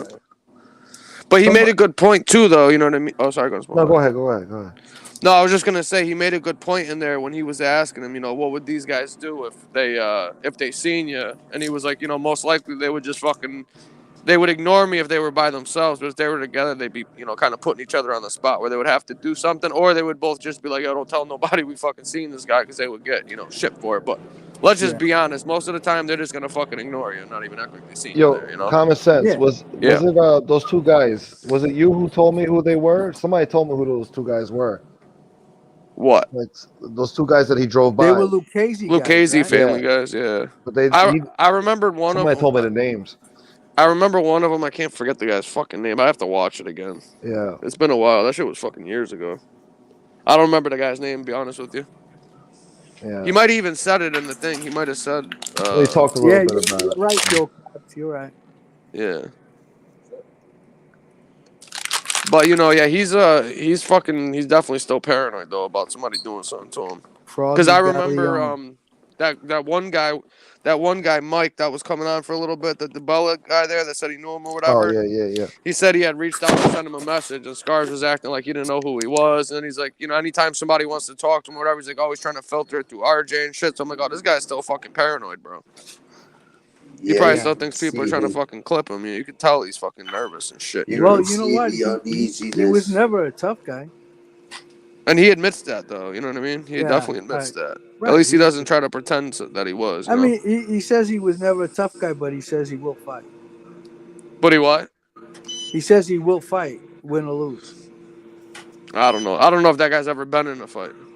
Probably not. I'm just being honest, you know. When maybe, he listen, maybe when he was a kid, but that's when he was younger, that's about it. Yeah. Once guys know who, you know, and he has a long, you know, family line of wise guys and made guys. Nobody was fucking with the kid. You know what I mean? They wouldn't dare touch him. He probably never had really beef in his life. You know. I was fucking cracking guys all the way up to 41. Well, you're in a different spot than these guys. You know what I mean? Yeah, of course. You're a different type of guy than him. You know. Yeah. He's kind of been like pampered probably his whole life for the most part. Yeah. Who his family was. You know. That makes a big difference. You know what I mean? You were earning your shit. He was giving it. It was like he worked on Wall Street and I was a construction guy. Yeah, the blue collar guys, you know. Blue collar, yeah. Yeah, exactly. But it's true though, because you know he didn't really have to earn his place. It was a family thing. You know what I mean? Yeah. Where a guy like you had to prove yourself. You were, you know. Right. Like, how the fuck did a kid like me with no family, Spanish kid, with no family connections, hanging out on 101st Avenue, all of a sudden he's with these guys? They didn't break your balls. Like, what's this Puerto Rican kid doing around here? No. Of course. No. I'd fucking crack him in the fucking head. Yeah.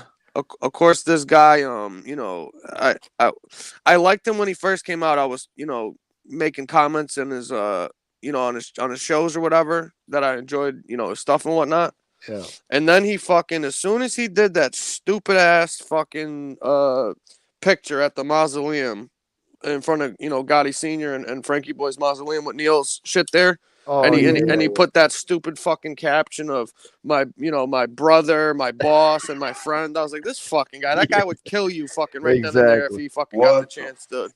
Yeah. Why would you disrespect him and go there and call him? And then, you know, it's like, oh, this is my friend, my brother, and my boss. And it's like, oh, well, look what you did to your brother's fucking kid. So your nephew, you just fucking tried giving him life. You know what I mean? Testified against him 4 fucking times. If Gotti was there, he'd fucking put you in that mausoleum himself. You know what I mean? And walk away.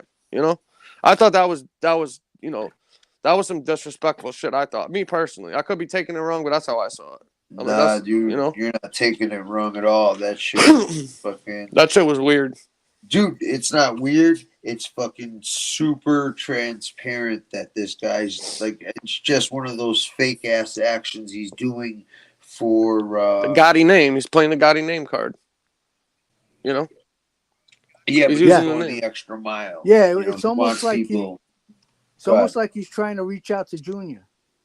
Yeah, he says it all. That's I started noticing. You notice in his videos, like, oh, maybe somebody can, Junior will see this or the pictures I'm posting, blah blah blah. It's like he's trying to reach out to talk to the guy, and it's like, I mean, he's doing that now because he knows Junior, also, sat down with the guys and shit like that. But Yeah, of course, he wouldn't do that if he. Nah, exactly, 100%. And then they don't really say nothing too bad or go at him, which always put me on the fence. Or like, I don't know. I think the whole shit was weird, man. To be honest with you, I liked him at first, but a couple things he did turned me off. Yeah, it was like he was still blowing the Gottis. Yeah, he's got an agenda. That's what I said. Like, this guy seems like he's got an agenda on here. He's always praising these guys and talking highly of them and defending everything that John did and shit like that. And it's just like, I don't know. I think it's weird. It's kind of creepy, to be honest with you. I agree. Yeah, Joe Cap. What'd he say? He said, he said, Mikey Scars went to Gotti's grave. Is that who you're talking about? Yeah. He took a picture. Listen, go on his community tab, and it was probably like a month or two ago. He took a picture and said, I'm here to honor, I think it was his birthday or something. I'm here to honor my brother, my boss, and my friend. And I was just like, this guy's that's fucking bro. weird. I know you guys always correct Well, me on it this. is good advertisement for his show, but yeah, but that's in bad taste. That's in bad taste, man. I always seem to remember the whole story was it is in bad taste to us, but to regular people, they're like, "Oh my god, Leonardo, Lee Cole, oh my god." No, what Right. Mikey's trying to do is control the narrative. Yeah, but didn't Mikey Scars snitch because he was locked up and Peter Gotti wasn't taking care of him? Yeah, they cut his money off. Yeah, but I think it was the Carrazos who cut his money off. Oh, he blamed Peter. But he blamed Peter. Yeah. So yeah, Peter became the acting boss, but believe me, he took a lot of advice from the Carrazos. Right. Well, I believe it. Yeah. Not hard to Now believe. he's over there kissing the Gotti ass though. I don't get it. It's weird. No, listen, that's what I cannot understand for the life of me. I don't get it. That's why I said he's playing. It's either he has some type of agenda or he's playing it up to use the name to build his channel and live off that. You know what I mean? Because that's what I think he's doing. Yeah, both. that's both of them, right? Both, yeah. So that's when I started. After he did that, I haven't been back on his channel. I haven't commented on nothing. I'm like, this guy's fucking. I don't like that shit, man. He lost me after he did that. I'm like, I'm all set with this guy. I think I watched only one episode. That was it. Yeah. Hey, Howie, I got a question. I can't watch all of these fucking channels. I don't have time. You don't have enough time in the day. But Howie, when you wore a wire, where'd you wear it? Like in a watch? I heard they put it in a watch now. Or I put it between my balls and my prick. Oh, because they'll never grab for that, right? Now you know what I mean. I don't want to say. I feel like I'm betraying the government if I. Yeah. All right, I understand. But I got it. They're very high tech now. So listen, they got. I know a kid. The guy was wearing a watch and a fucking button on his shirt was the fucking camera and shit. Yeah. You'll never fucking know, dude. I heard they make you take off your watch now when you meet up with certain guys. Probably. Who the fuck knows? Listen, you need to meet butt naked in a pool, but you still need to check their asshole. Yeah, well, you need to meet them in a fucking pool. In the pool. Yeah, something. Bro, if the dude's that fucking motivated to stick a bug up his ass. Right. No, you get it. You win. Yeah. We would have no qualms about that. They're just that small, and they're fucking. The sound is incredible. Like I mean, like fucking people talking 10 feet away, and you can hear it clear as day. Snake fart in Egypt. They got a parabolic mic now. I could hear a snake fart. Snake fart in Egypt. Yeah, the Gotti movie. That's funny. They don't run out of time on money. Well, no, but now they can digitally Tony separate Ducks. all the Did you read Tony Ducks? What is that? Call it advice. Look, he says I wouldn't call it advice. I'd say the Carrazos were telling Pete what to do. Yeah, there you go. That's true too, though. You know what I mean? Pete was a fucking damn garbage man. You know what I mean? Those guys, they didn't like that Pete was in power, right? See, Joe, I got an answer. Because he was an idiot. You see, the only reason why I wasn't nervous about anybody finding out is because I knew no one would ever fucking question me like that, or attempt to try, to insinuate that I might be wearing a wire, or like because somebody does that to you, You and kill him. you're not you kill him. you got permission to do whatever you want. Yeah, a guy get killed for that shit. Fucking Scarpa did that to a guy, and the guy was right, but he didn't have the proof, so he fucking killed him on sight for that. Yeah. I think they were at a meeting or something, or right at the table. He shot the guy right in the fucking head between the eyes. He said, "You got the proof?" And the guy said, "No," and he shot him. Bang. That's it. Plus, another thing too is they're never gonna find it. Right. You think they're gonna wire people up with a chance of getting caught with it? Right. The guy who it'll be right in front of their face, and they still won't know it's there. Yeah, they had a key fob camera mic thing with the guy who tried to set me up. Yeah, key fob. There you go. Yeah, there you go. Crazy. It was the shape of a 2000 4 or 5 Chevy 2500, like the Chevy key fob. Yeah, it's like hold on, Chevy, Cadillac, it's like this. everything. There's big, and it's got an unlock and a lock button on it and shit. That's the on and off button. You turn it on and off with the button. Yeah. Wow. That's crazy. That's crazy, bro. Yeah. And I've seen like much more sophisticated shit than that. Well, look at Cookie Durso. I mean, he had it in his watch. What are you gonna do? Open up the watch? They have no, they have Rolex watches. They can give it any watch. Like now, I know. What I'm saying is, how are you gonna find it? You would have to open the watch. No, right. You don't. Well, what you do is you get one of those things that detect signals that are transmitted for recording. No, but he's saying it doesn't matter. Even if you have a RF detector, you'd have to figure out where it was, is what he's saying. Yeah. I think. Yeah. They would have to guess it was the watch. Yeah, where it was, right? And a lot of that's bullshit too. Like those detectors. Those things don't even work. Guys get. They don't even work. Listen, I'm not talking about the fucking, $20 ones you can get off fucking Wish and shit. I didn't think you were talking about $20. No, I'm saying there are like really good, legitimate ones. Yeah, but those bugs bugs are so good. The government already knows that, and they have ways where they don't even detect them with the RF detectors, dude. Trust me. No, man. Like there's ones that pick up Bluetooth or fucking. Like I'm telling you, they're as small as like a grain of rice. One of my buddies. Listen, one of my buddies had fucking all those goddamn scanners.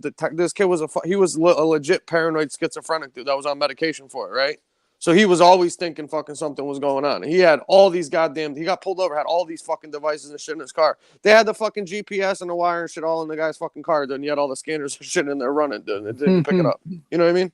Yeah. That shit, they know what the fuck they're doing. You know what I mean? Don't get me wrong. Maybe not all of them, but still.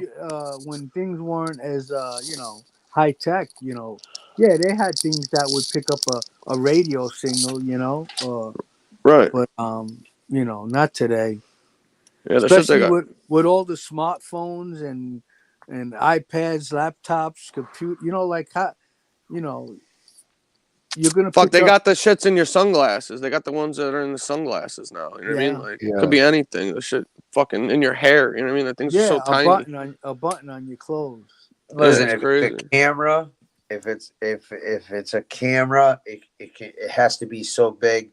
If it's just a microphone, those are the ones that are fucking tiny as fucking can go anywhere. Yeah. So it depends on what, like, because if it's a camera, like this is stuff I actually do know. You sure you didn't wear a wire? No, but I did everything I could to prevent getting caught by one. Listen, I'll just say this though, right? Listen. One time I refused to wear the camera. Oh yeah. Yeah, because I only used it when there was nobody in the cafe, Bobby's Cafe. Yeah. But if anybody was there, I wouldn't use that thing. No, but Lefty's right. Lefty's right though. But you know, the one thing too is that listen, if those motherfuckers want you, the last thing you're gonna have to worry about is finding the thing. You're already probably done by the time you figure it out, anyways. You know, you're probably already fucked. Once you got a suspicion that you even need to pull out one of the detectors or scanners on somebody, you're probably already screwed. You know what I mean? Yeah. By that point, and you're already done. You know what I mean? And then what do? You Kill the guy? You kill the guy and On camera? It's not going to necessarily help you. You know. Right, because Well, they already look got at that they already got the situation. recordings and audios probably on He file. found you know? out his brother-in-law was informant. They kill him. The next day in the paper, this guy is fucking, missing and shit. Right. So Howie, when you're wearing the thing, is it like in the back of your mind, like I'm wearing this fucking thing, or like do you forget about it? Do you get paranoid? Like No, I forget about it. I didn't get forget about it. paranoid because nobody's gonna pat me down. And you just act normal, right? You don't. And Ask besides that, questions. even if they pat me down, they're not gonna find it. Yeah. You better have like a toolbox or something if you want to. You better have a toolbox.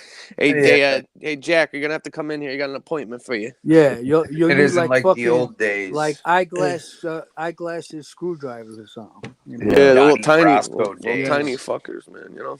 That's why I said, man. Listen, if you get to the point where you think you gotta use one of them things, you're probably fucked already. You know what I mean? Yeah. Seriously, you got other Yeah, problems. You know. No, you're right, because by the Stay time out of trouble. Stay out of trouble, guys. That's the bottom line. Stay out of trouble. They You're have gonna get this- caught. You know. Dude, they got me on Worldwide. record. They got me on recording. Getting into a fucking vicious argument with Frank Giudice. Really? Not Reed DC, Giudice. Oh, Juddy's. Oh, there's Yeah. DC. Gotcha. And he's actually a wise guy now, but when he first came out of jail, I knew him before he went to jail, and he actually even one day he showed me around his house. But now when he came out of jail, all of these young guys are wise guys now, and of course he's waiting for his opportunity.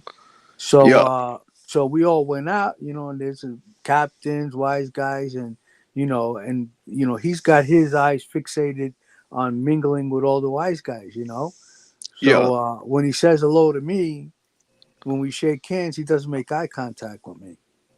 Oh. I fucking flipped out. I flipped out. I dressed him down.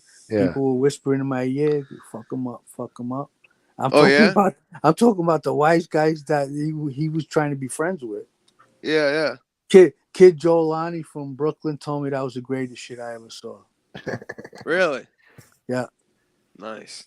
Yeah. Because you can't take no slights. You can't take no slights, man. That's weak, No, disrespecting. and he wasn't made yet, so Right. Well, what was the reason for that? Why was he just trying to be a tough guy, or what? No, he just fucking, I guess, just being rude. Like I'm not straightened out. He's not interested in talking to anybody. He wanted to talk to the wise guys. Yeah. Right. And he always was that type of guy. He wanted to act a little bit a step above you. Yeah. That's the guy that met Vito Guzzo with his kid. Uh-huh. You ever hear that story? No. What's that? He Vito Guzzo wanted to meet him or whatever they had, and what the fuck? He brought his son with shit. What? And we when lost Vito, Howie. No, he's on the bottom. Nobody.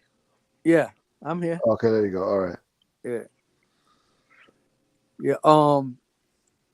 Yeah. According to Lee Cole, nobody. Yeah. Hey, we got a nobody and a coffee boy tonight. We're doing good. Yeah. Coffee boy's sleeping, and you hear him snoring about. He's dreaming about Lee. He was tuned up tonight. Yeah, he was. He's having dude.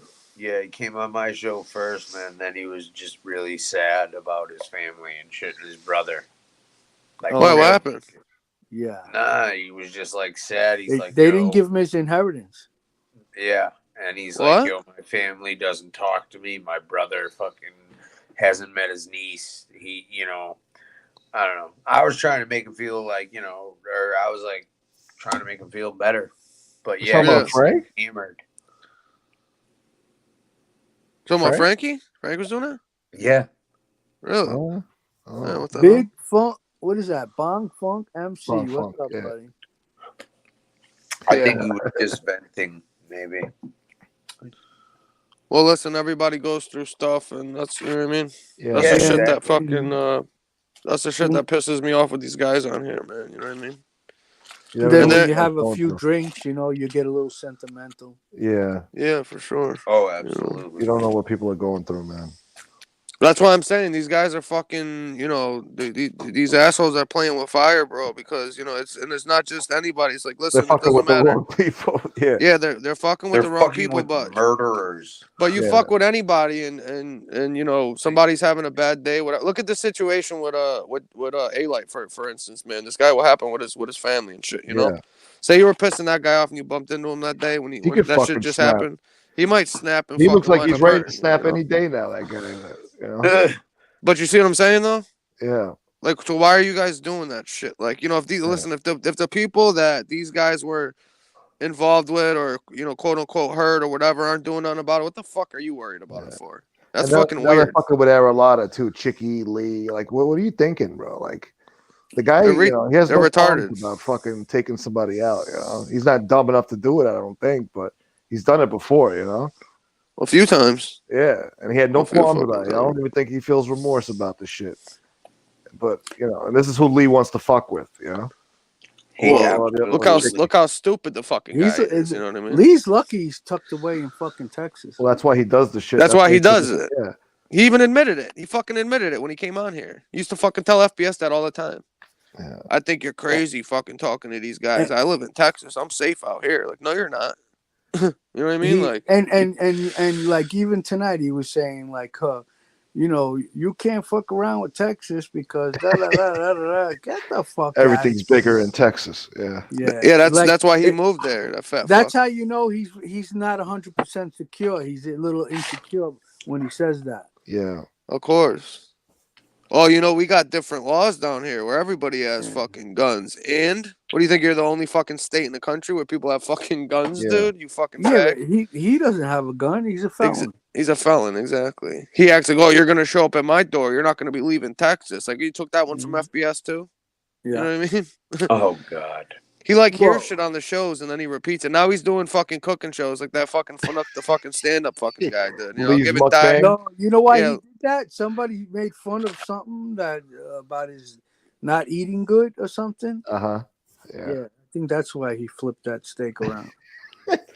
Look, I'm eating grapes, dude, and then he covered it by saying he's starting the carnivore diet. Yeah. He's like, oh, I'm gonna do the carnivore diet now, dude. You guys Gonna be like eating meat? liver? I like meat too, guys. Weren't we talking about that the Yeah, other but day? Lee likes a different kind of meat.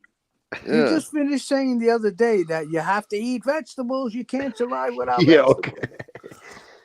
That guy's he's one of those what are those, you know, those people that fucking want to copy everybody, you know what I mean, like I won't say copycat, but those jerk The offs that culture vote. fucking Culture vote. I don't know. yeah, that's what kind of shit he does, dude. You know what I mean? He's Oh, a he's fucking jocking hater. He's like a people, yeah. jealous little fucking hater. He's like a woman. That guy's like a woman, honestly. He really is, man. He's like a fucking broad, you know? I can't stand people like that guy. He would have been that guy would have been a victim, dude, if he was out in the street with us, you know? Seriously. He'd have been a I'll fucking be honest victim. with you. If I'm not gonna go looking for the guy.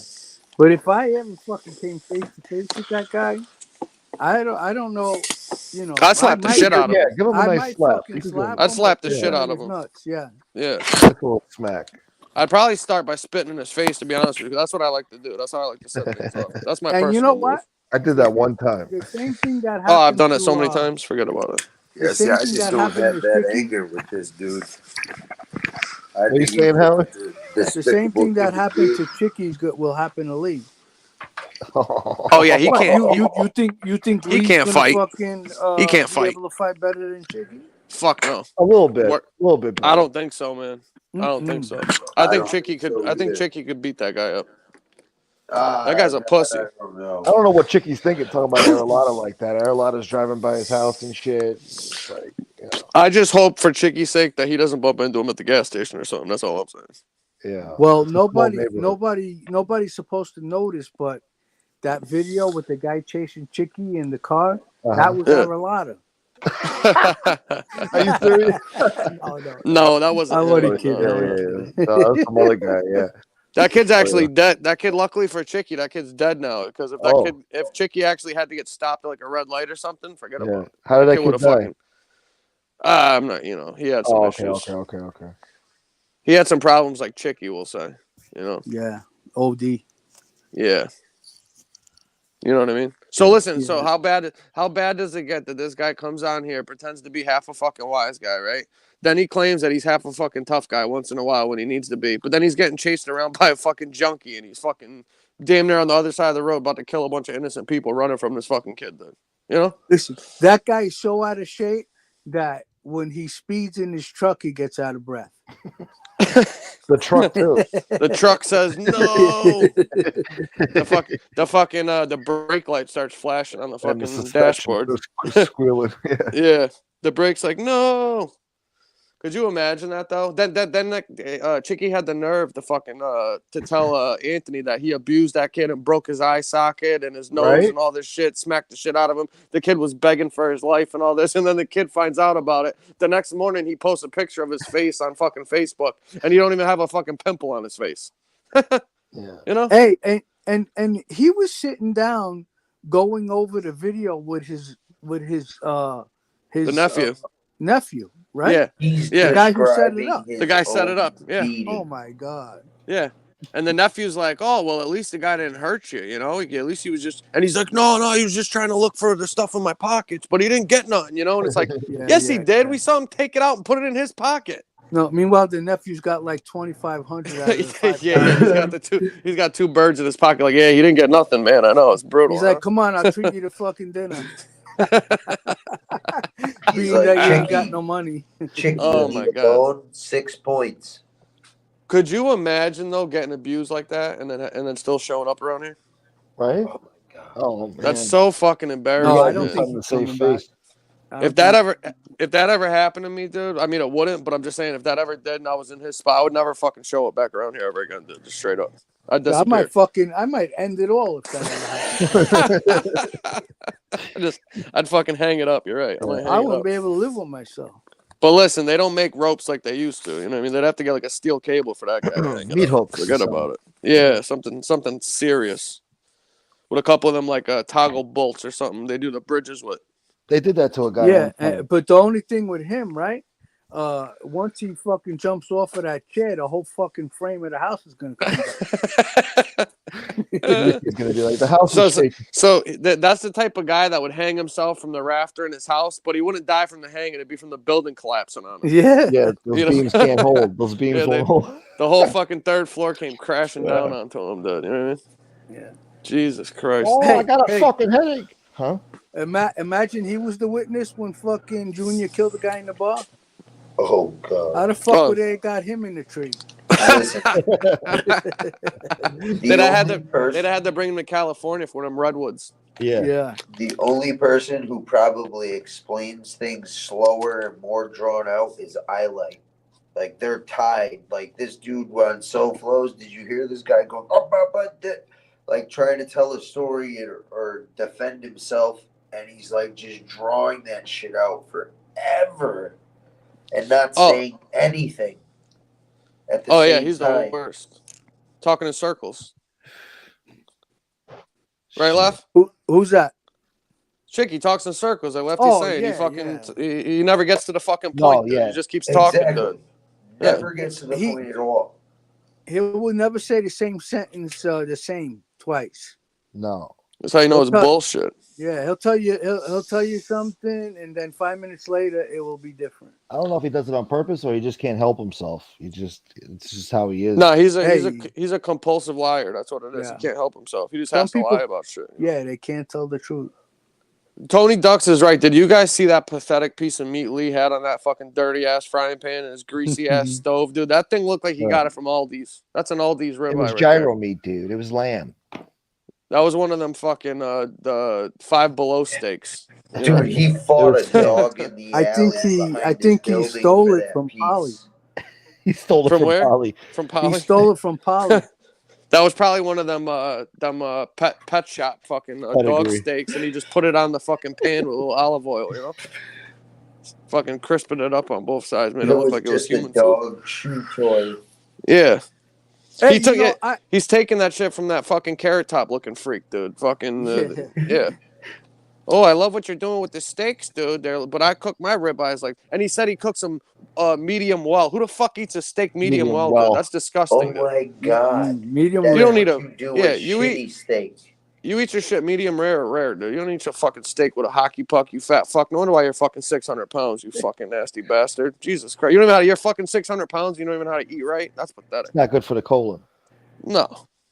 That guy's probably backed up fucking, forget about it, dude. You're gonna have to surgically remove the shit out of him one day, that fucking grease. So he's trying to be like stand-up guy. Cocksucker. Stand-up guy did a cooking video, and then Lee's trying to copy him. Stand-up guy does cooking videos. He has like 100 of them, dude. He cooks steaks every day on his fucking show. They pop up on his fucking feed all the time, dude. He's always got a goddamn steak on there. Maybe it was a response to him, that video. He said it in the thing. He goes, stand-up guy, I see the steak, the ribeye you were cooking the other night, and I'm going to start doing the carnivore diet too, dude. I like my meats. That's what he was talking about in the video. Fucking weirdo. That's what I was saying. He's a fucking he sees and hears shit other people does, and he copies it, you know? Lee like has the meats. Huh? Like, you guys never noticed, like, when we're doing shows and Jack or Frank or these guys will bring up a story and shit that's interesting. The next day, Lee's got the story he's doing a video on for like 20 minutes on his channel, you know? He does it all the time, dude. Yeah, it's so fucking annoying. I can't stand that guy, man. You know? He really is fucking an annoying individual, that guy. I just pray for the people that know him in real life. You know, they're the real fucking hero. The unsung heroes are the people that know him, you know? I don't think there's too many people that know him in real life. No. Yeah. You know, and I honestly, I don't even give a fuck, you know, like when he mentions my wife. I don't care about the people in the chat hearing it. I just don't want it to get back to her. Yeah. You know? Right.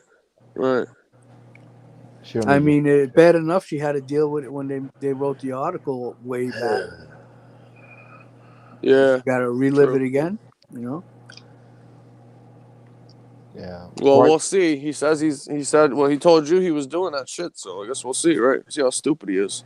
Listen, I'll throw fucking 3,000 out the window just to get him. Oh, what could you imagine what she has to say about this fucking guy, dude? Oh, yo, Jesus. You better be careful. You might get Lee in a wig asking you for that 3K. I'm not that stupid. I'm gonna hand it to her in person. Listen, I bet Lee would fucking tell you the story for 3K. And I'm not gonna tell you for fucking 20. Listen, that lady felt the need to go hide in a restroom and call the cops. That's everything. He denies that though, but yeah. But so here's my question, right? Now, what do you guys think? He claims and he refers to her as his kidnapping victim. They were together supposedly for the last like 9 years or whatever, up until this COVID thing happened, right? So what do you think about that? What, she got Stockholm syndrome? Yeah, you know, right? What do you ever fucking tie up in the crib? Lee kept her around till the statute of limitations ran up. Well, I heard her kids came over there. Hey, that lady doesn't have a son, right? I thought she did have a son. He came over there and put a kibosh to the relationship. He told him, stay away from my mother's son. Lee was saying that these people are so stupid. They said that they got the information from her son. She doesn't have a son. She has a daughter. So I don't fucking know. Somebody over there said that he was robbing her on her deathbed. Yeah, but you know why I think what people are getting mixed up is that didn't Lee's real son say that he did that too? Oh yeah,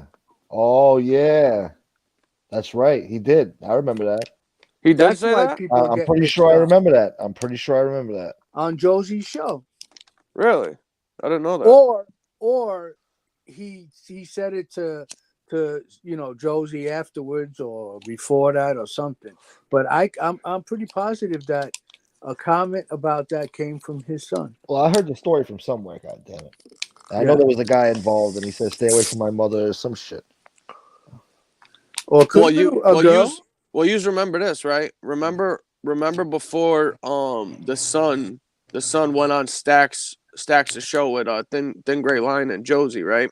Right. This guy made that threat that he was gonna fucking blast his son and Stacks and all them, but after the show, Lee said, "Oh well, he didn't say anything too bad," and I knew he was gonna go on there and do that, and I spoke to my son before he went on there, and all he did was say nice things about me and shit. He didn't And say I was nice like, things, but he didn't go out of his way to trash him. yeah, but the part that was important though was that he said that he knew that the Sun was going on there, that they spoke before he went on there. But that's not true because his comment was if when he found out that he went on there, he had a show prepared and the title he did the the notification that he was gonna do a show about his son being on Stacks or whatever. That was already during the fucking show of him having him on there. He didn't know about that shit. He was lying. You know what I mean?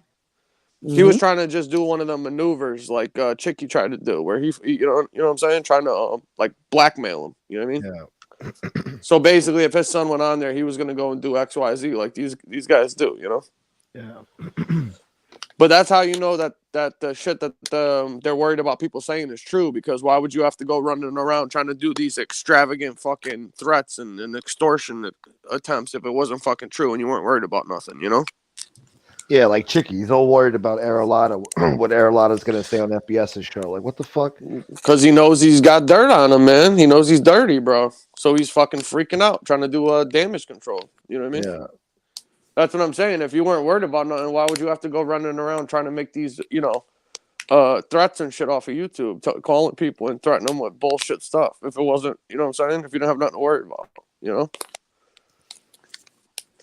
Well, I'm not worried about it. If he decides to fucking do lie and say things that he shouldn't be saying, yeah, he has no idea how what's the word?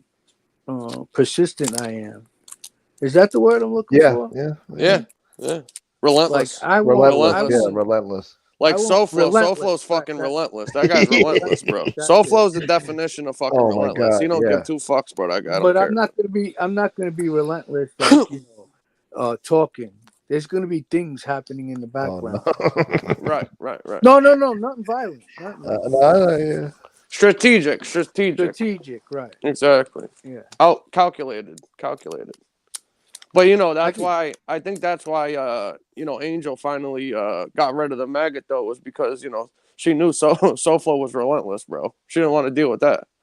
Dude, she seen a little taste of it and fucking was like, "Oh, I'm getting rid of maggot, dude. It's not worth having fucking Tony coming after me every day." She got fucking. When I was fuming at Angel, when I went on FBS's show, I told her that if anybody attacks me with that I was going to hold her responsible because she's the one who put the article on. And he didn't give a fuck. He went ahead and did it anyway. Who? Lee. Oh yeah, that was disrespect. I told Angel, you're responsible because you put it up. Yeah. And he went on there and he told her, "Nope, I'm still doing it." He didn't give two fucks. Right, and she even tried to stop him, and he didn't listen to her. So that just shows you right there whether or not he respects you or really cares. You know what I mean? Yeah, and she should know better though, because look at this guy did 2 or 3 videos on her brother calling him rat for 2 hours, and then 2 or 3 videos on her poor little brother that fucking passed away, and he showed you what type of guy he is. He's a fucking dirtbag. You know what I mean? So don't be crying about it when he does it to you. You know, that's what I'm saying. You know what I mean? He's gonna do it. You know it's coming. Yeah, I don't know. I think Angel's already onto him. What do you think's gonna happen? What's your prediction? What do you think's gonna happen? I think she's just gonna fucking tell him to stop, and if he doesn't, she's gonna just stop associating with him. And what do you think his response is gonna be? Because at that point, he knows he's done, right? He has to. He better hope that wrestling channel works out when that happens. As soon as she boots him to the curb, all the people that are in there are gone. They're gonna start roasting him bad. I think if she privately told him to cut the shit, I think he would. You think so? He would, but he's capable of making a mistake down the road. Oh yeah, for sure. He definitely got that in him. I think he's one of those people that can't help himself. He's like one of them self sabotagers. He's like a Tony Pizza, but just with an apartment. You know? I Seriously. agree. Yeah. The only difference between him and pizza is an apartment. That's it. It's literally it. You know? Yeah, and if you notice, Angel hasn't been on for a few days. You called it though.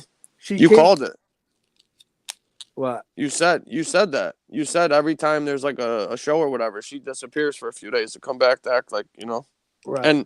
And she came on apparently late tonight because I looked earlier when I was out and I didn't see nothing on. So something must have, like you said, they did a show and then she The popped on as a Chicago response, Muscle you know? thing happened. Yeah. Yeah. So I gotta catch up on this and find out because I didn't get to see it. So I want to see what she's happened there. She's even mad at that guy, Tommy Real Deal. Oh, he's a jerk off. That old biker guy or whatever. That old biker guy, yeah, but he was sending $100 fucking super chats. Really? Yeah. What's Oh, she I mad didn't at know him that. for? What she saw at him for? What was he taking maggot? He was taking maggot side or something? Like Yeah. what? That's what. Yeah. Oh shit. He agreed No with kidding. Maggot. Oh. Really? Yeah. But what? So the whole beef was over this Joy interview thing or asking her to be on the show or something. Angel didn't want Joy to go on because she felt that everyone was going to attack Joy. So that's her looking out for her friend then, because it probably exactly. You know what I mean? She was looking out for her friend, but I guess Chicago Muscle fucking didn't like it, and he called her Mafia Princess. Little Mafia Princess, man. You think it's gonna last? Or you think they're gonna be going at each other or what? I don't know. I don't. I mean, she is the type to never talk to you again. So. Oh, for sure. Yeah. Look what she did. Honestly, I look what she did to us. I don't think. Listen, I don't think she'll ever want anything to do with Muscle again because Muscle also said that his wife beat her up, over the phone. His wife beat her. What? Yeah. What? Supposedly, Chicago Muscle's wife told Angel off over the phone. Yeah. Oh wow! I don't know that. Yeah. Well, you'll see it when you watch the show. Well, the maggot said like my wife was a big fan of the goddess out of respect for your father. All this shit. Oh, that's what he's saying now. Real look what some fanboys. Tony Duck said. Yeah. What he said? He says I listened to about 10-15 minutes. She sounded pissed. Really? On the most recent show? The one tonight, I'm assuming that they're saying. Yeah, tonight. Yeah. Wow. I'll go back and listen. Jesse Roth said part of it, but he was kissed. She asked Johnny Mac on what? She was pissed. He was pissed that she asked Johnny Mac on her show. But I don't. But I thought they were. I thought him and the Johnny Mac got kissed and made up though. What's up? I thought him and the maggot made up. I don't know. Evidently there's other shows that these people are keeping track of. I don't. Oh, you know what I bet it is? Because she don't let him come on her fucking show or in her chats no more. So he's probably just feeling some type of way that like, why would you let Mac? It happened. Why would you let Mac on here if you won't let me on when he's doing degenerate shit too? Twitter. It happened on Twitter. Yeah. Twitter. Yeah, look, he said it right there. Wife sent her a Twitter message abusing Angel. Really? Yeah. Maggot's wife was the first female Marine UFC champion, Victoria's Secret model, and the leader of the feminist movement. That sounds just like something he would say. And a combat expert assistant. Yeah. Because he's a combat expert. And she's also 6'3". Beautiful double D's.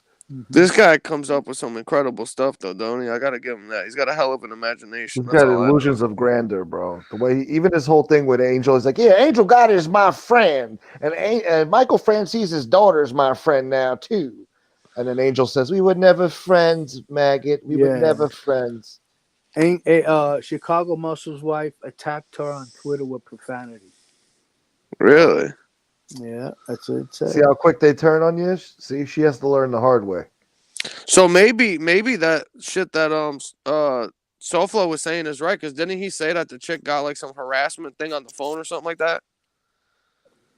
I don't know. I don't remember if Yeah, so. Sofa was saying that the wife or something got arrested before for harassing people over a telephone or something like that. Did you see Gunsmoke? So if you're gonna do that, you'd harass them over, Twitter or whatever, Right. Yeah. Did you see Gunsmoke acting like a white supremacist guy today? What? Who, me? Gunsmoke called in on SoFlo, and he was making believe he was like a Nazi, a white supremacist. For real? You know the MRE's friend that called in? He was the first Nazi like from down south. Oh shit! Boy. I forgot I did that. I forgot I even did that impression. Yeah. What, it was today? Yeah, this morning on SoFlo show. Yeah. Oh, no, I didn't see it. I did a few impressions, but yeah. Because he was talking about the guy that called into Angel's show. That's MRE's friend. That's a Nazi cop, whatever. Yeah, that cocksucker, Julius. So I found a guy that looks like him, and I called in and pretended I was him and shit. You know? Wow. Oh, that's funny. It's 5:30 in the morning by you guys. Yeah, man. Damn. Yeah, it's only 2:30 over here. Yeah, that ain't bad. I was sleeping earlier and shit. I went and played fucking cards, so I'm fucking up, man. Oh, I played cards every fucking night. Now I haven't played cards in years. Oh, I was like 10 hours I put in today. At least, yeah, probably 10, 11 hours I did today. Don't get me wrong, I'm fucking tired, but I only sleep like 4 or 5 hours a night anyway, so I could wake up at 9:30 and be good to go. Yeah. Me too. Fuck it. I don't know what it is. I just fucking wake up after 5 hours. Yeah, she does that all the time, Bonk Funk, doesn't she? She swears she don't watch no shows, but then she can recite shit like line for line, verbatim, fucking every fucking thing that happened. You know what I mean? Yep. I don't understand why these people do that. They're like, I don't pay attention. I don't know what's going on unless somebody tells me and shit. But, on his show earlier, he said this, and this. And then they, and then the other guy said this, and this. And then at the end, they say, it's like, oh, I thought you didn't watch any of this shit. You know everything that went on. She came on tonight. She says, and Howie, I know you watch my show. Yeah, no shit. Yeah, How no the shit, fuck am I right? going to know what's going on if I don't watch your show? Exactly. Yeah. Yeah, Mike, I play cash games, yeah. I play tournaments. I play tournaments here and there, but I like cash. Huh? You don't hit the like button? Good. No. Hit the dislike button for her. I hit the like button. I hit it twice every time. A fake like. Yeah, it's a fake one. I had a like and an unlike. Did you see what FBS found on NB? Those fucking buying subs. One day she got 1,000 subs. The next day they were gone. He called me yesterday about it. He's like, "Yo, bro, listen to this shit." Wait, who did this? NB. She was buying subs here and there. Really? Yeah, like in a week she'll have like 900 something subs, and then they'll be taken away, and then she'll buy more. She's getting caught out then. Yeah. It looked like somebody flatlined and then they revived them. Yeah. Oh shit. I'm not surprised though, because you guys got to remember, these people do projections. So when they're accusing you of buying, views and likes and all that, that means that's what they're doing. Exactly. Every single fucking thing they do when they say somebody else did something, they did that shit. And then I heard the other day that little fucking this little fella fucking Mac or whatever was like supporting NB's trying to blame JC for the fucking for those fucking bullshit memes again. And then NB, who says that Mac's the worst of the worst, is now saying that, oh yeah, see, Mac didn't do it. I knew it was JC the whole time, and even Mac knows that it's JC now, which means that it's definitely NB. You know what I mean? Like, it's definitely her that did that now. You know what I'm saying? She's pushing that narrative, yeah. Yeah, what other sick bastard would come up with that shit, dude? You know what I mean? Yeah, only her or him using that program too, where they use similar programs. Probably the same program where I hope somebody finds out, like for real, who, like we know who did it, but I hope some way, somehow, but this is why comes out.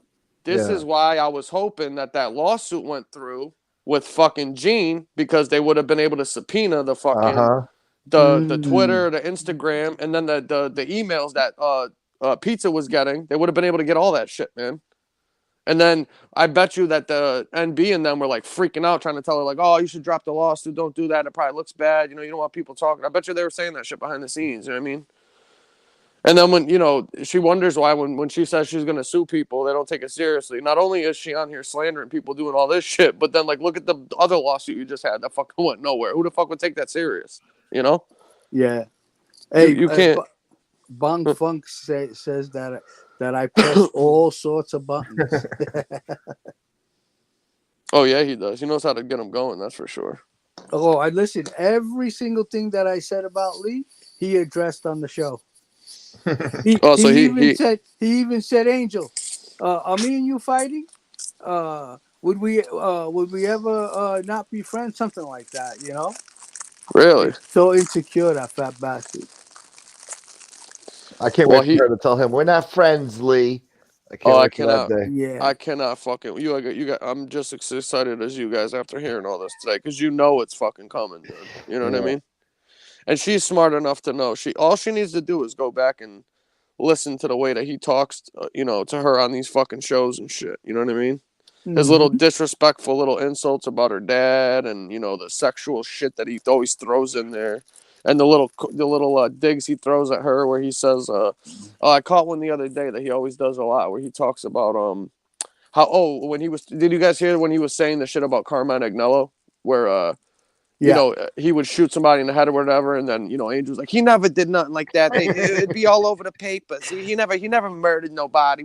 And he's like, oh my God, Angel, you do this. And then he like caught himself because he was about to snap. And be like, you know, you do this all the time. Anybody ever says anything negative, you know what I mean? Because he knows that she does that shit. You know what I mean? Right. Well, he said that because he got annoyed because she's supposed to go along with his line. Yep. He's supposed to play ball. She's supposed to play along, that never happened. It's messing him all up, you know? Yep, exactly. And he's like, I was just joking. You know, it's just a joke. I'm not serious, Angel. Take a joke or whatever. He always says that shit, which means that, you know, when he says that shit in jest or whatever, that means that he really actually means that shit. He's going to get fed up with that shit, though. I know what you mean. She's going to get fed up with that fucking attitude of his. Well, he does it all the fucking time. He does it all the time. You know what I mean? Jesse Roth said, she thinks Angel likes me. That's how it sounds to me. Like, oh, you know, you watch my show, Howie. I tell you, I got a little tingle in my stomach. Was your ass butterfly, little puckering on the taint? Not yet. If it puckered a little bit, I might have tried to reach out. You know, maybe it's the voice that fucking kills that. You know, the sexy voice. Yeah. Yeah. Well, then he said some shit the other day that he always says too. I gotta start writing this shit down. I fucking forget, man. Somebody said something about it, I remember, but he always does that shit. Yeah, and you know what? The most obvious thing he's ever done was tonight. He came on the show. Angel just finished talking for about 45 minutes about how everybody turned on her and what happened with Chicago Muscle. He comes on the show. The first thing on his agenda is to what the fuck, to complain about something somebody said about him. Yeah, to oh my God, I got a mental block. To quit, whatever. To complain about what what I said about him. To confront me. Yeah. So he disregarded everything that she's dealing with right now to make it about himself, basically. Exactly. And MRE came on and played like he didn't know nothing and stayed in the middle. He didn't want to go against Muscle. Listen, but he tried such to bullshit. You think that guy doesn't know what's going on? He talks to all these fucking people. He knows fucking what the hell's going on. What else has he got going on in his life? Yeah. Of course he's watching. Exactly. And he tried to play stupid the whole time, like he didn't know none of this shit was going on the whole time. You know, once I go back to work, I'm not gonna know shit. Yeah. You know, like I'm gonna be behind on everything. It's gonna be a shame. When you have to go back? I you know what? I'm thinking about just going back like after the New Year. Yeah. No. Yeah, like the week of the New Year. What day does it fall on again? Oh, Thursday or Friday, the New Year? Let me see. Saturday. Sunday. I think it's Saturday. Sunday? New Year's Eve, Saturday, right?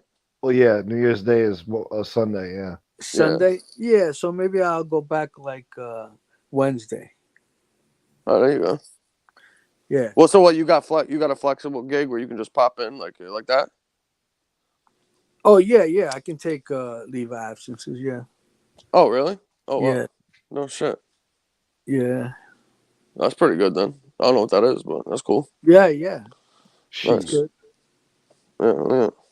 Yeah, you got a new job in Texas, near Amarillo. Yeah. Lee, Somewhere in the Lee, panhandle. Yeah, Lee. I live in Lee's area. He doesn't the know area it yet. Yeah. with that fat bastard. All them guys in my area, Howie, all them guys knew Lee was a fat bastard. Bastard. Huh? It's so weird though. Like they have that accent, but nobody else around town got that accent though. Just It's kind of Arlotta funny. and Chicky. Yeah, it's like it might be a generational thing. You know what I mean? Maybe that's what it is. It definitely is. Yeah. Yeah, exactly. It might be an age. It might be an age thing. You know? They grew up around the gangsters. Yeah. Yeah. When they're the The same age. gangsters I mean, those always- guys are like 15 something years older. You know what I mean? So Yeah. the younger Yeah, guys like- don't talk like that because I know like the Chabellis and all those guys that he talks about. I'm friends with all their nephews and shit. They don't talk like that. You know what I mean? Yeah, well, it would filter out in the younger generation. Yeah. You know? Yeah. Because everybody in school wouldn't necessarily be talking like a gangster. Right. Well, Chicky's not a gangster either, so I don't know if he's No, talking but like you that, know, but- he spent his whole life trying to act like one. So That's true. He's basically like the fucking the MRE of Springfield, basically. You know what I mean? yeah, because MRE does the same thing. He tries to talk like, gangster. But Like- the one thing I'll give Chicky is that at least he actually like was around him and like did something for him. I don't think MRE did nothing but be a jerk off and just fucking want to be something. You know what I mean? According to sources, I mean, his uncle was one of the main guys. That ain't even his real fucking uncle. That's fucking bullshit. They ain't even fucking related. I don't think. So I think he they're lives just with- friends. They're just friends. They grew up together. That's it. I don't know this fucking Damien, not Damien Trites, MRE's Argenti. Damien. Yeah, Argenti. Yeah. Yeah, he was talking about Shanna again, that fucking prick. Oh yeah. What, That's all we do is pick on her Shannon, show? bro. On her On show? her show. Well, in the chat. And what was she saying? I don't remember, but he was calling her like urine head again, Does this- and for no reason. I mean, Yeah, she's not even on fucking YouTube, bro. They want to pick on her. Does this guy, none of these guys have mirrors in their houses or something? Is that what's going on here? I mean, have you seen this fucking makes guy? He them looks feel like better. he looks like fucking Santa Claus, dude. That's why he does Yeah. that. It makes him feel better about himself. Yeah. I mean, the guy, Pick on a woman. the guy from what I know is like a fucking a baker. These two fags are like bakers or something, dude. Sucking You know on what cannolis all day. Yeah. I mean? Yeah. That's another guy. He was the one who made a comment about duct tape when when they had those memes. Uh-huh. The guy don't even have a jaywalking arrest on his sheet, dude. He has nothing. He's got a blank rap sheet, dude. He's got a fucking hit and run or something like that, dude. You know. So then he's a fucking fake. Yeah. Duct tape Lee. Listen, if you're if you're 40 plus years old and you've been in the street your whole life and you don't have a pension, you haven't done a bid, there's something seriously wrong. You're a liar or you're a rat. Period. Yeah. You know what I mean? Yeah. There's nothing to talk about. You can't be in the street till you're 40 years old and not been arrested a few fucking times, dude. At least once or twice and done some even time. even a fucking bar fight or something. Something. You know what I mean? You better have something on your jacket. You can't have a clean bill of health and not fucking and tell me that you've been around for a while. I don't buy none of that shit. The fuck out of here. Bong Funk says that's right. MRE was playing dumb. Yeah. I'm telling you, it's so obvious. I don't know how she doesn't see it. I don't know if she thinks she's using these people and it's just backfiring on her. I don't know. So you're telling me this whole time that they were on, she didn't say one word to MRE about him not sticking up for her, doing nothing. She didn't say a fucking peep to this fucking guy. I'm sure she takes a mental note though. She's got to. She's got to. Really? See, I think she's the type of person that she lets shit build up and then she just comes out and rips into you. Oh, yeah, she one of the bottlers.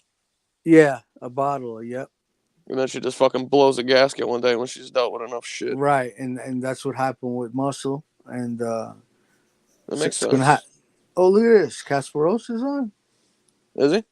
He's live. I don't watch the show, but I turned it on randomly before and saw her painting me as a liar about something with Gunna, but in reality, she twisted my words, misrepresenting what I said. Loyalty. I don't watch her show, but I turned it randomly. I saw her paint something like Gunna. She twisted. Casper, I don't know if you see. I didn't get to watch the show tonight, but from what these guys and everybody in the chat is saying, I think she's finally figuring out that Emery might not be so loyal to her, and I couldn't find it more fitting, to be honest with you. Definitely. And she always talks about how karma's a bitch. Well, guess what?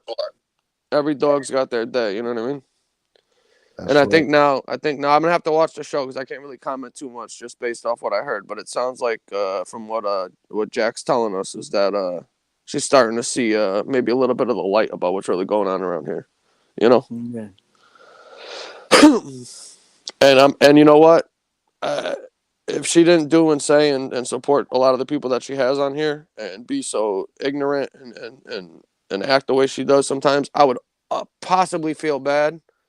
But I just can't. I'm sorry. You know what I mean? She talks about how fucking, Gunsmoke flipped or FBS flipped and how, they used to love my father before. Well, guess what? She used to love me. I had an open invite on her show for fucking anytime Common Sense wants to come on my show. He's got an open invite. I love when he's on here. I love it. He knows everything about everything. And he's so informed. He's so smart. And now I'm an idiot and a liar and a fucking jerk off. And that's all I do is lie on people. Well, that's funny. Because when you needed me before to go at Lee or any of these other people that were telling lies about your brother or other people when I was on there, you fucking loved it. Remember that? I remember that. Yeah. Yep. That's once upon a time, Yeah. I mean, look. Go on. No, I was just going to say, so I could say the same fucking thing, but I don't sit here and say that shit. But I'm just saying, it's the same fucking thing, It is what it is. Shit fucking happens, you know what I mean? Thanks, Michael. It's the same thing she says with the Trump thing. How I didn't vote for Trump the first time around, but after I saw all the people, the way that they treated him and all the stuff that he was doing, I changed my mind. Well, guess what? After we saw all the shit you were doing and all the stuff people were treating him, we changed ours. Imagine that. See how that works? This ain't fucking rocket science. You reap what you sow. You know what I mean? Yeah. Well. Let me fill Kasparoza in. What happened was she was talking about Chicago Muscle and how everybody turned on her and explaining why she didn't want Joy to go on his show. And then when MRE came on, he played stupid, like he didn't know what was going on. And you could tell he was being very careful what he said about Chicago Muscle and his friends. And he should have came on and he should have just took her side right away because of basically she's in this position because of him. Yeah. Nice. 1,000%. Yeah. 1,000%. And then, that's why I brought up earlier the thing where she goes back where she says she's loyal to a fault and it always bites her in the ass. It's the first show she ever did. Go back and watch it. She says it. This is her biggest mistake, though, she made with this guy. This is the worst thing she could have ever done. And Gunsmoke, when we got the information, or not we, but FBS got the information, from the email about this guy, right? Did we go over there and do this shit maliciously, or did we try to look out for it? Because we were thinking about not even sending it to her, just putting it out, and we said, you know what? Let's give her the heads up and let her know because she's gonna get blindsided when she finds out this guy's a fucking neo-Nazi and a white supremacist and all this. So let's tell her and give her the opportunity to let us know. Nobody what hated the lady. Nobody wanted to be mean to her. I mean, she never did nothing to nobody for us to hate her. We just looking out for her. Like, look, I understand you chose this guy's side, but this guy's a fucking lowlife. Here's what he's been doing behind your back, fooling everybody, catfishing you, and just look at the big piece of shit he is. It's going to be detrimental to your fucking brand. I saw the Gotti's as a brand, It's a business in my eyes. I even told Kasparoza this on Instagram. I'm like, yo, bro, tell her she's got to protect her brand, bro. Get away from this piece of shit, I mean, it means nothing to me. Lee, yeah, but he he's doesn't have taking that. advantage of her. Yeah. Well, yeah, I she know knows that MRE is though. worse, but I Lee, liked her. I used to go on the show. I enjoyed going on there and Yeah, talking to her. You know she what I mean? came on I my had show no fucking before. problem. I had no Yeah, problem with her. I enjoyed talking to her and hanging so did out and I. doing whatever. But Yeah, after the whole MRE shit, I was, after the stuff she said and how she shitted on us over it, we yeah. didn't do anything wrong. Literally yeah. nothing. I wasn't trying to hurt her. I was trying I'll to No, be I, help her. me I'll neither. be I'll be honest. I mean, when I was watching the show before the whole MRE thing happened, I wasn't against her. Yeah, I But had when respect for it. she did all of that, I don't know, man. I lost something. Yeah, no, she Damn, showed. my fucking phone. Could you repeat that, Jack? Sorry, man. Yeah, I had to switch my ear, but I didn't hear you, man. I Sorry. said when I was watching the Mob Tube and before this MRE thing happened, Uh-huh. like I wasn't looking her as like the Slob Tube side, no, yeah. But then when No, she all of that wasn't. happened, I couldn't believe that she was actually taking this guy's side. I was shocked, bro. I couldn't Yeah, we believe were it. shocked. We couldn't believe it. Listen, we were in shock, man. We were like, this can't be serious. She had the nerve. Listen, after she got sent the videos of him talking on stream about the Jewish lady, calling her the Kabbalah-ridden Jew, and I hope, Yeah, whatever the fuck he said about her, the specimen that crawled off somebody's boot march and all that crazy shit he was saying. She had the nerve to message back and say, "Oh, that doesn't really sound like him, and I don't think he would look like that." Like Yeah. what? He's fucking talking on fucking video right she now. denies it. You know what She his name denied was it. tonight? Kasparoza?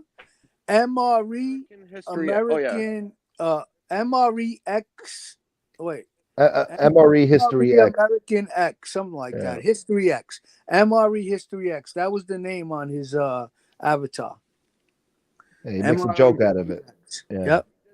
When that Nazi guy came on her show like 2-3 weeks ago, the following day he was on the Maggot show.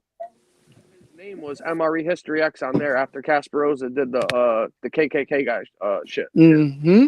So he's been doing this the whole time. He's been getting more and more and he did it today because SoFlo like emboldened. You know what I mean? What do you mean? What do you mean? He put that name down again because SoFlo was talking about the KKK guy. Oh, see, there you go. He did the same shit, the same day that Kasparoza called him out on maggots. He did today, then apparently because of SoFlo shit. See this guy? He's laughing at these people. I'm telling you, man. Yeah. He's fucking laughing. Jack, you said it best the other day on because I watched the FBS show that I missed when you were talking about how you were talking about how he thought the jig was up. You know what I mean? When the info came out about him, Yeah, and then when he right. realized that those people didn't give a fuck, he's like, oh, I guess it's not up then. Yeah. Yeah. And now he's just become, the more stuff that's come out, he's become more like emboldened because the shit's only been gotten worse and worse, and he's been getting fucking, more comfortable. You know what I mean? Yeah, And he feels like he can get away with anything at this point. Yeah, everybody made excuses for him, so now, everybody's stuck because they'll look dumb if they turn the other way. Exactly. Yep. A lot of that's 100%, because of man. Angel, though. Angel propped him up, kept him in the game. He was supposed to be gone, and he, especially this day and age. I mean, Jesus Christ, People get canceled for less than that. I mean, way less. They wanted to cancel some other guy the other day. I'm like, for that? I'm like, are you kidding me? They gave somebody neo-Nazi of the year award to some guy. I'm like, who was it? It was Kanye West. I'm like, if they only knew about MRE, forget about Kanye West. Yeah, right. He makes Kanye West look like a fucking altar boy. Paulie Walnuts, thank you so much, brother. Thank you, man. 1999. Thank you, God. Thank you, Paulie Walnuts. You're the man, bro. And don't get me wrong, like the stuff Kanye's saying or whatever, like I think he means well behind it, but the guy's obviously mentally ill and shit. You know what I mean? Yeah. But in MRE's case, he's he don't have no fucking shit like that. He does this shit just out of pure fucking hatred and whatever the fuck's wrong with the guy. I don't even know. I don't even know how to explain. He's definitely it, got you know mental issues himself. Something weird there. I don't know. Something wrong with the guy. He's for making sure. dioramas, sitting in the dark. He doesn't want to show his neck. He's fucking. Yeah, what's talking up in a with that? He sweet still voice. doesn't do that either. What's up with that? Has Even in anybody seen pictures. his fucking neck, the gobbler? He did it one time when FBS called him out on Angel's show. He's like, "Show me your fucking neck, bro. What's under your neck? What's under there?" And he's like, "There's nothing here, you fucking asshole." And he pulled down the scarf and he showed him. It was just blubber. Oh, so maybe he just doesn't want to show people he has like 6 chins or something. I guess. I mean, I don't know. That's still fucking weird, though. Yeah, it is Yeah, he's odd. self-conscious of his neck. Yeah, it's weird. I don't know what that's about. Where But his fucking boyfriend chokes him or something. I don't know. yeah. I mean, I always wear a hat because I'm self-conscious about being bald. I mean, I don't think that's that guy's do ever you had wear a a fucking scarf around though? Or- you know? Yeah. Scarf in the dead of summer. Fucking weird. What are you saying, Howie? I don't think he's ever had a girlfriend. No, I don't think so. Of either. course not. He likes men. That's weird. He's like in his 40s, never had no kids, nothing. I don't know. It's weird. The kids thing's not. The kid thing is not totally weird. I know a lot of people that are, don't have kids and shit, whatever. One of my best friends doesn't have any kids. He's like 42. I mean, he just likes to travel and stuff. But that's not him though. This guy's a homebody, and so he's not traveling the world and fucking, wanting to go out and meet new people and settle down and shit. Like this guy's just a fucking homebody, closet dwelling fucking creep, man. That sits in the dark, like you said, and polishes his fucking swords and shit like that. Who the fuck does that? The guy sits on stream and polishes fucking LARPing swords and shit. And who the fuck? Last time I checked, listen, I don't know where you guys live, but I know where I fucking live. You can't be a convicted felon walking around with fucking 12-inch buck knives and daggers and shit like that, dude, or long swords. I don't know. Yeah, I could be especially wrong, outside. but I don't know about inside, but outside, especially in New York, you can't have nothing bigger than the palm of your hand. Yep. Anything over like 3-4 inches is considered illegal, bro. And especially as I don't know how I don't know. That's fucking weird, man. I don't think he's got the balls to use any of them weapons anyway. No, he'd probably cry, swinging it. I can see him crying, like, "Come on, come on!" Yeah. Well, he's that guy that would do it out of fear. You know what I mean? He'd wind up stabbing some guy just because he was scared to death. You know And what I'm he'll saying? cry like a shaking baby and crying after- the whole yeah. time. Yeah, Drooling. with a tear rolling down his cheek. Like, I didn't want to do this. You made me do this. Yeah. I can't believe it. I didn't. Holding his rosary stop. beads. Yeah. Clenching his fucking anal beads in his hand, dude. I don't Weirdo. think he'll even do it out of fear. I think he'll just fucking run or beg. Stab himself, dude, just so the other guy didn't have to do it, Yeah. You happy now? Yeah, you made me do this. Hey, Mahilio. Hold on, what did Cass say? I don't want to miss. Cass? Gunsmoke did tell me something in April that May was manipulating. I don't remember his words. I felt he was being genuine. I could protect her by telling her the truth. It would be a good thing if Emily had a change of heart. It was no longer a man. It's hard to believe that he changed his 20s in his 40s, raising the neo-Nazi. Oh yeah, of course, man. 100% Kasparoza. He listen. The guy didn't have a change of heart, and he's no longer not a neo-Nazi. Look at the guys he's bringing on our panel. First of all, we found fucking shit from 6 months, 7, 8 months ago on his fucking Facebook pages, and now you got the Patrick Little fucking creep up there in New Hampshire, wherever the fuck the guy's from, doing sleepovers at this fucking weirdo's house and shit like that. You know what I mean? And then when he gets asked about his fucking tattoos, he says that he's a fucking history buff. And when the people say, well, why don't you get him removed or whatever? No, I'm never going to remove him or do nothing like that then. Well, all right then. So that's who you are, bro. You got it written all over your fucking body. What's there to talk about? That's you don't. too. What's some guy gonna come on here and just admit and be like, oh, you know what, Kasparoza, you got me. I fucking hate you. I hate fucking Jewish people, blacks, and anybody else that's not a white Aryan like myself. Dude. You know what I mean? Like, what's the guy gonna say? You know? He hides behind the, oh, I have nieces and nephews that are black. We don't have a fucking choice. They're not his fucking kids. That don't mean nothing. Yeah. And then this is how you know somebody's a racist. He refers to African Americans or black people as his colored friends. Who the fuck says my colored friend? Oh, my colored friends over there. Oh, my colored friend. I got a friend that's darker than the ace of spades. That's what he said one day, right? Who the fuck says that? Sure does. And then when Angel says that, MRE's childhood friends is little colored boy that he's been friends with his whole life, and MRE goes, oh, who you're talking about, Henry? So if somebody can say MRE's childhood friend, he can just say Henry, that means he only has one of them. Yeah. If you said my childhood friend, the black guy, I'd be like, which one are you fucking talking about? You know what I'm saying? Yeah, right. Who are you fucking talking about here? He knows that it's Henry because there's only fucking one guy. You know what I mean? Henry ain't from the hood neither. It's some guy who's confused about his own. Henry's probably a Marla. Henry's probably Marla's brother or something. Exactly. You know what I mean? Who the fuck knows? Yeah. Hey, in Frankie's neighborhood, I agree with you on that, Kasparoza, 100%. That's what those people do. See, they probably thought MRE was the guy that they could get to go and inspire him to do some weirdo shit because he pretends to be some type of tough guy with his little, pictures of his guns and his swords and all that shit. But when they realized he wasn't the one, then he has to go around and try to pass out pamphlets to these other little kids to try to find somebody to fucking do something because he ain't gonna fucking do shit. You know what I mean? Sorry, Jack. I didn't want to cut you off. Yeah. No, in Frankie's neighborhood, there was a black kid that grew up with in his neighborhood. The guy spoke Sicilian and everything. Really? No shit. Yeah, he hung out in the coffee shops. He spoke fluent Sicilian. Wow, that's cool, man. Yeah, even got involved selling heroin. Damn. Yeah. It's all about where you're at, like what's around you. Yeah, that'll determine, And listen, Kasparoza, I wanted to ask you, did you see his cousin's Facebook pages, Kasparoza? Yes or no in the thing if you've seen him or not. Because if you haven't, I'll give you the guy's name and show you how much more racist his older cousin was than MRE and where he gets it from. Because I'll give you the guy's fucking name, and you go see the shit he has. When Trump was running for the election against Cruz and what's the other guy's name? The Hispanic low energy guy. Jeb. No, the Hispanic guy. What's his name?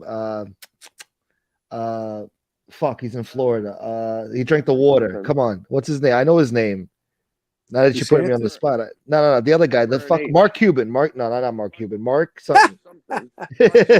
Yeah, they were playing Mark's his name though. Mark something. What the fuck is that guy's name? It was Rubio. Marco Rubio. Oh, the guy with the big ears. Yeah, and the water bottle. When Trump was still doing the primaries against Cruz and Rubio, his cousin made a post on Facebook that said, everybody knows that the president is supposed to be white. Trump needs to take these two fucking spics out. And MRE likes the post and says, yeah, you tell him, cuz. All right. And he has any time that his cousin would make a racist comment on Facebook, MRE in the comment section, he would be one of like only 2 or 3 people liking it, and he would respond with 1488 in the chat, in the comments on the fucking on the post that he made. What's 1488? Well, 1488 is a neo-Nazi code. 14 is the 14 words that the guy that he praised as one of his leaders. What was that guy's name? Gunsmoke. Duke, or was it the other guy? David Duke was a Klan's guy. Who was the guy that he praised as his dear leader and shit? Remember? I have it in the video. That died. He was like an Irish fucking Nazi motherfucker. I forgot the fucking name. The fuck is that? David Lane. David Lane. There you go. Yeah. So David Lane wrote these 2 books, I guess, that MRE had links to on his page. And he put 2 posts on his Facebook thing praising David Lane as his dear leader and he'll be missed or whatever, blah, blah, blah. Well, David Lane, the 14 words are, we need to secure the bloodline of our white, or the safety of our Aryan youth or children or whatever. It's 14 words that he came up with that are a homage to David Lane. So that's where you get the 14 from. And then the 88 is the 2 letters in the alphabet, the H and the H for Hail Hitler. Yeah. So when he responds with 1488, he's saying, yes, this is a shout. I agree with you. Let's protect the white Aryan race and our bloodlines and our children. And then the 88 is for Hail Hitler, a Sig Heil, basically. That's what this guy responds to his cousin with on all his fucking Facebook posts. So don't tell me, because you have to remember when MRE went back, he would say that, all the Hitler shit and Nazi stuff he posted on his Facebook page, he was just trolling people and trying to trigger them. No, the fuck you weren't. I had posts that I found where he's having a conversation with another guy from like Michigan or something like that, where the guy was telling MRE that he wanted to introduce him to a kid that they just found on the internet that was like 16 or 17, that he wanted MRE to school him on the history, the Aryan history, and all of his, war fucking white history fucking shit that he knows about. And MRE's complimenting the guy like, oh, well, you're one hell of a leader too, and you should teach him all about Odin's laws and the Aryan something Nordic pride and all this shit. And they're having a whole chat, and then MRE puts in there, but this isn't about hate. This is just about spreading our whatever the fucking bloodline shit. I don't know what that fucking weird shit is, man. You know? Yeah. Yeah. That's a fucking weirdo, man. But that's the type of shit that he's on there doing, trying to recruit little kids to fucking teach them about the fucking Nordic pride that they have. And then there's a video on Damien's page where they're meeting that German guy playing the fucking banjo in the park. And MRE's in there saying, "Oh, this is our new German friend. Ooh, Nordic pride." Yeah, Ooh. Nordic pride. Yeah, a little fucking creep. The guy's a creep, man. He's odd. Guys, I don't even... I'm gonna pack it in. All right. All right, brother. All right, bud. It's been a pleasure, and I'll talk to you guys tomorrow. All right. Good, my man. Have a good night. Thanks for coming on, Have a good bro. night, brother. I appreciate it. All right. Take care, bud. All right. Bye-bye. Later. Bye. Yeah, man. Howie's awesome, bro. He has great content, man. I like him a lot, man. He's a gentleman. He's always on here. Got some great stories, and he's always And I good feel to talk lucky to. too because he's talking about charging $3,000 to $5,000 for an interview. So Well, to that fucking piece of shit, you know what I mean?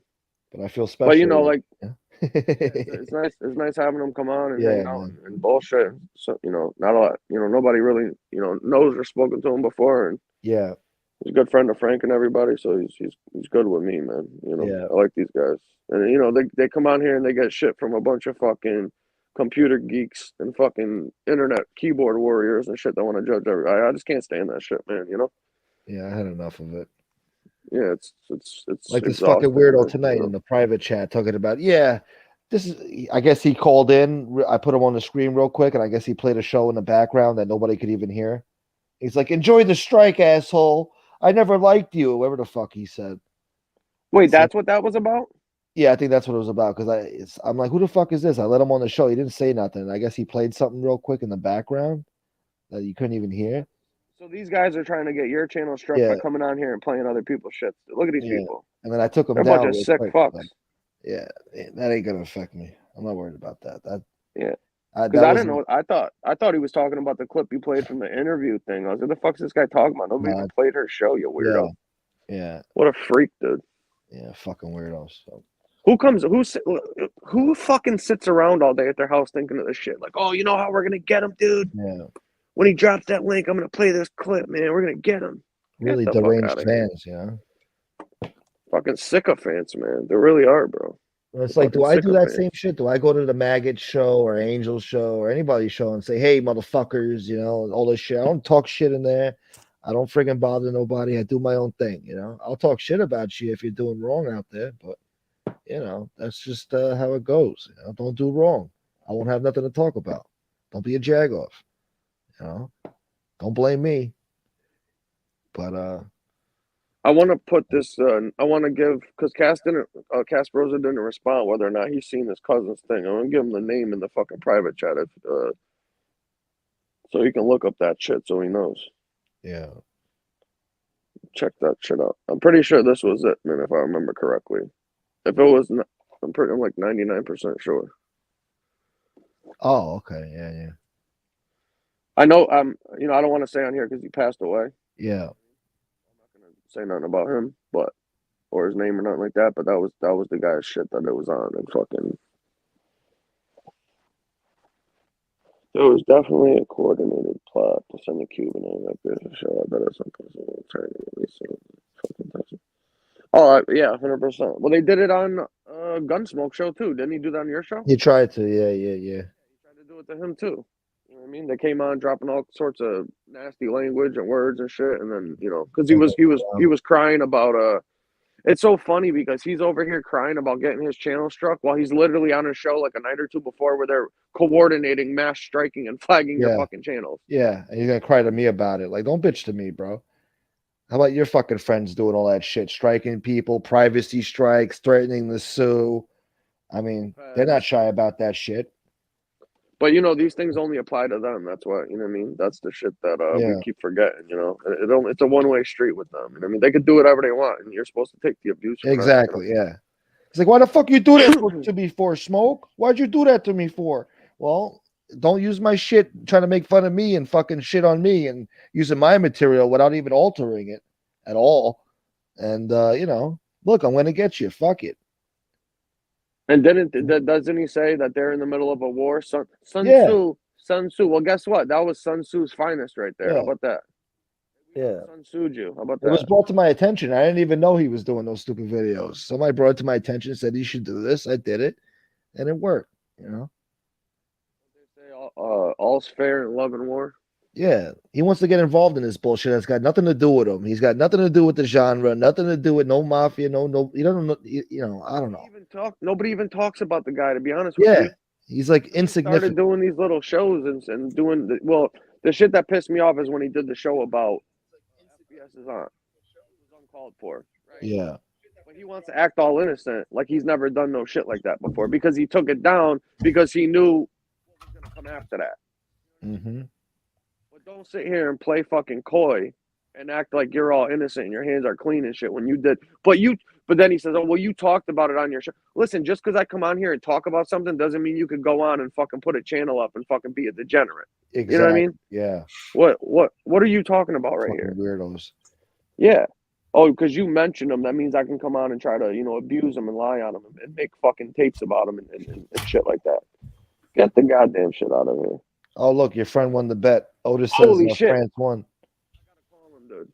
Hold on, I'm writing this down because I'll forget. I'm gonna What's- call him. Holy fuck! He wound up putting like 20-something thousand with a guy. Wow. With a guy he laid off. Yeah, so he's gonna have to pay him, but he just hit a big ass fucking rack of money, over fucking $500,000 he won, bro. Oh. Off a $25 fucking parlay, dude. Can I get a $5,000 loan? Probably. I don't know. I'll ask Yo, him. Kasparoza, what's up, bro? I'm in the private chat. You said you wanted to message me something? Oh no! Oh, did you see that? Did you see the name I put in there? Did you see that guy's Facebook before? Put it in again because I it's not there. What was there before? Hold on 1 second. Thank you. How you doing today, buddy? Everything good? All right. Yeah, I was let me know if you could see it on there. Pretty sure that's it. It's still up there, but the kid passed away like back in 16 or 17 or something like that. But all the posts and shit are still up there. You can read and see all this guy's responses and stuff like that. That's, you know what I mean? That's how I knew it wasn't just like a one-off thing. It's like a family fucking tradition with these guys, you know? Otis, thank you so much, bro. Thank you for that cash app, brother. Happy Hey, holidays. Otis. What's up, my man? OC. Top of the morning. My guy, bro. Where are you from, OC? You're from overseas? I don't know he's from overseas. That guy's from overseas? Alcy, I think he's in Hawaii. Isn't Alcy in Hawaii? Oh, he's in Hawaii? Oh, I didn't know that. I think so. I could be wrong. I thought he was a local guy, but I guess not. Otis, you're the man, brother. Thank you so much, bro. Thank you, Otis. He sponsors my show, this guy.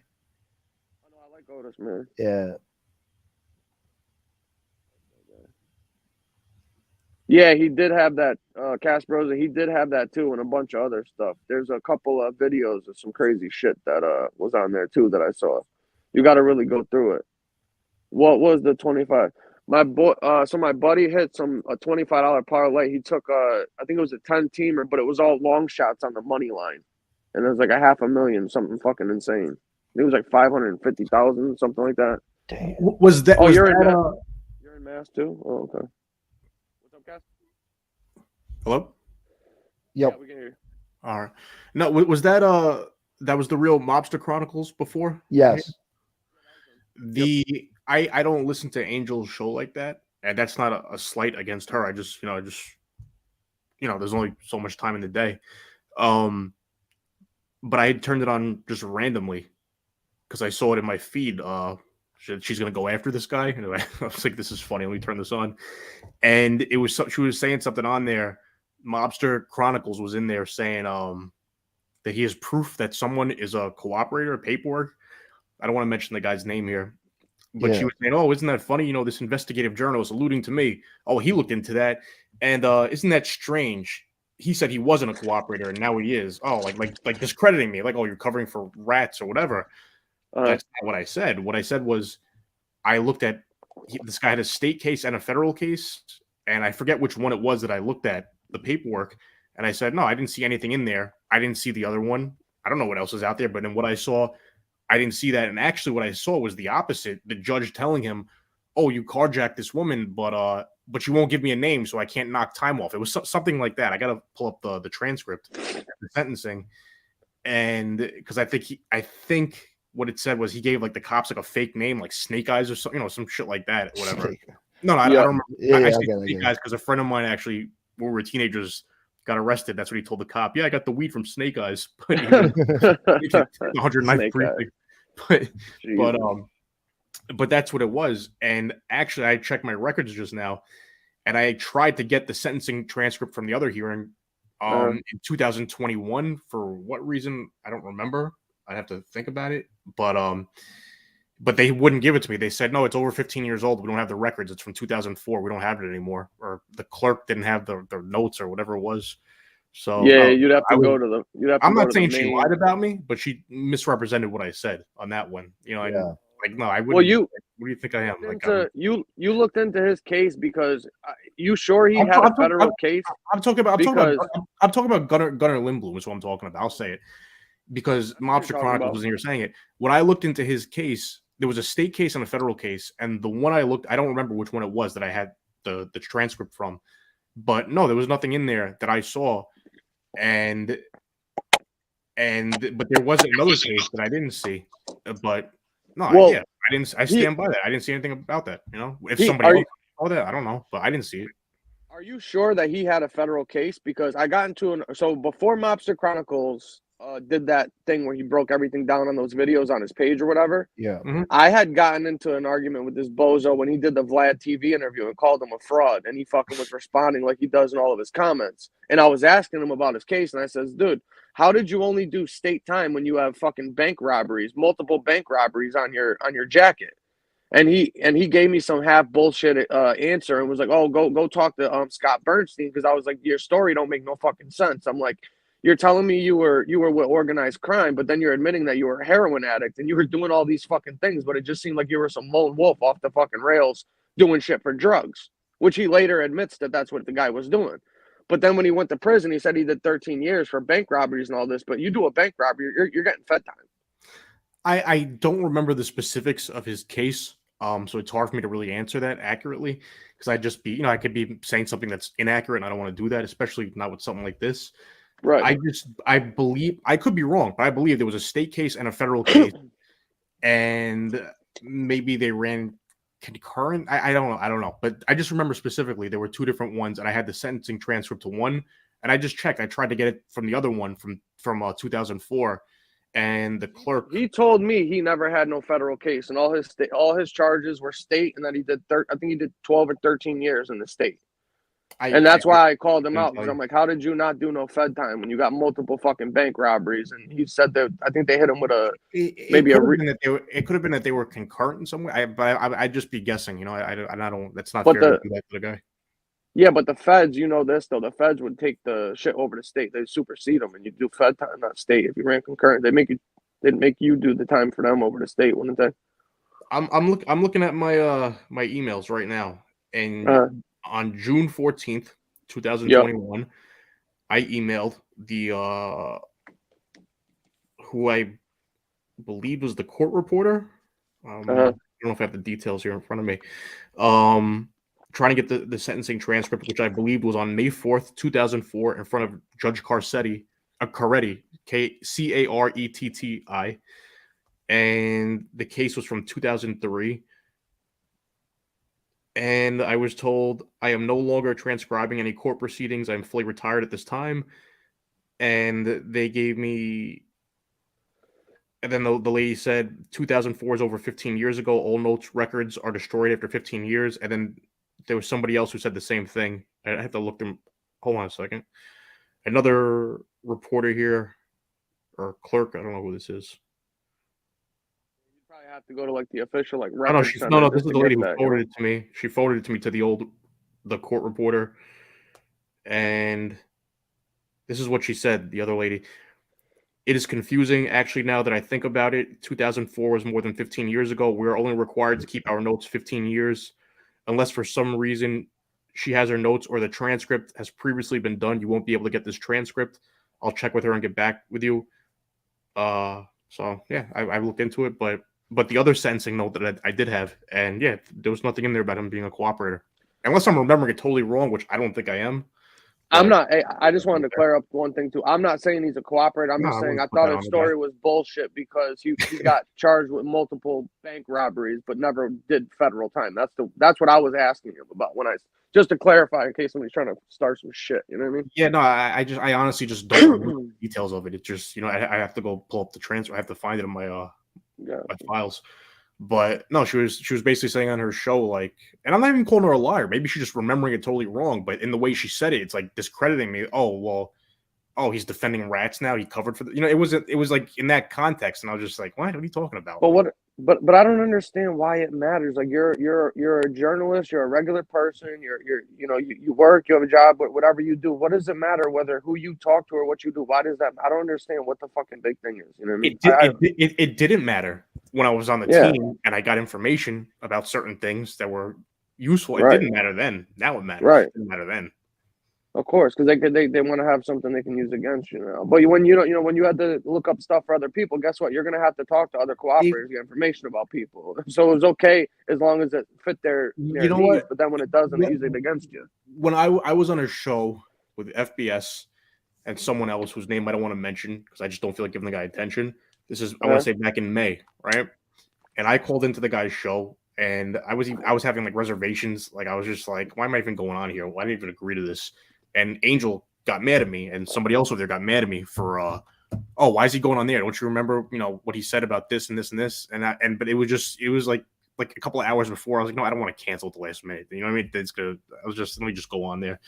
And then when I went on there and FBS was on there, I think they were trying to like set me up in some way, ask me trick questions or whatever, but which is fine. Well, no, it's not fine. Not on FBS and the other guys. He tried to set me up, whatever. But they asked me, I forget which one of them it was, but like you go after rats. Is it true that you go after rats and all that? And I was like, no.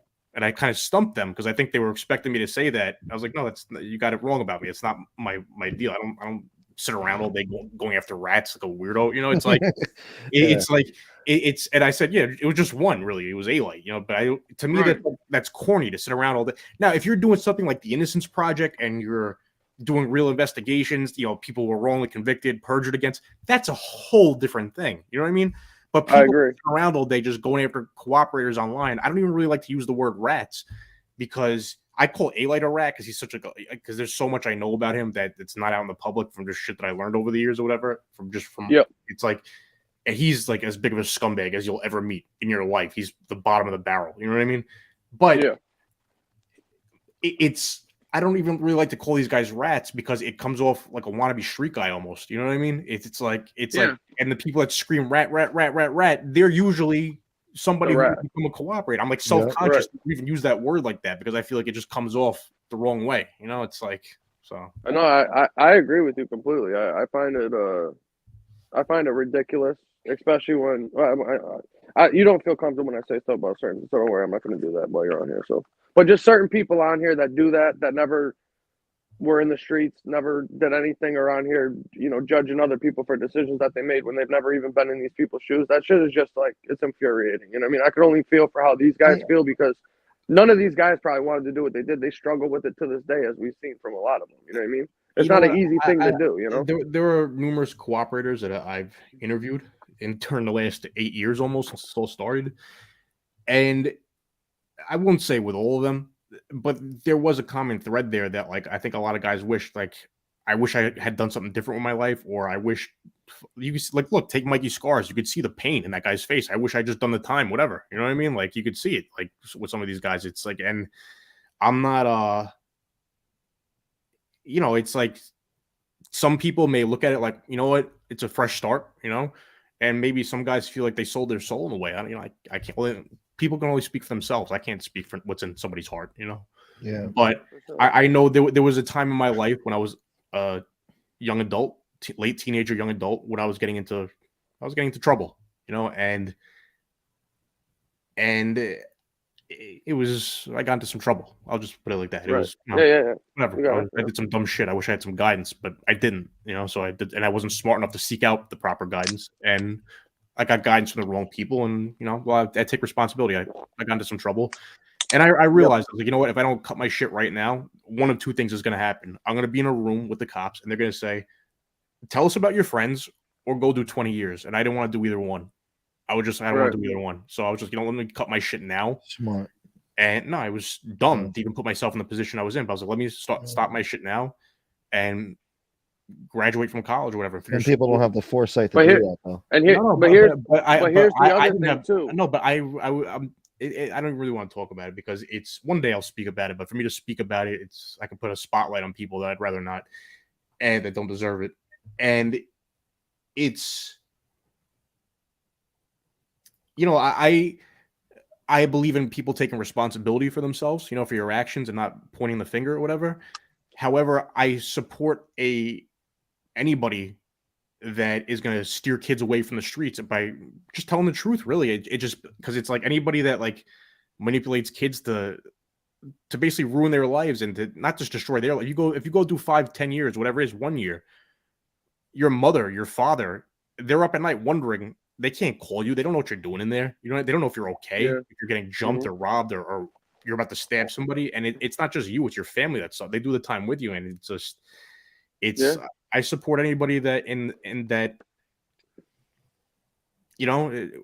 as long as we'll steer kids away from that. That's a good thing, So I completely agree with you, and I think that as long as when people make that decision, if they are put in that situation, as long as they actually do change their life and they repent for what they did do and the mistakes that they did made, God bless them. You know what I mean? It's not that I need to agree with them. I need to support them in any way or even condone them and shit, because I'm not them. I can't judge somebody else. And a lot of the time, people are products of your environment. A lot of the guys, especially in the organized crime thing, this is like a family blood tradition thing. These guys, a lot of them didn't even have a choice.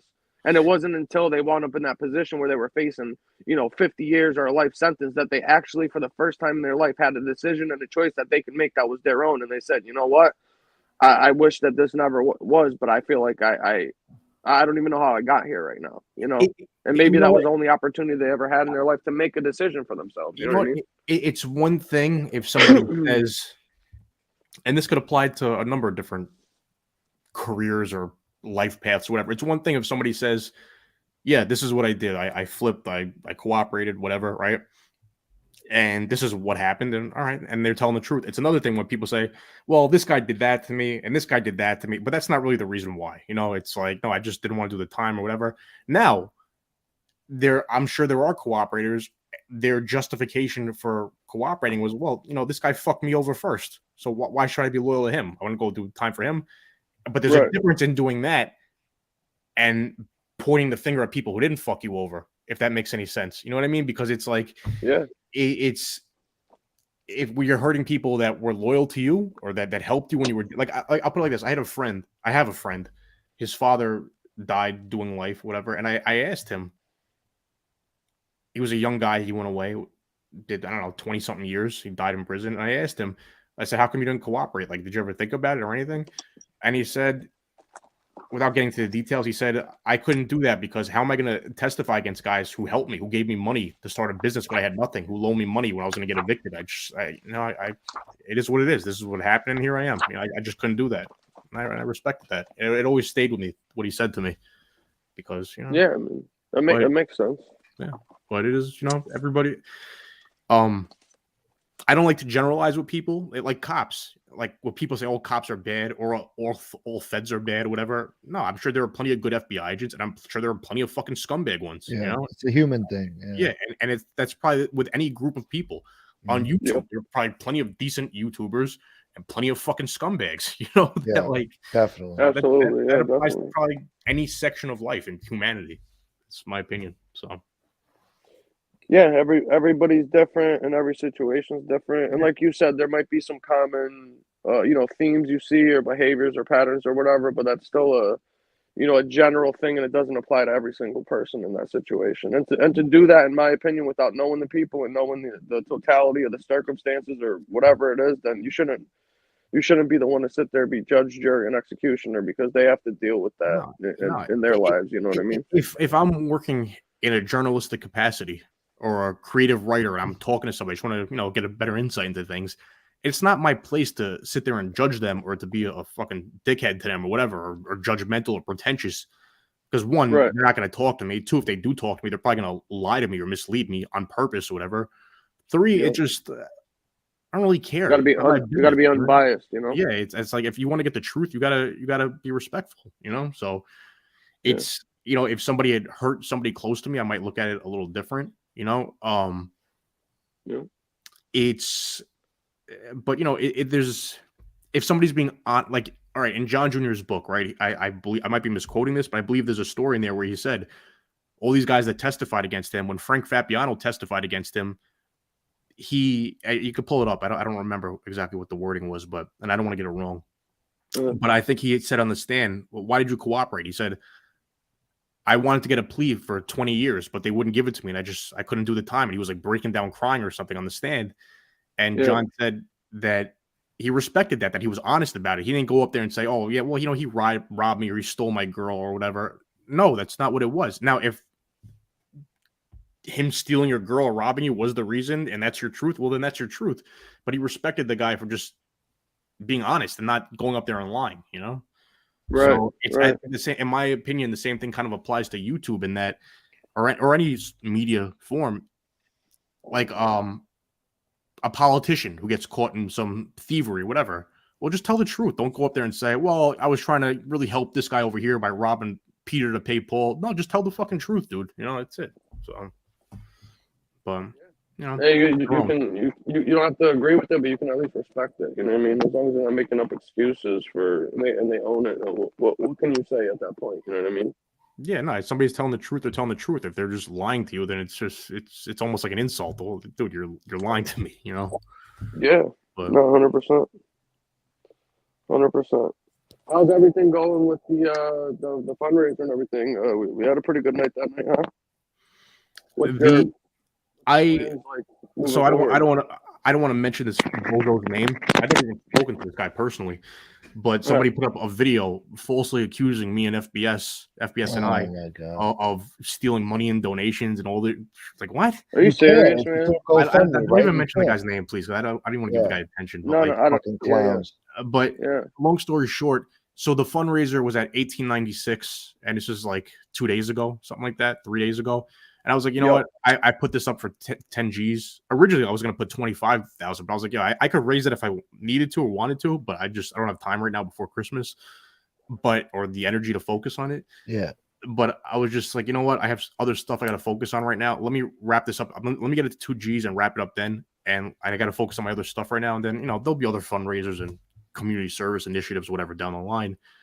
But it got to over 2,000. And nice.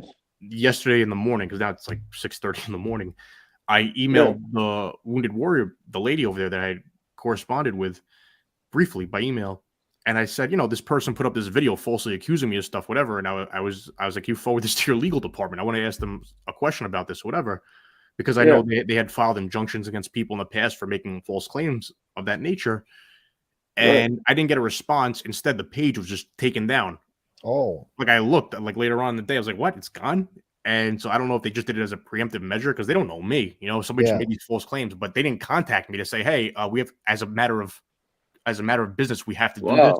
You know, I don't know. Yeah. So, but I emailed them and I called them, but it's, you know, it's isn't that sick? Isn't that sick that you have to even do that shit, man? Yeah, the whole point of me like shutting down the fundraiser, so I could focus on other stuff. But now I have to make phone calls on Monday. You know, oh my god, fucking people, bro. Well, you know what? Hey, listen, just you do that, you post it, and that's all you got to say. That speaks for itself. You know what I mean? It's sad. It's sad you have to do that, but at the end of the day, you know what?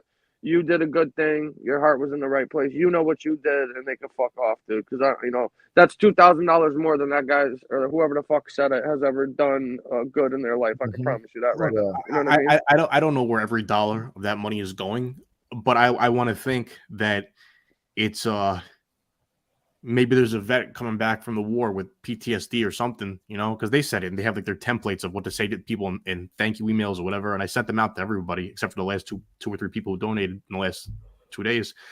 But they had I sent one to you actually because you donated. It has the template in there. Yeah, I don't know if you saw it, but like the it was a thing in there that a story about a vet who came back from the war with PTSD. And you know what? Give me 2 seconds. I'm gonna pull it up on my phone here. Give me. It was interesting what it said, but give me a second. Yeah, please. I like to hear. Yeah. Yeah, hang on a second. Well, you know what? It's good too, because I remember when you put it on there, you could see like, you know, X amount of money gets, you know, X amount of help for each guy and shit like that. So you know what it's going for. Because a lot of the time, you know, if you donate, it doesn't really tell you what they're using it for. But at least on there, you know what it was going to generally do to help our heroes out. Look, I don't know where every dollar is going, but I want to think it's going somewhere. And it said, and it's and two, this guy's saying it was a scam when we're taking people's money. No, it's tax deductible. You know, it's like if you're working, it's like you're not really losing money. It's at tax time you get it back. But here, this is the template. Dear blank, you put in the person's name. Thank you for donating to our fundraiser in support of wounded servicemen and women through Wounded Warrior Project.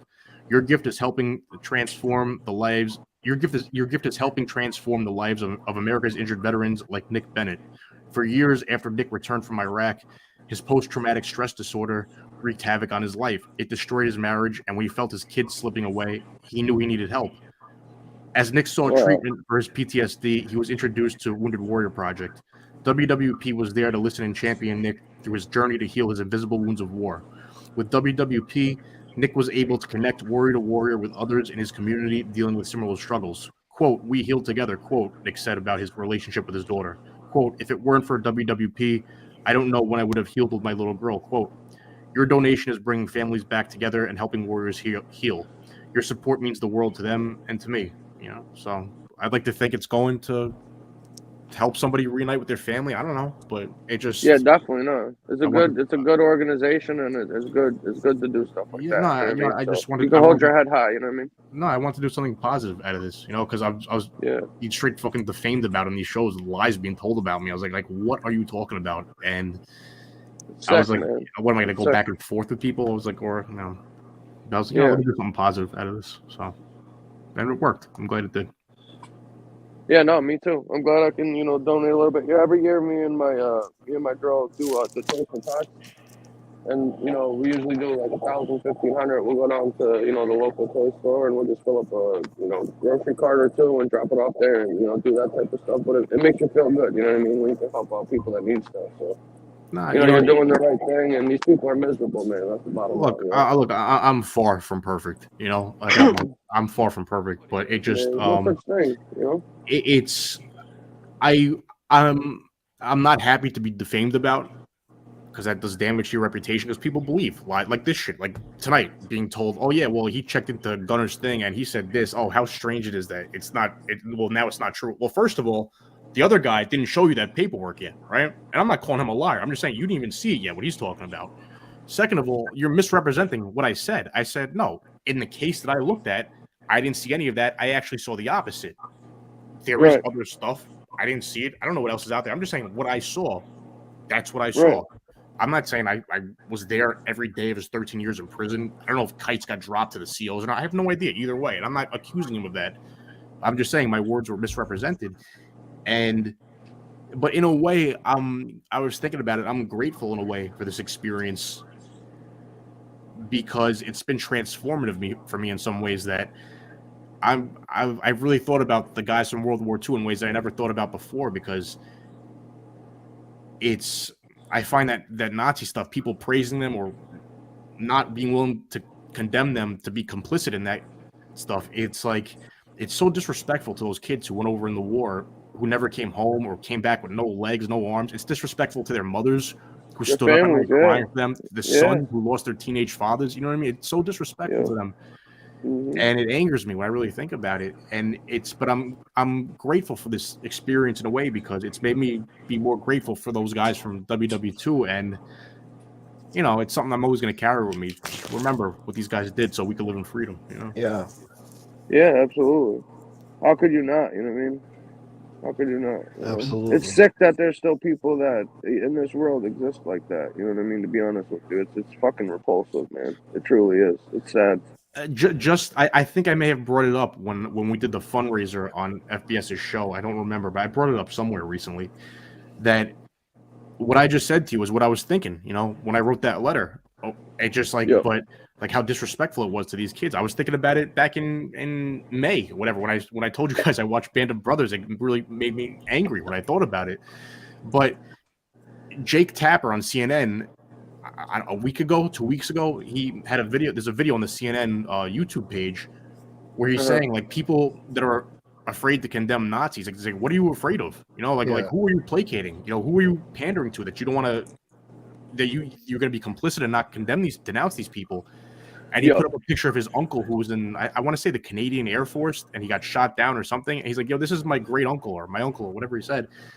And he said he got shot down. He's like, and when you know, all these politicians want to talk about the greatest generation. Well, when you don't have the guts to denounce Nazism, you're you're besmirching the memories of the greatest generation that you claim to love. That's what you're doing. Right. You're disrespecting them. You know, it's like, and just I don't know if you guys saw it. I'm assuming you saw it. The other day, they had this big news that they had the advancement in the fusion technology, the nuclear fusion ignition, right? Yeah. That is most likely going to give us all clean, limitless energy in time, and maybe 30 years from now. But that's the way it's going, right? Yeah. We might have had that 30 years ago. If these millions of people didn't get slaughtered in the Holocaust, then we may have a cure for cancer. There may have never been an AIDS epidemic. There may have never been an Iraq war because we would not have been dependent on Middle East oil. You know, it's like it set us back. Yeah, God only knows the losses in scientific advancement, medicine, art, literature that were lost by these millions of people who were slaughtered for no justifiable reason at all. You know, so God only knows what we missed out on. So, no, you're right. I never thought about that. You're absolutely right, especially from that part of Europe. Yeah, it's just and kids, American kids who went over there, Canadian kids. Who knows what one of those kids what invention could have been the they next may have come up with. Einstein. Yeah, it could have been the next Einstein they slaughtered. Yeah, exactly, who knows what those? Who knows? You know. So I mean, you got to think. I think it was like something like 10 million people or something like that. And that's a lot.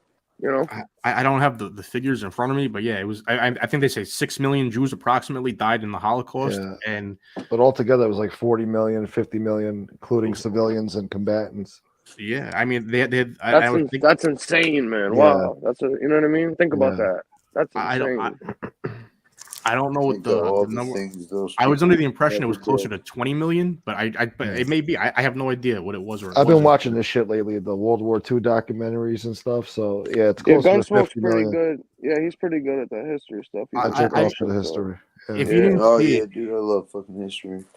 If you didn't see it, I would tell you guys to watch this one. We Stand Alone Together. It was about the real Band of Brothers, the guys from the show, but like the real guys or whatever. It was produced by HBO and Tom Hanks. What's it called? We Stand Alone Together, and it's on YouTube. You can it's free on YouTube. People have put it up and shared it. But just the first scene. Anybody who watches just the first scene from that documentary, the story this guy tells, and it's like the first 3 minutes of the film. If at 2 or 3 minutes, like if that just doesn't hit you in your gut, you got no soul, in my opinion. Like what the story this guy tells. I think you spoke about this before, right? You said something about this before, right? Oh, okay, that's the one you're talking about. I'm going to check that out. We stand together. What is it? We Stand Alone Together. We Stand Alone Together. All right, I'm writing this down right now. So I'm going to check it out. And that was, if I remember this right, the paratrooper regiment, Easy Company, that they profile in Band of Brothers and in this documentary. When they were training, I forget the base where they were training in advance of the war, but there was a mountain there that was I think it was Currahee or something, and it was like a Native American. It was a Native American word that meant we stand. It was like Mount Currahee or something like that. And they said what that meant in translation was we stand alone together. And it was this mountain where they used to run up it like during the day as part of their training. And then at night, these guys, because they were like the elite, they were the commandos, you know, they were the elite of the elite. These paratroopers, it was a volunteer only unit. And at night, with no instructions from their captain or whoever, drill sergeant, whatever, they used to just go back and run it by themselves at night. Like, fuck it, we're running again, you know, and they didn't have to. And they were like just for like more practice, just for more practice. Yeah, these were just like the toughest guys, you know, the most skilled guys. Yeah. And it was a volunteer only unit, and it was. You know, if it wasn't the toughest guys, it was definitely on par with the toughest guys, but straight commandos. You know? Yeah. So they jump behind those enemy guys. lines. That took some balls, man. The shit The that real those guys gangsters. do, you know. Yeah, The real they are the real gangsters. gangsters. Absolutely, yeah. They are, yeah. But they say ordinary men in extraordinary times. You know, that's what it was. They were kids in extraordinary times, and well, that's why I feel like too the people on here that are claiming, you know, extraordinary tales of their own. When you're making extraordinary claims, you should be providing extraordinary evidence and shit. Because you know what I mean? Think about it. You know what I'm saying? What are we talking about here? I mean, these guys are all fucking. It's insane, dude. It's a disrespect if you're like, oh, why does anybody need to? Listen, I don't care if you want to come on here and pretend like you fucking were Carlo Gambino's personal bodyguard and killed fucking 30 street guys or whatever. But when you start saying shit like, you know, I was in fucking this war and fought for my country and got shot and almost killed and shit protecting, you know, that's when I'm like, all right, well, I want to see that shit. Yeah, you know what I mean? Something. This comment right here on the screen, right? Steve Blair said, "Mr. Kasparoza, you sir are a hero in my eyes. Fuck the haters, much respect." I thank you for saying that, but I want to comment on that. In this, We Stand Alone Together, right? There's a part of the film where they ask the soldiers, or one of them is saying, you know, my grandson asked me, were you a hero in the war? And he's like, no, but I served in the company of heroes. And one of the other guys is saying, he's like, we weren't the heroes. You know who the heroes were? I mean, I don't want to misquote it. I don't want to disrespect these guys, but I think it was along the lines of, we weren't, you know who the heroes were? The heroes were the kids who didn't come back. Imagine being their mother, whatever. Those are the heroes, the mothers of the kids who didn't come back, you know, like things like that. Yeah. And I'm no hero, you know, but it compares to like the January 6th investigations with Congress, whatever. I think it was Kinzinger. I think he said it. Kissinger. I think it's Kinzinger. I don't know how you pronounce it. Different guy. Oh, Adam okay. Kinzinger. And he got voted out of office. Yeah. And I was going to share it on YouTube. They had a clip from his farewell speech on MSNBC. And he was saying, he's like, you know, I spoke the truth about what went on with January 6th and everything. And because of that, I'm getting voted out of office. My career is over. He's like, but you know what? And my personal safety has been risked. I've had threats and everything. He's like, but you know what? I'd do it all over again because I could sleep good at night. A lot of my colleagues in Congress can't do that. You know, right? Basically saying they sold their souls. And I don't know if he was quoting it or one of the newscasts, the broadcasters was talking about it, that if it wasn't him, it was Cheney. And I'm not saying she's perfect, you know, or she's my hero. I'm not saying any of that. I'm not saying she's bad or good. I'm just saying in this situation that she had said, you know, people are treating us like heroes. We're not heroes. We just got a lot of people around us that are not heroes, that aren't willing to tell the truth of what went on. And me, I'm not a hero. they're just other people who won't tell the truth. That's that's all it is. So. It is heroic to stand up for shit though. What's right, you know. You know, we all got our moments in life, you know. So. Yeah. Well, that's the reason that Hitler was even able to take over Nazi Germany is because good men remained silent, knowing that what was going on was wrong, and they let that heat thrive. You know. Yeah, the comment you left on my YouTube, whatever, and I said, if people had spoken up, they wouldn't have taken over. And I said something like, you know, I don't know what I would have done in Nazi Germany if I was there and I was German or something else. I don't know what I would have done. I can't say that I wasn't there, but I'd like to think I would have been in the resistance movement doing something. I don't know. I couldn't see myself going along with concentration camps. Could have been the Harriet Tubman of Nazi Germany. You know? No, it's if you give really them an escape route. You know, those people. How could you go along with that shit? You know what I mean? Like, how did people sit there and be like, this sounds great. It's not like you had a choice, bro. It's not like you had a choice. Yeah, you kill them or they're gonna kill you. Yeah, if you spoke up, they put you in a camp. You know, it was a crazy situation, and then. It's isn't that sick though when you think about it? That's fucking sick, man. Yeah. Like if you look into like the resistance movement in Warsaw, the underground resistance these guys had or whatever. I mean, and there were other resistance movements in France and different countries.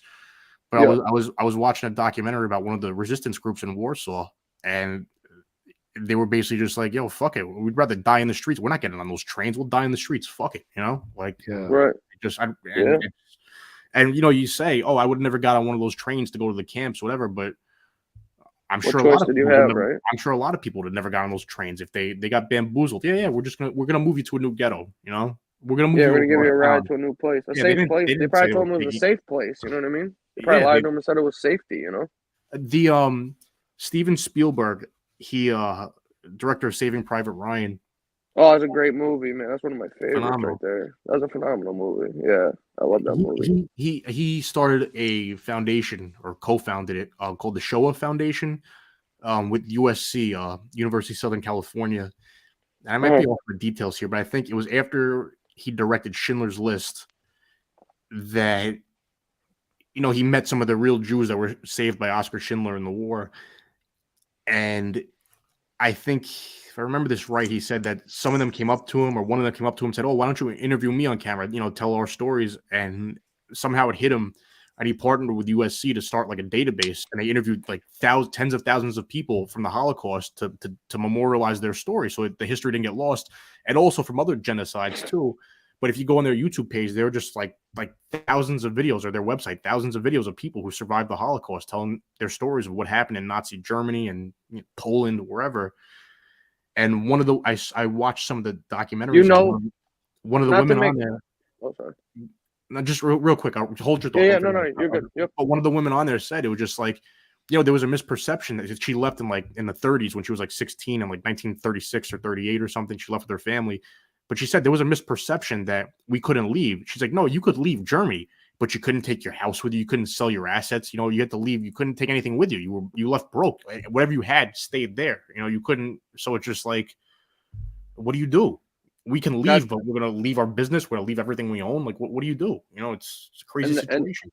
And that's why the Jewish religion, the Jewish culture is so tight knit. And they help each other out so much because they remember what happened to them and where they came from. You know what I mean? And then they get, you know, Kanye's whole rant and stuff about the issue that he has is like, oh, they help each other out. They have programs for each other and do stuff. All right, so don't get mad at them. Just do that for your own people then. You know what I mean? You can't go and hate other people for, you know, uplifting their own communities and helping other people out and shit like that. You know what I mean? It's almost like a hate, I don't even know, like a jealousy type thing. I don't know. It's really fucking weird, man. It's hard to rationalize and think how certain people think because you just don't think like them, I guess. If that makes any sense. I don't know how to explain it, but no, you can't expect a rational response from an irrational person. Right, exactly. Yeah, 100%. You can't rationalize crazy, you know? This guy said here, Mikhail said there are some heroic stories about the resistance here and other European countries, and the Dutch Queen spoke to the Dutch people from England over a secret radio channel. Yeah, there are probably so many heroic stories in those resistance movements that we'll never learn about because people died. But you know what? I bet a lot of those people who died in the camps, and I'm not disrespecting them. I don't mean to insult them, but I bet a lot of people would say, you know what? I'd rather die in the street, you know, than you know, be starved like a pig or whatever. And you know, and I don't want to say that the wrong way to insult them, but it's yeah. I mean, I don't know what I would have done in the war, but I'd like to think I would have been in the resistance somewhere. But how can I say? I wasn't, you know, ordinary men, extraordinary times. What can I say?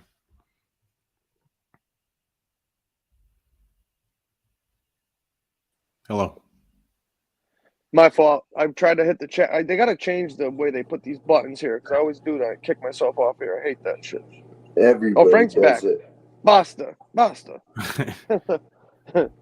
They want a Basta Gunsmoke. They need a little cocktails from me. Get a special request, man. But no, I agree with you though. I agree with you completely on that and that thought process with everything because it really is important to remember that stuff. You know what I mean? And there's no place in society or anywhere moving forward to people that you know, think and have that shit in their hearts and their minds. You know, it's really disgusting. And it's disrespectful too, you know. I mean, these guys, don't they know they lost a war? Don't they know that? You know what I mean? Really confused individuals, these people, man. Dude, the Nazis got fucked up quick by the Americans. Yeah. As soon as we got in there, it was done. It didn't take long. No. It didn't take long. Well, they messed up. They didn't have enough supplies and ammo, and you know, they were fighting too many wars at once. They tried to take on the world, and they weren't. They were fighting a war on multiple fronts. Yeah. Yeah, the Blitzkrieg shit. They were doing too many things in too many places, scattered. You know, as soon as our fellow Italians, saw America coming in, they were like, "Oh fuck, we fucked up. We're out of here."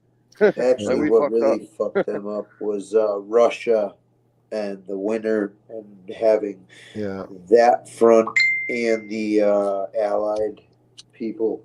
Yeah. So isn't it crazy that they were with us during that war? and now we're in a cold war with these guys. And what do you guys think? Not to change topics, what do you guys think about us trading that fucking scumbag arms dealer for fucking Brittany Griner? What do you guys think about that? Bad deal.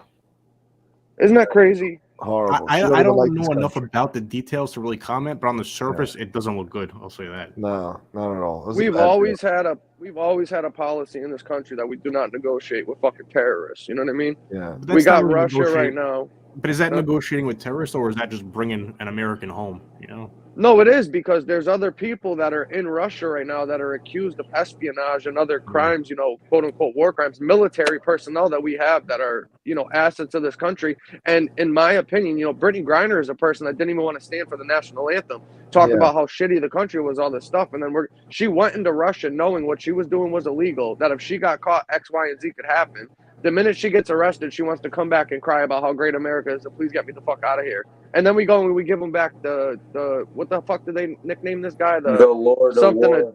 Yeah, the Lord of War. The guy was trafficking arms all over to all our enemies across the entire globe. You know what I mean? Well, actually, and we traded him for her. The guy actually did do some third-party shit for the states. That's why I think they were willing to get rid of him. Like, there's gray deals. Like, the United States can't supply arms to a specific person, right? Well, then they indirectly do it through Frank is crazy. Brittany's a good dude. I'm glad he's home. You're fucked up. Frank, I'm gonna smack you in your head when I see you. He knows it too. He's a fucking punk, Frank Fiordilino. He knows it. Oh, what, Frank? I like Frank, man. I love Frank. Yeah, Frank's a funny guy, though. I like Frank. He's a good dude. He said he was a big fan of yours, though. We go back to 2015. We used to beat. They have a history, yeah. No, that's why. I'm just breaking balls, dude. That's all. I'm just breaking balls. Can we trade Lee to Russia for some borscht? Dude, we could trade him to Some fucking, bratwurst? the Philippines. It doesn't have to be Russia. Just get him out of the country. Give him to North Korea. Can we trade We North should've Korea to Lee? I mean, can we just give? Yeah, we don't have to Lee trade. North Korea. Drop him off down Yeah, there, just you know what I take mean? him. Tomorrow I on can't his stand- show. I can't He's believe a- that they're racist against North Koreans. You know? Yeah. Dude, they want to send me to Kim Jong-un's house. Dude. Bottom line, people. Look how I they can't talk about stand that Koreans. fucking guy, dude. Yeah. Yeah. Oh, what do you think? It's disrespectful? They want to send me to Korea? I'll go to the Philippines, dude. What do you think about that, Danny? Do you think it's possible there was more to the Brittany Griner trade or whatever that they're not telling us? There was more behind the scenes. I think that's possible, but who knows? In regards to what? What do you mean by that? What do you mean by that? Because when you're dealing with like nation to nation diplomacy, there's so much that goes on behind the scenes. Oh, and yeah. everything. You know, Yeah, I think I'll it's- tell you. Maybe it's possible there was more going on that they haven't said. You know, I don't know. I don't know enough about it to really comment either way. I'm not like overly obsessed or even care to like look into it. Besides, if like a little 2-minute thing pops up, I'll check it out just to see what's going on, right? Because I don't really care either way. But my whole thing is, you know, Russia's in the middle of this war with Ukraine right now. We see all the shit and the reporting and stuff that's going on right now. You know, we've had our own problems with Russia, stuff that's going on, and then you're going to go back and you're going to give back a person who has outright disrespected our entire country and everything that we stand for. When she had the opportunity and she was here, and the minute she gets jammed up in Russia, violating Russian law, she wants to come back crying, and we're supposed to fucking save her. And then in turn, we go and give them somebody who's arguably responsible for, you know, committing war, war crimes. or some Probably type tens of treason, thousands of deaths. whatever the hell it is. Yeah, responsible for, all over murdering Africa, people. South America, Middle East. I mean, from my perspective, I just Is it don't like know a enough peace? about it. Is it like a peace? Is it like some sort of peace offering? Maybe. I don't know. Maybe there was more No. to it behind the scenes because I would have to think the Biden administration, they have to know how bad that will look, the optics of something like that. Or maybe, Yeah, or the maybe they optics are thought it would look terrible. good. No, Maybe they don't thought it would care, look bro. good in there. Fucking, they just missed this one, you know, big time. I don't think they. They have no think they give a fuck, to accountability. be They have honest no with you. negotiators. Yeah. This shit, bro. No, they have every presidential administration. Yeah, has but I'm saying not negotiators. good They're seasoned negotiators. I Not know good they ones. said I was watching something on the news that they recently released like tens of thousands of documents from the JFK assassination. Yeah. And they Oh, acted really? like, oh look, we're being transparent, but actually they were like, no, actually you still kept a whole Redacted bunch shit, of stuff hidden. Yeah, there's still a bunch of stuff see the hidden or shit you whatever. want to see. Yeah, the stuff you No. actually want to see is not the stuff they. They'll never fucking release all put this out, shit. You know? Anything. There should be no sensitive shit in there. They're talking about national Listen, security. that Talking about guy 50, 60 years ago. did not fucking shoot JFK. Come on. No, he did. He took part in it, but he wasn't the only one. That guy was a patsy, bro. They let fucking Ruby walk into the fucking police station a day later and plug the guy in front of 10 cops. What are you kidding me right now? Come on. That's pretty wild. Well, he was friends with one of the cops. But come on, you know what I mean? You know, listen, they had three expert military marksmen that are like the top of the entire military for sharpshooters. They gave them the same gun and told them to lick the 3 shots off in less than the whatever seconds that it was. None of them could do it. And 6 seconds. This Oswald guy was the bottom of his class in sniper school. And He wasn't even like that good. No, yeah. Yeah, they said he was wasn't terrible. in sniper school. He was just Marksman, whatever the hell he was. Marine, which but he was terrible. They said the guy was terrible. But they were tracking this guy since like 58, 59 when he went to Russia. I think he was a CIA operative. That's what I think. I don't know. I think he was a CIA operative, man. You know, it would make sense when And you think about it. You know what? Even if they did release the other documents, though, who knows if they're even accurate, if they weren't doctored in some way or doctored back in the 60s, you know, that From they the people even, back- they even wrote down the truth in them, or if they, you know, twisted the truth of what happened back then. Who knows, you know? Because you guys know that the original plan before the Bay of Pigs with Kennedy is what they were going to do is when they found out that those missiles from Russia were being held in Cuba, that they wanted to take a plane full of citizens like college students and shit, and they were going to blow it up off the coast of Cuba and claim that it was one of the missiles in order to go in and do the invasion. And Kennedy's the one that shot that down and said, no, we're not fucking doing that. That was leaked paperwork that came out from that whole thing, right? So when that whole Bay of Pigs things happened and the invasion and the botched thing on there, you know what I mean? Kennedy was the one that was going to be calling all these people out, and that's why I think they partially got rid of this guy. You know what I mean? You know, I don't know. I think it's one of those things that we'll never know, to be honest with you, and it's all conjecture, I guess. But I am no Trump maybe I'm fan. crazy. I don't know. I'm no Trump fan at all, right? However, I thought Trump would just, if anything, just to create chaos for his own benefit, would release the truth about the JFK assassination. Are there aliens visiting us? You know, I hope he was trying. He was trying to, but he was trying to, but you know, there's so many checks and balances and stuff, and people that can, you know what I mean? Yeah, they like, probably told them like, "Yo, you release that, we release you." You know, it's probably what they told them. So something. Well, he's the reason why they're releasing this shit now, isn't it? He made them release this additional documents from the JFK stuff. They're just releasing it now. He's the one that signed all the paperwork and stuff in order to unseal all these documents. Because I think it's like a 50-year. I think it's every 50 years or something like that. It's like a time 25 years or something. No. Well, no. Think about it. Kennedy was what, in the 60s, right? Yeah. You know. But in the 90s is when they said you have 25 years to release all the documents or some shit. Oh, okay. All right, maybe it's something like that then, yeah. But I know certain stuff, there's a certain amount of time that has to surpass in order for them to be able to, you know, put it out there, redacted copies or whatever information they'll give. But I don't know. Trump, right, is so fucking crazy that if somebody went down there and told him about this mob tube thing, he'd probably be like, really? Really? Wait, who's involved in this? Yeah, I got to get in on this. He'd probably be in here behind an avatar fucking with people, you know? That would be fucking hilarious, man. Somebody should reach out to him. He'll be talking shit about Michael Francis. Like, he's not as rich as me.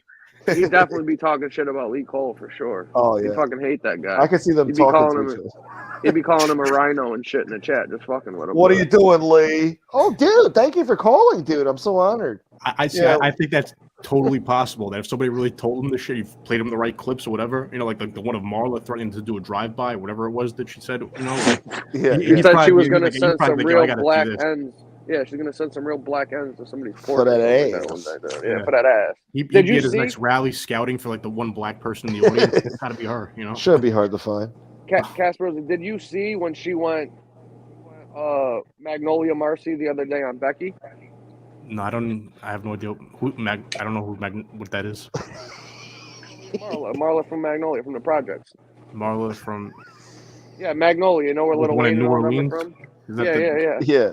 I nicknamed her Magnolia Marla because that's when she comes She's out. gangster. The project chick comes out. She gets all Whoa, gangster and they. shit. I prefer Marlo 187. Oh, there you go. Murder Or we could Marla. call her Marla from Marcy or something. Murder from Marcy like Murder Projects Mook, or Murder something. Marla. Yeah, exactly. Dude. Call her Murder Marla.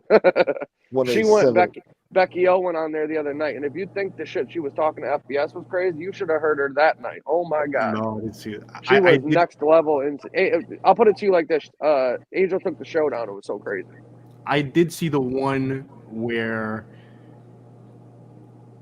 the what was it? Where Becky, she's a stripper, right, or something from Rhode Island or whatever. Yeah. She's all kinds of things, but yeah, we can leave it at that. And she was going back and forth with Josie, and they were talking about their vaginas and everything. I was like, oh my god, this is crazy. Yeah, that was insane, dude. She was talking about her African titties and her bush or something like that. One is that the one? No, You she was didn't hear it, like, Gunsmoke? Josie, you're on Angel Gotti's dick. I was like, what? I heard the first argument where she's like, "Yeah, I stomped on somebody's balls for $6,000. I ain't have to touch them. I never sold my pussy for money. Never." Yeah. Never sold my pussy. Huh? Remind me tomorrow or the next day when I talk to you to see if I got the clip because I had to record that shit because I couldn't believe what I was fucking hearing, and I got Josie talking about how her friend when she had a baby that she didn't breastfeed none of her kids because when she was like 17, her friend that was like 18 or 19, a little older than her, had a baby, and she saw her 2 years later. They were going out to the club and she saw her naked, and she said that the baby had sucked the life out of her titties. They looked like she was on the cover of National Geographic and shit. And I was like, yo, what in the fuck am I listening to right now? This is insane. You know what I mean? Like, I couldn't believe it. I want to say something. You just said Chicky on the screen. I think Chicky gets a bad rap, right? I think he's got a good heart. I know he's got a good heart. Look, all the stuff between him and Aralana, I have no idea what the truth is. I wasn't there when they were growing up, whatever. This jerk off, but I think this jerk off just said the other day that he doesn't want to bring people's families in, and then told Lefty, who's on the stream right now, that he's going to bring Aralata's son on Stax' show to say that the son saw Lefty and Aralata fucking each other in bed, and Lefty was in his underoos. Why would he say that? Wait. The son saw what? Chicky said he's going to bring Aralata's son onto Stax' show to say that the son saw Lefty and Aralata in bed and Lefty was in his underoos, saying that they were having gay sex together. That's what Chicky was saying the other day. And then 2 seconds later, when they confronted Anthony came on, Chicky said, "Oh, I never said that." There was fucking 200 people listening to the guy say it. I did not see that, but it's pretty wild. Whatever. I didn't see that. But you know what I mean? He says crazy stuff. I just Chicky's a character, right? I can just speak from my own experience. Do you have the pet store video? That's all I want to know. You know who got that? Yeah, he's got him. You got him? I'll just say that. I'd love somebody to magically drop me an email with the fucking pet store video. I haven't seen it in a while. I'll just say that when I went up to Springfield to shoot some videos with Chicky and Damien, we filmed some funny fucking videos, right? It's when I'll tell you guys a story. When I was gonna go up there, it was early, I want to say January 2019 or February, January, I think. I said, it just came up in conversation. I think I'll get a motel up there or something. And Chicky goes, "What do you motel? What do you mean? Just stay with me. We got an extra room over here." The apartment he lived in with his nephew. And I said, "Oh, okay, all right. I'm going to stay with the boss of the Latin Kings, okay." Yeah. Interesting. This should go over well. Yeah, but I get there, and I walk in, and all right, where do I put my bags or whatever? And he says, "Oh, right here." I was like, "Where?" He's like, "Here, you stay in my room. I'll sleep on the floor." I was like, "What do you mean?" He was like giving me his bed to sleep in, and he was going to sleep on the floor because it was just. So I was like, dude, no, it wasn't like a sexual thing. No, it was him just being like a good-hearted guy. I was like, dude, it's not necessary. But it was just, I wouldn't have got a motel anyway. I would have slept on the couch. My allergies were killing me, but like with the dogs. But in my experience, he's a good-hearted guy. I think he's getting a bad rap, but it's obviously there's some very personal stuff between him and and Arolata. Yeah. And I don't know. Again, I wasn't there when they were growing up. I have no idea what's true or what's not. But in my experience, he's a good-hearted guy. He's just a character who maybe gets himself into trouble sometimes. But I think he gets a bad rap. Chris, I'm gonna have to disagree, man. I don't fucking talk about the dude, and I'm gonna get texts threatening to fucking come down, and then I tell him, all right, fuck you, then come down, and he's gonna continue to make threats. You know, like, look, I don't give a flying fuck. Anthony's got his problem with him and whatever else, but this dude just keeps provoking motherfuckers, and on top of that, blatantly lying to everyone repeatedly over and over. Like, good-hearted people don't leave their mother on the floor for 5 hours, bro. Like, this dude, maybe he's good or like a good friend to you, but even you have to admit this dude is out of control with the lies. Dude, this guy literally made up that he saw a porno and told everyone that it was real. Well, before getting and then that, we gave the thing about his mother being on the floor, I never heard that before. Regarding the sex tape thing, I'll just say I saw nothing to believe there's any truth to that. I saw a clip where MRE said on I think it was an Angel show. I don't remember where it was that he said, "Oh yeah, somebody emailed that to me, but it was." So I couldn't keep that. It's disgusting. I deleted it, and I was like, "What? Why would you?" Yeah, right. You deleted it. Right. What? Like, because it was straight porn. Yeah. What? Because there was a black person in it. Because there was a woman in it. You don't mind the black guy. No, but it's black guy was cool, but the chick, forget about it. That was too much. I don't know. Listen, I just seen him doing safe stuff on here and causing a lot of shit. Did you see his fighting video when he got mugged by the midget? I saw that, but I felt like it was. I'm not asking you to comment. I'm just asking if you saw it. You don't have to say nothing about it. No, I saw it. But I felt like those people were making more of it than what it was. But I mean, I don't know the. I mean, look, in my experience, he's been a good-hearted guy, so I can't, I'm not asking you to say nothing bad about him. Nah, you don't have to do that. I wouldn't ask you to do that.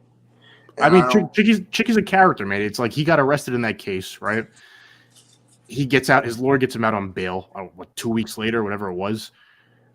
And then I remember he called me at like I want to say like 2 a.m. or something like that. I was like, what? I was like, how'd you get out or whatever? He's like, yeah. He called me, I think first or whatever, or one of the first people he called because I had sent him like a care package in there because you could put money on his commissary or they had a thing at the jail where you could send him like coffees and stuff like that, like a package. And I ordered the package for him, and I got somebody else to send him one, and then. It wasn't that long after that he went back to jail, but he like turned himself in. Like he didn't get remanded. He turned himself in. He voluntarily went back to jail with no plea bargain or anything, because from what I understand, his daughter was getting married and he wanted to make sure he would be there for the wedding, and he just wanted to do his bid and get it over with. And he was in jail for I don't know a couple of months, and then he got out because of COVID and everything. But I mean, all the paperwork is public as far as I know on Pacer, so people could pull it up. But,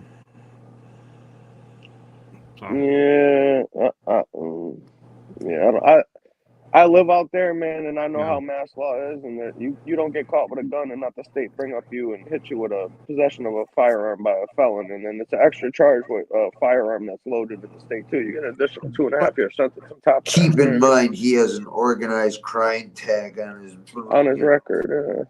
Yeah. But did you guys look at his paperwork though on Pacer? No, but that's the thing though. It's not the fact, because listen, when you have a federal, all right. So the federal government, the one part that he's telling the truth about is that when you get charged by the feds, right, and you have a firearm, he is telling the truth about the Interstate Commerce Act, right? Whereas if the gun didn't leave state lines, they can't hit you with a possession of a firearm. But that's why the firearm and the ammunition with the federal government is the same charge. A possession of a firearm or possession of ammunition is the same charge. But that only holds up to a 10-year. There's a misdemeanor charge for ammo possession and a felony one. The misdemeanor one only holds up to a maximum of 1 year, which is very rare in the feds. If they're charging you, they're hitting you with a felony, especially when you have priors and you have OC on your record, right? So that carries a maximum sentence of up to 10 years in fucking prison. He got charged with the lower one, which I think was a misdemeanor. Possession of 1 year was the max that he could have gotten. I think his guideline was up to like 12 months or something like that. But in that case, the state would have picked up the charge because he has possession of a firearm by a convicted felon in the state, with the gun being a loaded firearm, which is an additional 2.5-year minimum mandatory sentence, which carries up to a 10-year prison sentence, with 7.5 being the minimum mandatory. So how come the state never charged him with the firearm possession? Was it loaded when they found it in his house? Yes. I thought he found ammunition. Yes. I mean, I couldn't tell No, you either the way. gun, the firearm was loaded, and he had additional ammo in the bedroom on the dresser, behind the dresser. The gun was completely fucking loaded. Yep. If you look on my Instagram, there's a picture of me on there at a black tie event. I standing on some steps, and there's some girls in the background. It was like a Greek thing, like a Greek night kind of thing. They have these Greek galas in the city. And Chicky had told me when they raided the apartment there, that the feds asked him, "What's that?" He had a blown up picture. He had that picture on his wall, whatever, right? And he was like making a joke out of it. He's like, "Oh, yeah, it's my friend. He told me this."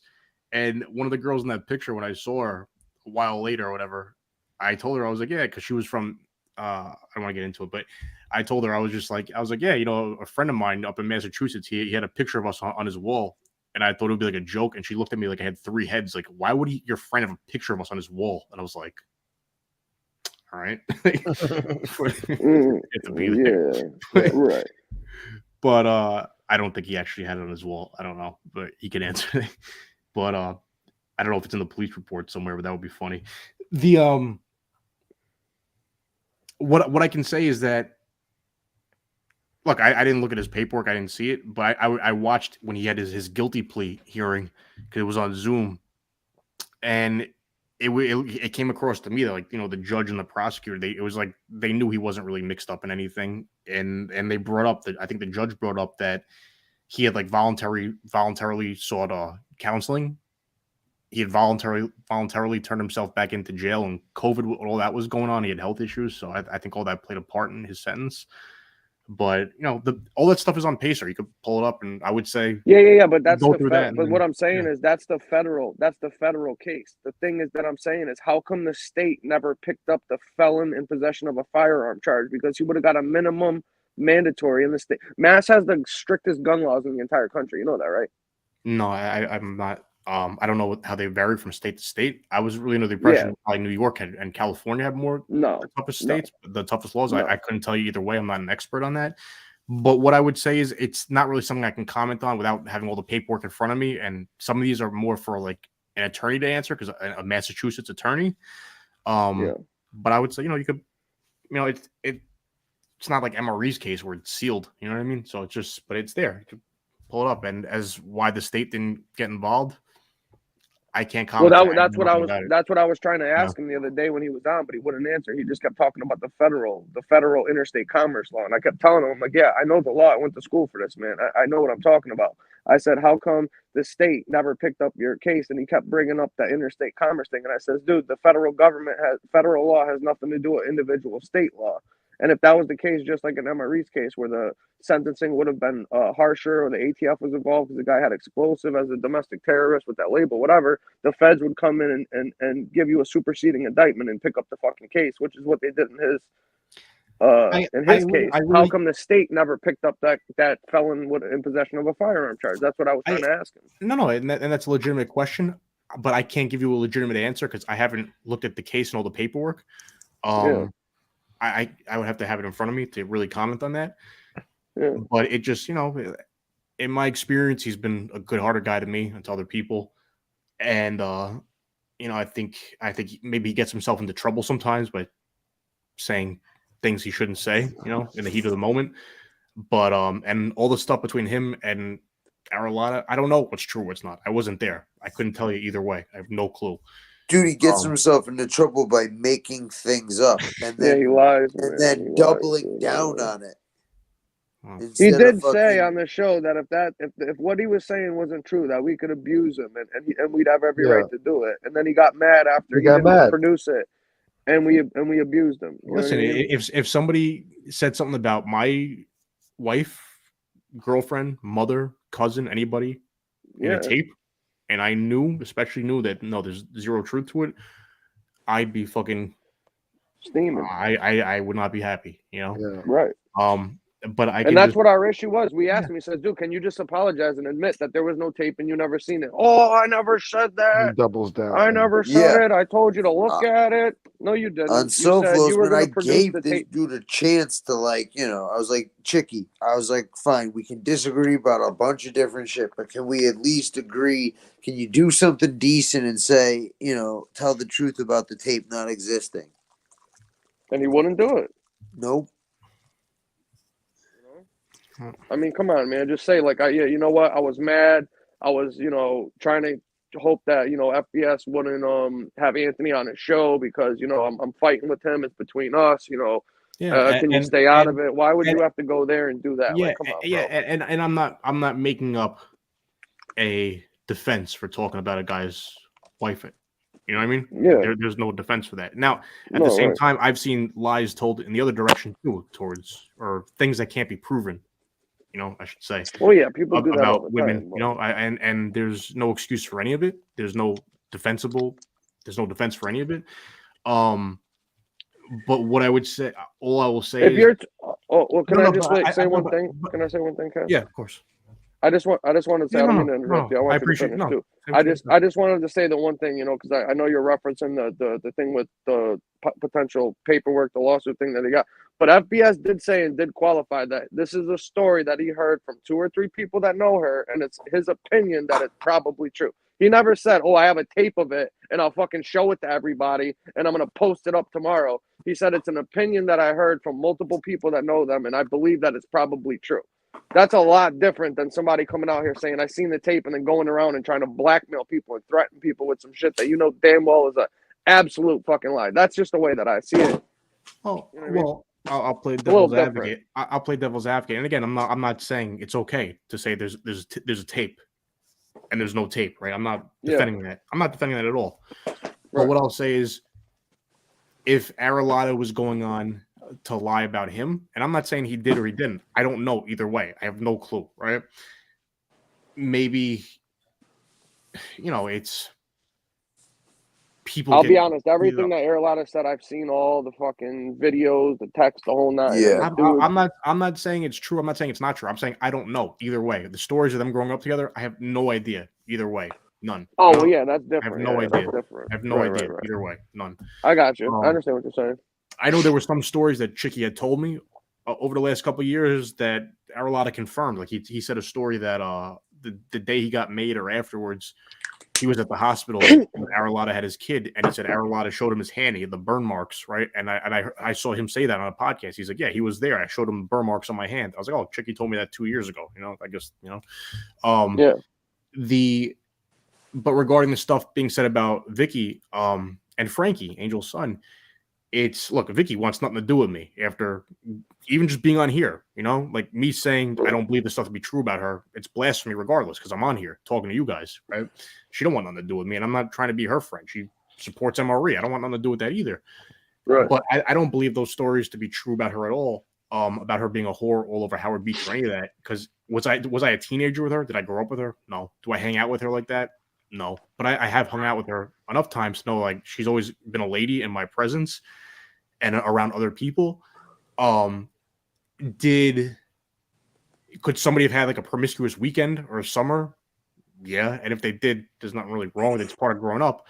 But for people to make accusations like that, and people could say, oh, well, 2 people told me. Well, did they sign an affidavit? And why aren't let them maybe say it? Because it's not 2 wrongs don't make a right, But I will say though, the stuff that the things that were said about Frankie, that I don't hang out with him either. You know what I mean? Not at all. But I went to his wedding. I see him here and there, but I don't hang out with him. But the things that were said about him being a drug addict and stealing his mom's medicine and all that, being in let me just focus on the allegations that were made about him being in rehab. I don't have the lawsuit in front of me that he filed against Borello. He was, it was him and his mother. They filed it together. Right. Somebody could correct me if I'm wrong, but I'm pretty sure it said in there that one of the lies told was that he was in rehab And that's a provable thing. There will be records of that.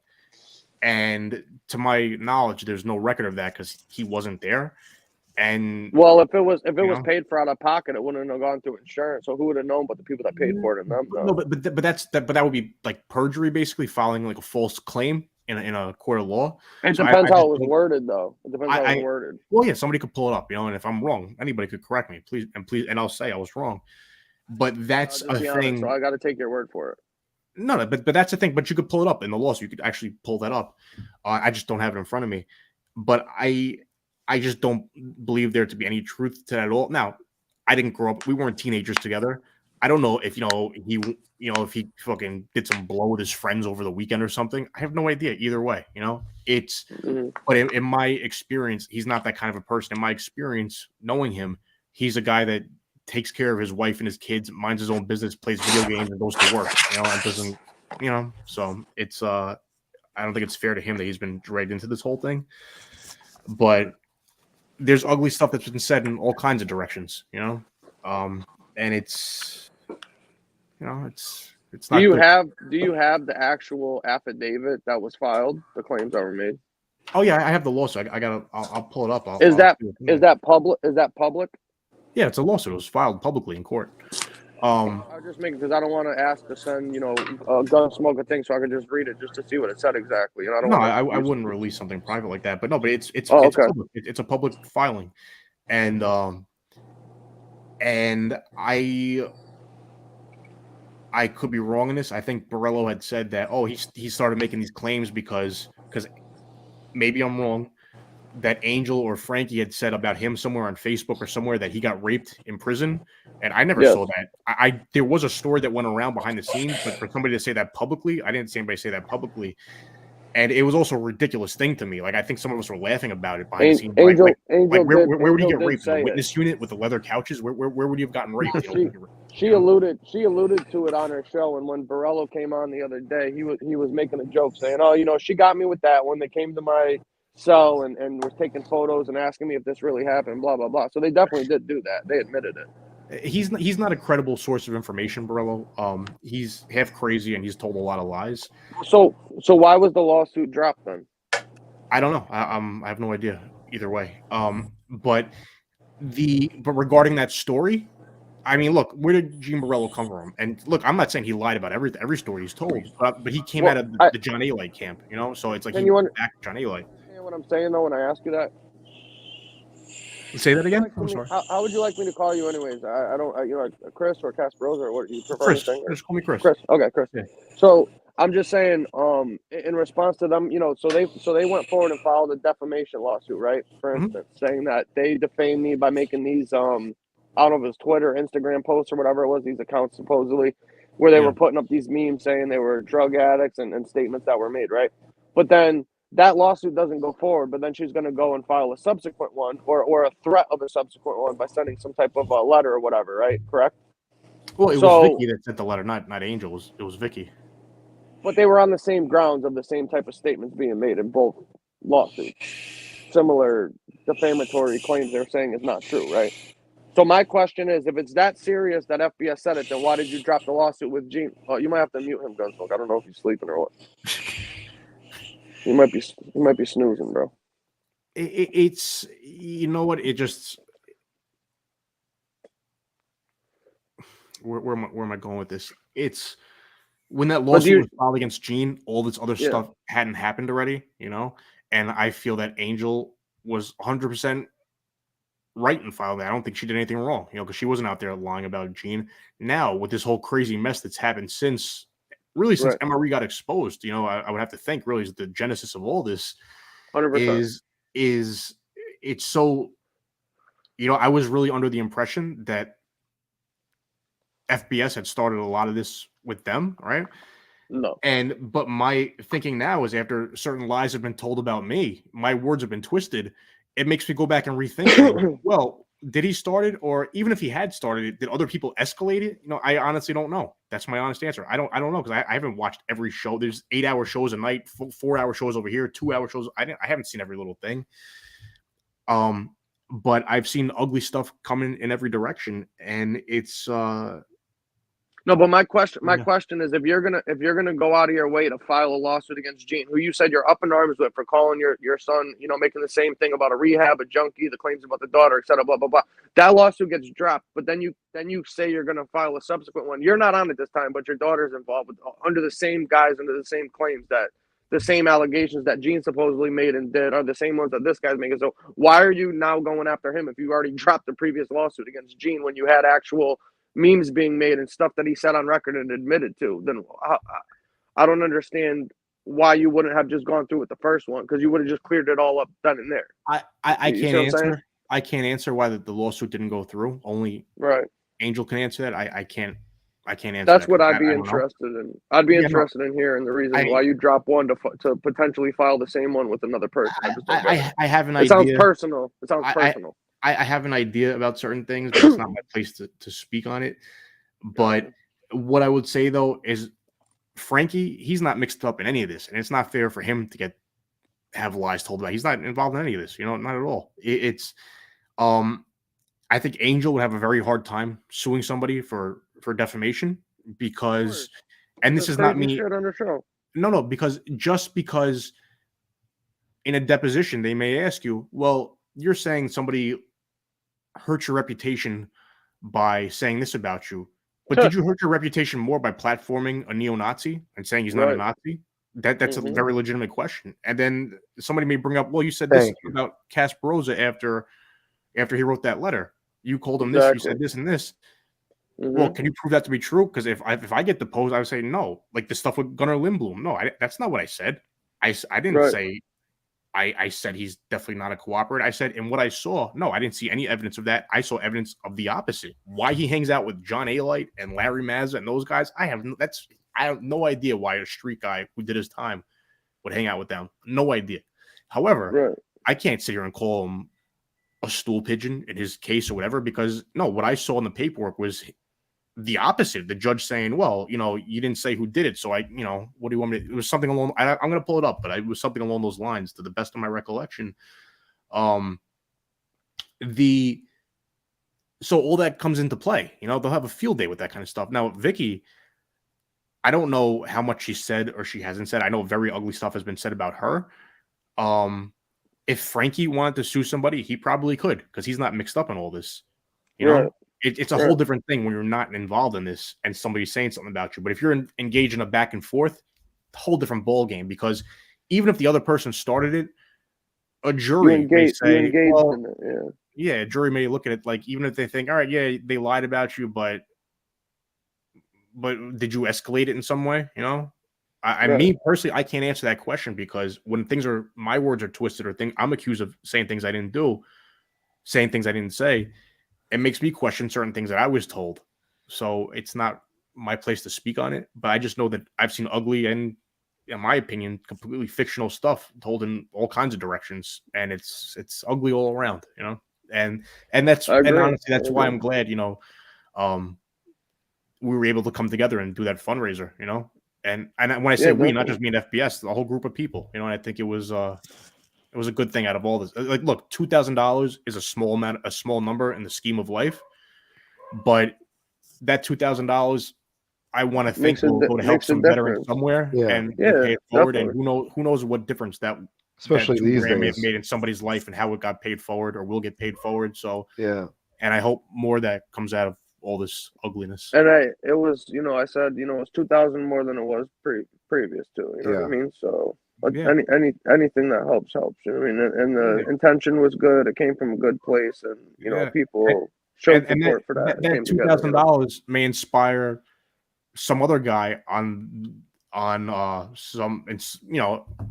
some other person on here to do some other fundraiser or some community service initiative, or to go mentor an underprivileged kid somewhere who doesn't have a father figure. Hey, I don't have $2,000 to raise, but there may be somebody. It could be Lee Cole. I don't know, who may pull a kid aside and just talk to him. Yeah, right. Come on, here, dude. Now you're losing me, Kat. What do you got in your pockets, dude? You're losing me a little bit here. Okay, all right. Oh, fair. We were on the same page until you said that. Fair point. But but that $2,000 may inspire somebody else to go do something that has a positive effect, because it's like when I'm sure you guys look back, there were moments when you were a kid or a teenager when somebody tried to school you and it stayed with you. A point somebody made.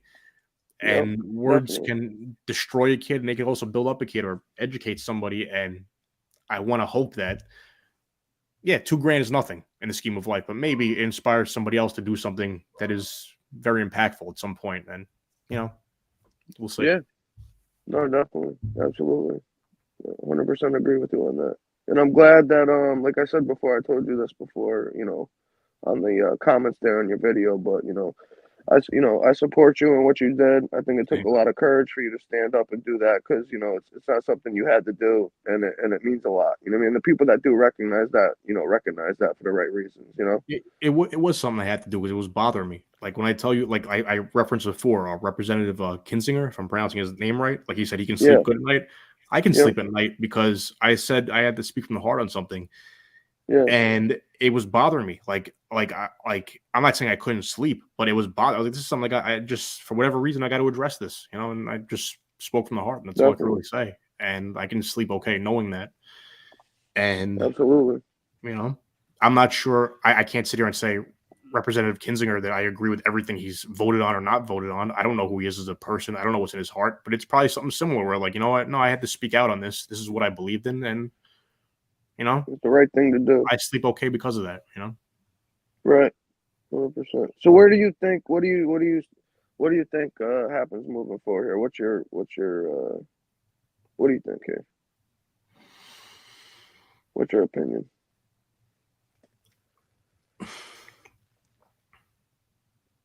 You see any hope? Anything good coming out of any of this? What do you think? I do think some good will come out of it. And I'm sure maybe some ugly stuff will come out of it too. It's there's a lot there's a lot of different people in this whole thing, Right. The like MRE, I don't know what's in his heart, I don't know how much he believes that Nazi stuff or he doesn't. There was a part of me that was thinking, does he really believe it 100%? Is he embarrassed by some of it? That's why he won't come forward and just denounce it, or is that possible? But then when he had this guy in her show, I was like, yo, you got to be fucking kidding me, man. It's and you're in your 40s. You're not like a dumb 18-year-old or a 21-year-old who got mixed up in the wrong crowd. This is, you're in your 40s and you're hanging out with these guys. Something's wrong here. Mm-hmm. Yeah. I can only imagine where things are going to go on that end, but where things going to go, I don't know. It's, but I hope some positive stuff comes out of it. And I think it will, because that little fundraiser, $2,000, it's nothing, but maybe inspires some guy on here who's not even on screen. I think it's pretty good though, because it was done on a whim, just in a small community, there's only like 200 people that, that's pretty, it's cool, man, and that may inspire somebody else in one of these chat rooms to go do some other fundraiser for Kids for Cancer or something, and that the $10,000 they raise may be the difference in some cure getting discovered or some innovation. I don't know, but it's one thing leads to another thing. So, and can we just say that whoever the hell is starting the shit with what Chris is doing, what the hell is your problem? This guy's over here doing a good thing, and you guys got to throw some dirt on the good thing. Like, that's really disgusting, man. Oh, listen, I understand people being mad at me for going on your show, or specifically going on FBS's show after some of the things he said about Angel and her kids. Absolutely, I get that. However, there's another side to that. The other side to that is, if I'm being disrespectful, you got people on your show talking all kinds of shit about me. Don't get mad at me for going to defend myself, whatever. It just, and Chris and I had, whatever differences we had resolved them prior to that, and on a personal level. Am I happy? Am I okay with, I think she had said on her show recently, oh, he's okay with what they say about my kids. No, I'm not okay with that. However, there's another side to it. When you platform a Nazi, you give justification to people in their minds to say all kinds of things about you. It's like when you platform somebody who a year ago, was talking about your brother who passed away as a kid, making videos about him, and now you got him over there like it's okay. And it makes it hard to take you seriously, when you're up in arms about things. Like, well, you got mad at me for going on that guy's show, but now he's on your show nightly. Excuse me? You're like, what? Well, that's why I kind of, to reflect on why I asked you about why, one lawsuit got dropped and the other one is going on to somebody else. It seemed personal to me. And then the whole thing with, like you just mentioned about, Lee doing those videos, blaming her innocent brother for a tragic accident that happened. And then she has him on the show. It's like, how can anybody take you seriously and say that this is really what's in your heart and how you feel when you have this guy on there only for the sole purpose, knowing that he's going to go out and do some of your bidding or attack some of the same people because you have a problem with them right now. Yeah, you know what I mean? I mean, look, I don't enjoy watching mean things said about her because it's even though she said very mean things about me, and forget that, completely twisted my words and said, falsely accused me of stuff. I don't like seeing certain things said about her because I know her very well after 8 years, and I know how sensitive she could be sometimes, and I know how certain things might hurt her, and that doesn't make me happy. But it's regarding I don't know if Vicky actually has a case against FBS or not. I don't know because I don't know what she said about him in those chat rooms or on her mother's show. I don't know. I don't know, and I don't know if a lawsuit actually will get filed. I know if I know Angel might have a hard time really suing someone because people will say, well, okay, you didn't say these things, but you have people on your show saying these things. It's like, and that's not me taking a dig at her personally. That's just the way I see it. Maybe there's more to it. I don't know. And Vicky, I don't know. And just because a letter was sent doesn't mean she's actually going to file a lawsuit. I don't know if she will or she won't. I don't know how strong her case is or isn't.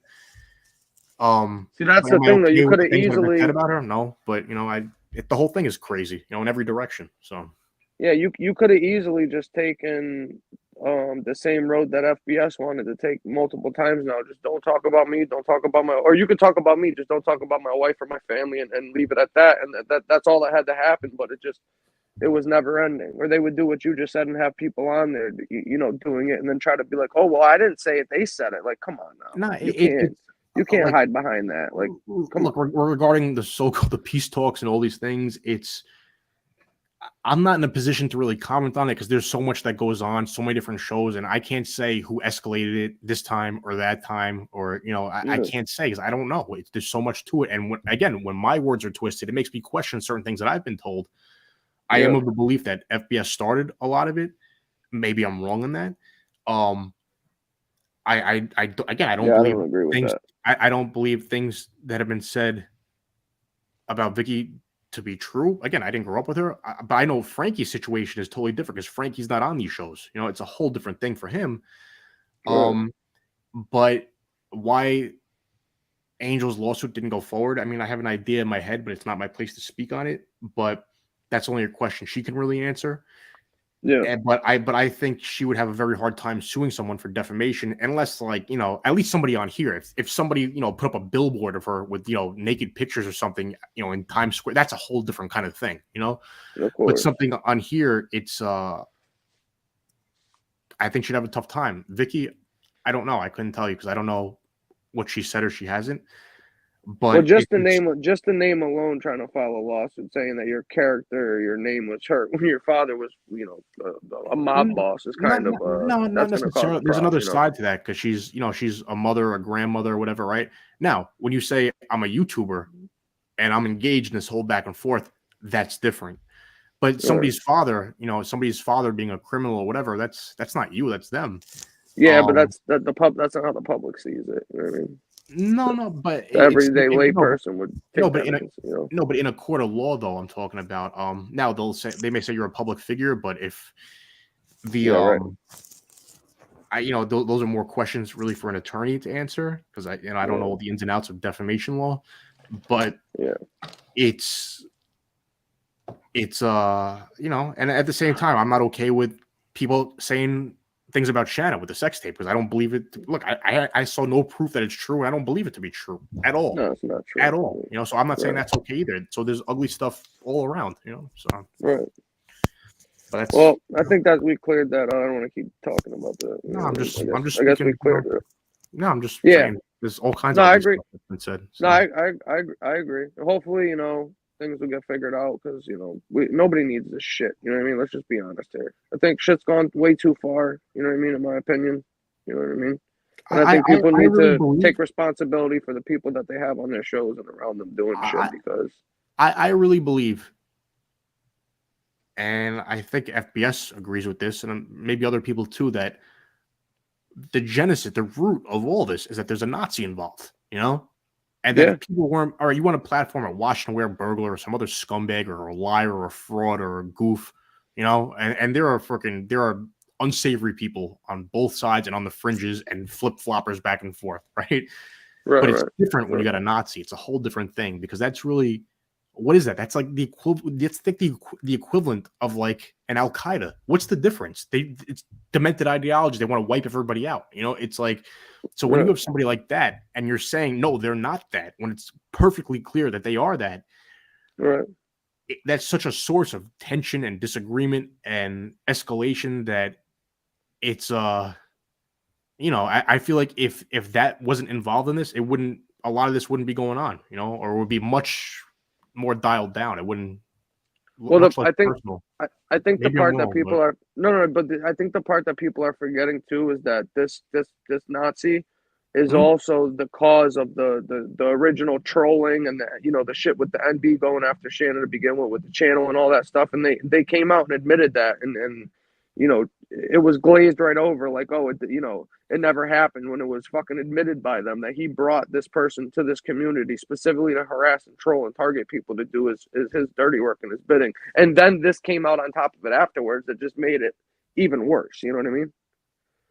It's hard for me to comment on that because I don't know all the ins and outs of how certain people came into this community. Well, I'll send you the clips.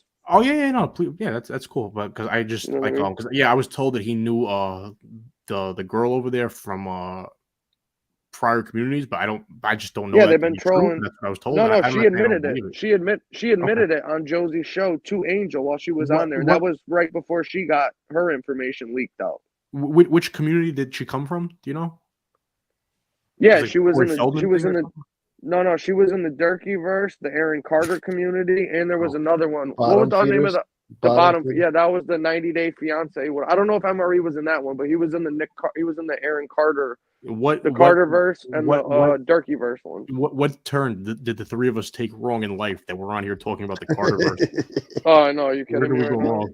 The Carter-verse. I have an idea where I went wrong, but bizarre. I blame it on COVID. Yeah, you know what I mean? Because we'd have never been bored online and fucking stumbled upon these fucking lunatics. You know what I mean? No. But listen, I've met some good people on here. You know what I mean? That I consider to be friends. You know what I mean? And for every good one, unfortunately, there's probably 10 bad ones. But the few that I did meet, I'm grateful for. We get along. I enjoy their company and having conversations with them. And if we get the opportunity to get together in person, whatever, a lot of us, live in different places. So maybe, one day we can get together and things are cool. You know what I mean? And unfortunately, there's a few handfuls of, degenerates and bad apples that I think are instigators and pot stirrers and just, general degenerates that thrive off that shit. I will definitely say with MRE, he was on there for like 10 months, just trashing and harassing people like nightly for hours at a time, Yeah. Mm-hmm. And I think it was 2-3 weeks before you guys exposed him. It was, I believe it was on the Cuban Guy show, and it was the three of us, and one of them brought up, that Calandra spent like $5,000. I might be wrong, but I'm pretty sure this is what was said, to find him, whatever, to a private investigator or something. And I believe I said, like, he doesn't need to do it. He's a government witness, and you're fucking trolling him. Like what? Well, he's his top friends. You could call. They'll find you in 5 minutes. I'm shocked they haven't found you already. It's like right. And it's like it's when you're stirring that pot and you're going after people. You're asking for it. What are they supposed to just forget about it now? And say, it's like so. That's the narrative that they still run with. They tried blaming SoFlo and these guys, like, oh yeah, Jimmy had SoFlo hack these guys and use private eyes to go get them. Like the guy that sent the email over that knew who MRE was because the guy used to be a white supremacist. That's the guy that sent this guy's information over. in an anonymous email, but then he popped up in the chat and was like, "Yo, that was me," and he proved that it was him that sent the fucking emails. I see that's what He's still in the chat. He was in the chat earlier. I get or yesterday he was in there. I seen him yesterday. He said he's been gone for a little bit, but he's been back recently. Right? Gunsmoke, am I lying or no? No, yeah, true. What's funny about that to me is after I posted that letter, if you look in the comments, there's a comment there from Damien Argenti, and he says, "Oh, you're trying to like break a good man's character with slander and lies." Or hold on. Let me find this real quick. Hang on a second. This guy's fucking. He's the one. He has videos on there where he's talking about throwing Jews down a well and shit too. Yeah. Well, that one, that's normal. Yeah. that could have been from Borat. When you put it with MRE. And that throwing Jews down a well. That could have been from Borat. No, you can say that, but when I'm you not saying this guy's not a scumbag, but like he's a monumental scumbag, this Argenti. But it's this is the thing. If he said that by himself and he didn't know MRE, I could be like, oh yeah, he was doing the Borat song for the movie. That's cool. Yeah. But when you put him in the same room at the same time with this dude, knowing what he's about, then you're like, okay, you can't use that as a cover. That's like saying that your fucking Hitler tattoos is Charlie Chaplin and you love history. It's art. You know what I mean? Get out of here, bro. Come on. Hang on. I'm trying to find this comment here. Hold on. That's just insane. That's just insane talk. You know what I mean? I'm gonna make you guys laugh right now. Please do. I need one. I'm gonna end the show in a few minutes to 8 o'clock. Yeah. You motherfucker, man. He goes, "Wow!" Exclamation point. Are you really that jealous of Emery's friendship with Angel that you'd stoop that low to bring down a man with bullshit allegations and slanderous techniques to try and break a good man's character? Shame on you. Meanwhile, this is the same guy.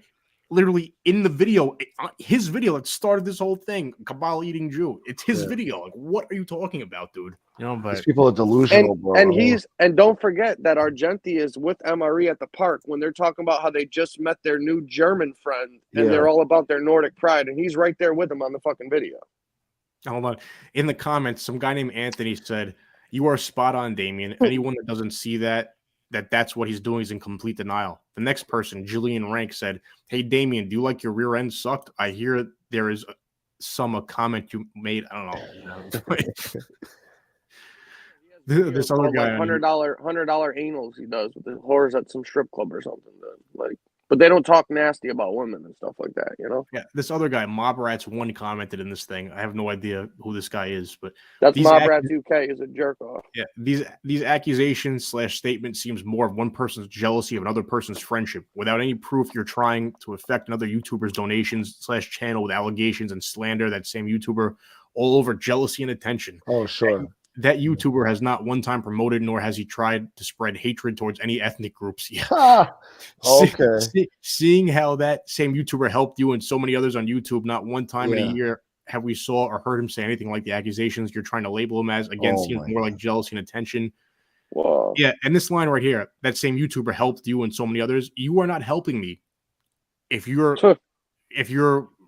sharing my work and you're trying to be my friend or whatever, and you're a neo-Nazi, you don't tell me. You ain't helping me. You're linking me to this. You're not helping me.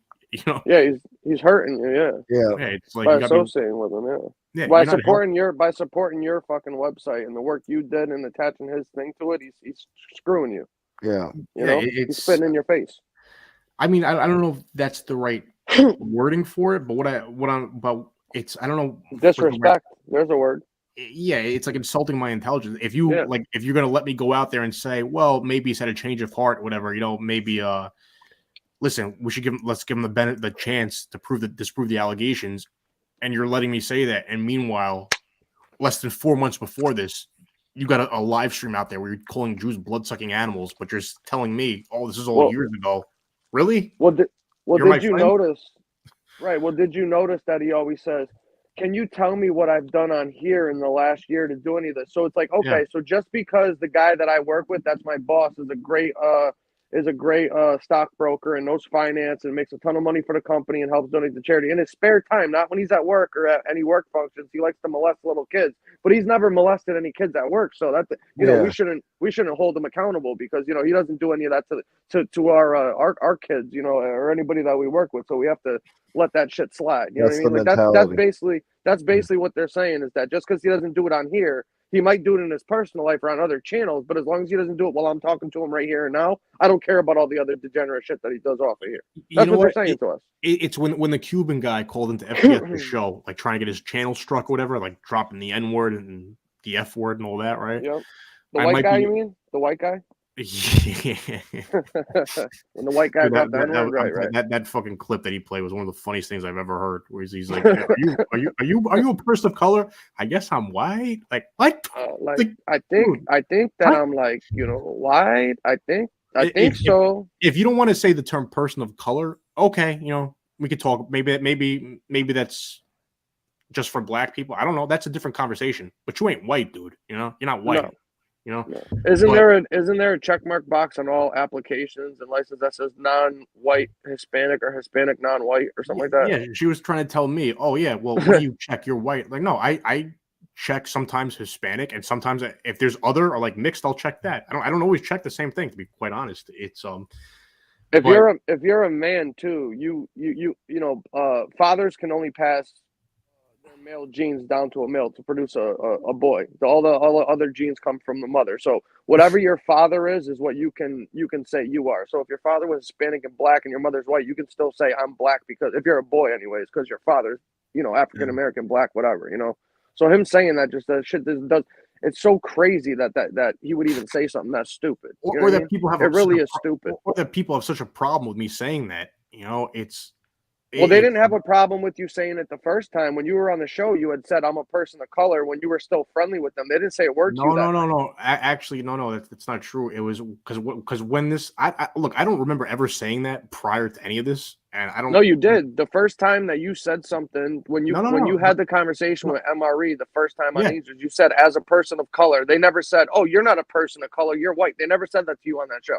No, but I got like messages afterwards. Like I was being told, "Oh, people are making fun of you because you said this," and I was like, "Oh, okay, I didn't know that." I was like, I don't. Am I supposed to care? I was like, why does anybody even care? Like, why is that? I thought it was so stupid that people would even be saying this about me behind my back or on these chat rooms, whatever. I was like Angel had told me, "Oh, they're calling."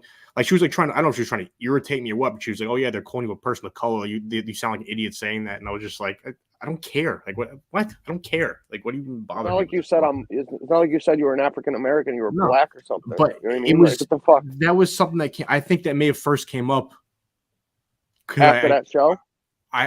No, before that. I think I'd spoken to FBS privately. No, I did speak to him privately when this whole thing started, and that I may have first said it there. Like as a person of color, I got Latin blood. I got brown skin. Just like I never got a racist vibe or whatever. And that may have been where I first said it. I don't know. What if there's an albino African American? What do they say? Since they're an albino, can they still say that they're a person of color? Like that's how stupid these people are. You understand what I'm saying?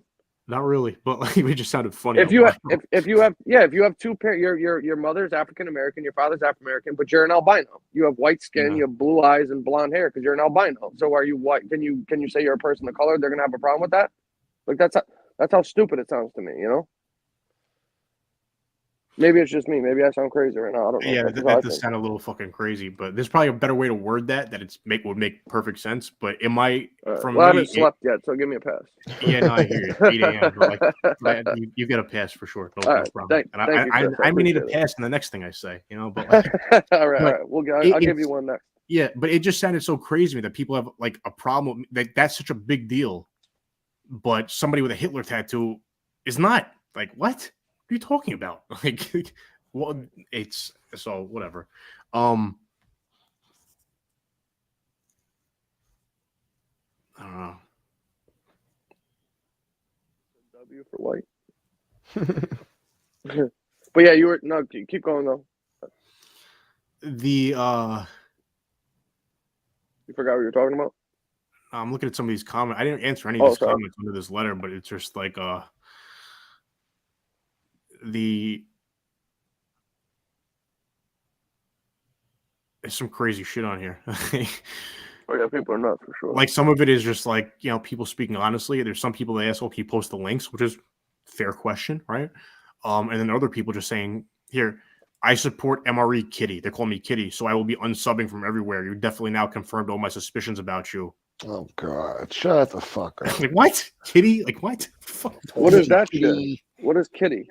Why they call you kitty? I think they're trying to say because like I'm a flaming liberal, you know, with the pink pussy hats or whatever. Because I went to the Women's March on Washington thing. I think that's what they're talking about. Where do these people come up with this shit, man? I went to that march, and like I'm a pretty moderate person. I guess I'm center left, but there are things I'm conservative on. You know, it's like most people are moderates. Yeah, most people it's like liberal on some, conservative on other, and you know, it's probably most people. But like, but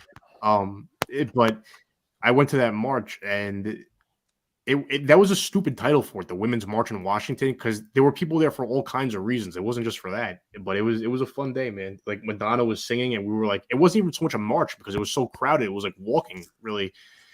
But when Madonna was singing, we were like dancing in the streets or whatever. They had speakers everywhere, and then she said some wild shit like about like blowing up the White House or something, and everybody just stopped in the street like, wait, what did she just say? What? That bitch is trying to get everybody indicted. Yeah, she just said something crazy, and we all just looked at each other like, "What?" And then the party just started. It was like a party in the streets. It was fun. So yeah, Madonna's always been a little bit out there. Like people were like, she's a dirty fucking hooah. When we got there, because you couldn't get off the highway, we were supposed to go on like an 80-person or 60-person like tour bus kind of thing, but the bus company fucked up. And it was like I just got a ticket for some random group. It was at a Shabbat place, like a Hebrew temple or something. I'll tell Marie that. Yeah, but the bus didn't show up. They came with like 3 luxury conversion vans, like 6 in the morning. But then we couldn't get off the highway. It was so crowded, so people were getting off the buses and everything on the highway and just walking down the ramps. And like it was just like you couldn't get off the highway. So it was a fun day. So I'm glad I went. And that's why they call you kitty now. Yeah, but it was wow. Like, what are you gonna how do? would they know about that though? Like, how did they know you even did that though? I had a picture with me on I took a lot of my stuff down from Instagram. I archived it, but I had a picture up with me and a girl from down there, and she had a sign. I had a sign that said "resist," and she had a sign that said "the pussy strikes back" with like a Star Wars thing. That's funny. I like people that. are crazy. Yeah, dude, there were some funny fucking signs there. Like it was just there were all kinds of there were all kinds of characters there. There were people like dressed up as Uncle Sam, like in costumes, like smoking weed in the streets, like right in front of cops, and the cops weren't bothering you because it's like they were looking for people with like bombs and guns. They didn't care about the weed, you know, like. Oh yeah, for sure. But it was a fun day. Well, that's cool. Hey guys, I'm gonna shut it down, man. It's 7-hour show. Yeah, I'm just gonna keep it trucking today. And thank you everybody for donating to helping my friend out with a show. Thank you very much, guys. Absolutely. Thank you all very much. Happy holidays to everybody. Definitely. Thanks for coming on, Chris. I enjoyed talking to you today too. Thank you. Brother. Thank you, man. Yeah, no, definitely. Good to hear your opinion about things, you know. Listen, you know what it is? It's like I'll leave you guys with this. When the Cuban guy called into his show, to FBS's show, trying to get it shut down, flagged, whatever, and he asked him, "Did you see the video of him talking to the cops with Patrick Little?" He's like, "No, I didn't see that." Oh my god, yeah, I remember that. It's like you make yourself sound so like dumb and just if you want to say, "Yeah, I saw it, but I didn't really take it like that. I didn't see it as that kind of thing." All right, whatever. Okay, that's how you see it. But when it's like if you guys ask me questions and I just gave you some ridiculous answer, you're gonna look at me like a fucking clown, So I'm just. I don't know. He is a clown. So yeah, that dude is definitely a special. No, he made himself look so immature and ignorant on that show, like so stupid. Really, yeah, that's what he is. He asked him straight up and was like, "Oh, did you see him flagging on the cop?" Well, like no, like are you sure that's like him or something, like his friend? Like dude, shut up. Just if that was anybody else, he'd be oh look, he's a fucking rat. Oh yeah, no, and I think he asked him something like do you think he's a cooperator? Well, I haven't seen any paperwork. Well, yeah, because it's sealed, Yeah, it's sealed. Right. That's why you haven't seen it. So well, they had that envelope the whole time, and they didn't open it because it said sealed. And then what's the thing? I want to know why does he talk like he's English is a second language when fucking it's his first? What's up with that? I don't even think he speaks any other languages. He was raised by white people. I don't know where that accent's from. That's what I was wondering. He may have grown up speaking Spanish I don't know. No. You don't no, even I'm know saying I don't know. Olaf. I have no idea. I think he said it. I couldn't tell you either way. I don't know. Maybe I'm out of line with that one, but it's weird. That's really more of a question for Tony to answer because he's Cuban from South Florida. No, not Tony. Cane Shades. No, but what I'm saying is Tony could probably give a more better. Yeah, because he's from there. He's Cuban from South Florida. So he could probably give a better answer on that. Yeah. The dialect down there or something. Then you're saying? Yeah, because there's all different kinds of like Latin dialects. Like a Puerto Rican accent is totally different than a Venezuelan was. Totally different things. I don't know if there's different Cuban dialects from South Florida, from Calle Ocho, 8th Street. It's like a big strip down there, a Cuban spot. Little Havana, they'd be totally different than South Beach. Than Fort Lauderdale. I don't know. Gotcha. But what he was on that show and he was saying, you haven't seen anything racist from him. No, I haven't seen anything on here. Like, what are you talking about? It's one thing if you want to say, yeah, I saw it, but I don't know what's in his heart. Whatever, okay, I guess. But to say no, I haven't seen it. Like, what? I mean, unless I'm misremembering it, that's what I remember him saying. It's just like, what are you talking? You know how dumb you make yourself look. But and then he comes on with the MRE History X. Like, what do you think that means? That's a little tongue-in-cheek bullshit.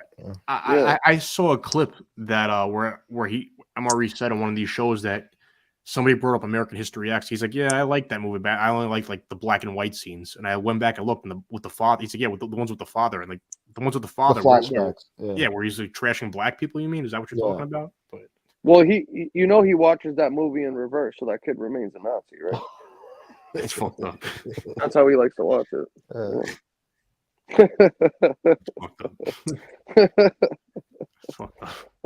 What's that movie with Brad Pitt where he reverses the aging? Benjamin Button. Yeah, Benjamin Button. So this is like ex-history American, like backwards, but exactly. So you know the deal. He's a sick bastard. Well, listen, I'm gonna let you guys run. Gunsmoke's been on for a bit. Yeah, man. I appreciate having me out. Thank you guys. If I don't see anybody, happy holidays, Merry Christmas, happy holidays, happy Hanukkah, all that stuff. And I'm sure I'll see you guys soon, anyways. But good talking to you, Chris. Too. Thanks for coming on, buddy. Sure. Happy holidays, you guys. Merry Christmas, you guys, and everybody. Thank you, guys. Merry Christmas. Definitely. All right. Thank you, Chris. I appreciate it. Take care, buddy. Good night. All right, take care. You too. Bye. Whatever. All right. Well, there you have it, people. Another great show in the bucket. I want to thank Frank Fiordilino, Howie Santos, Common Sense, Lefty, Kasparoza. I want to thank you all for coming on.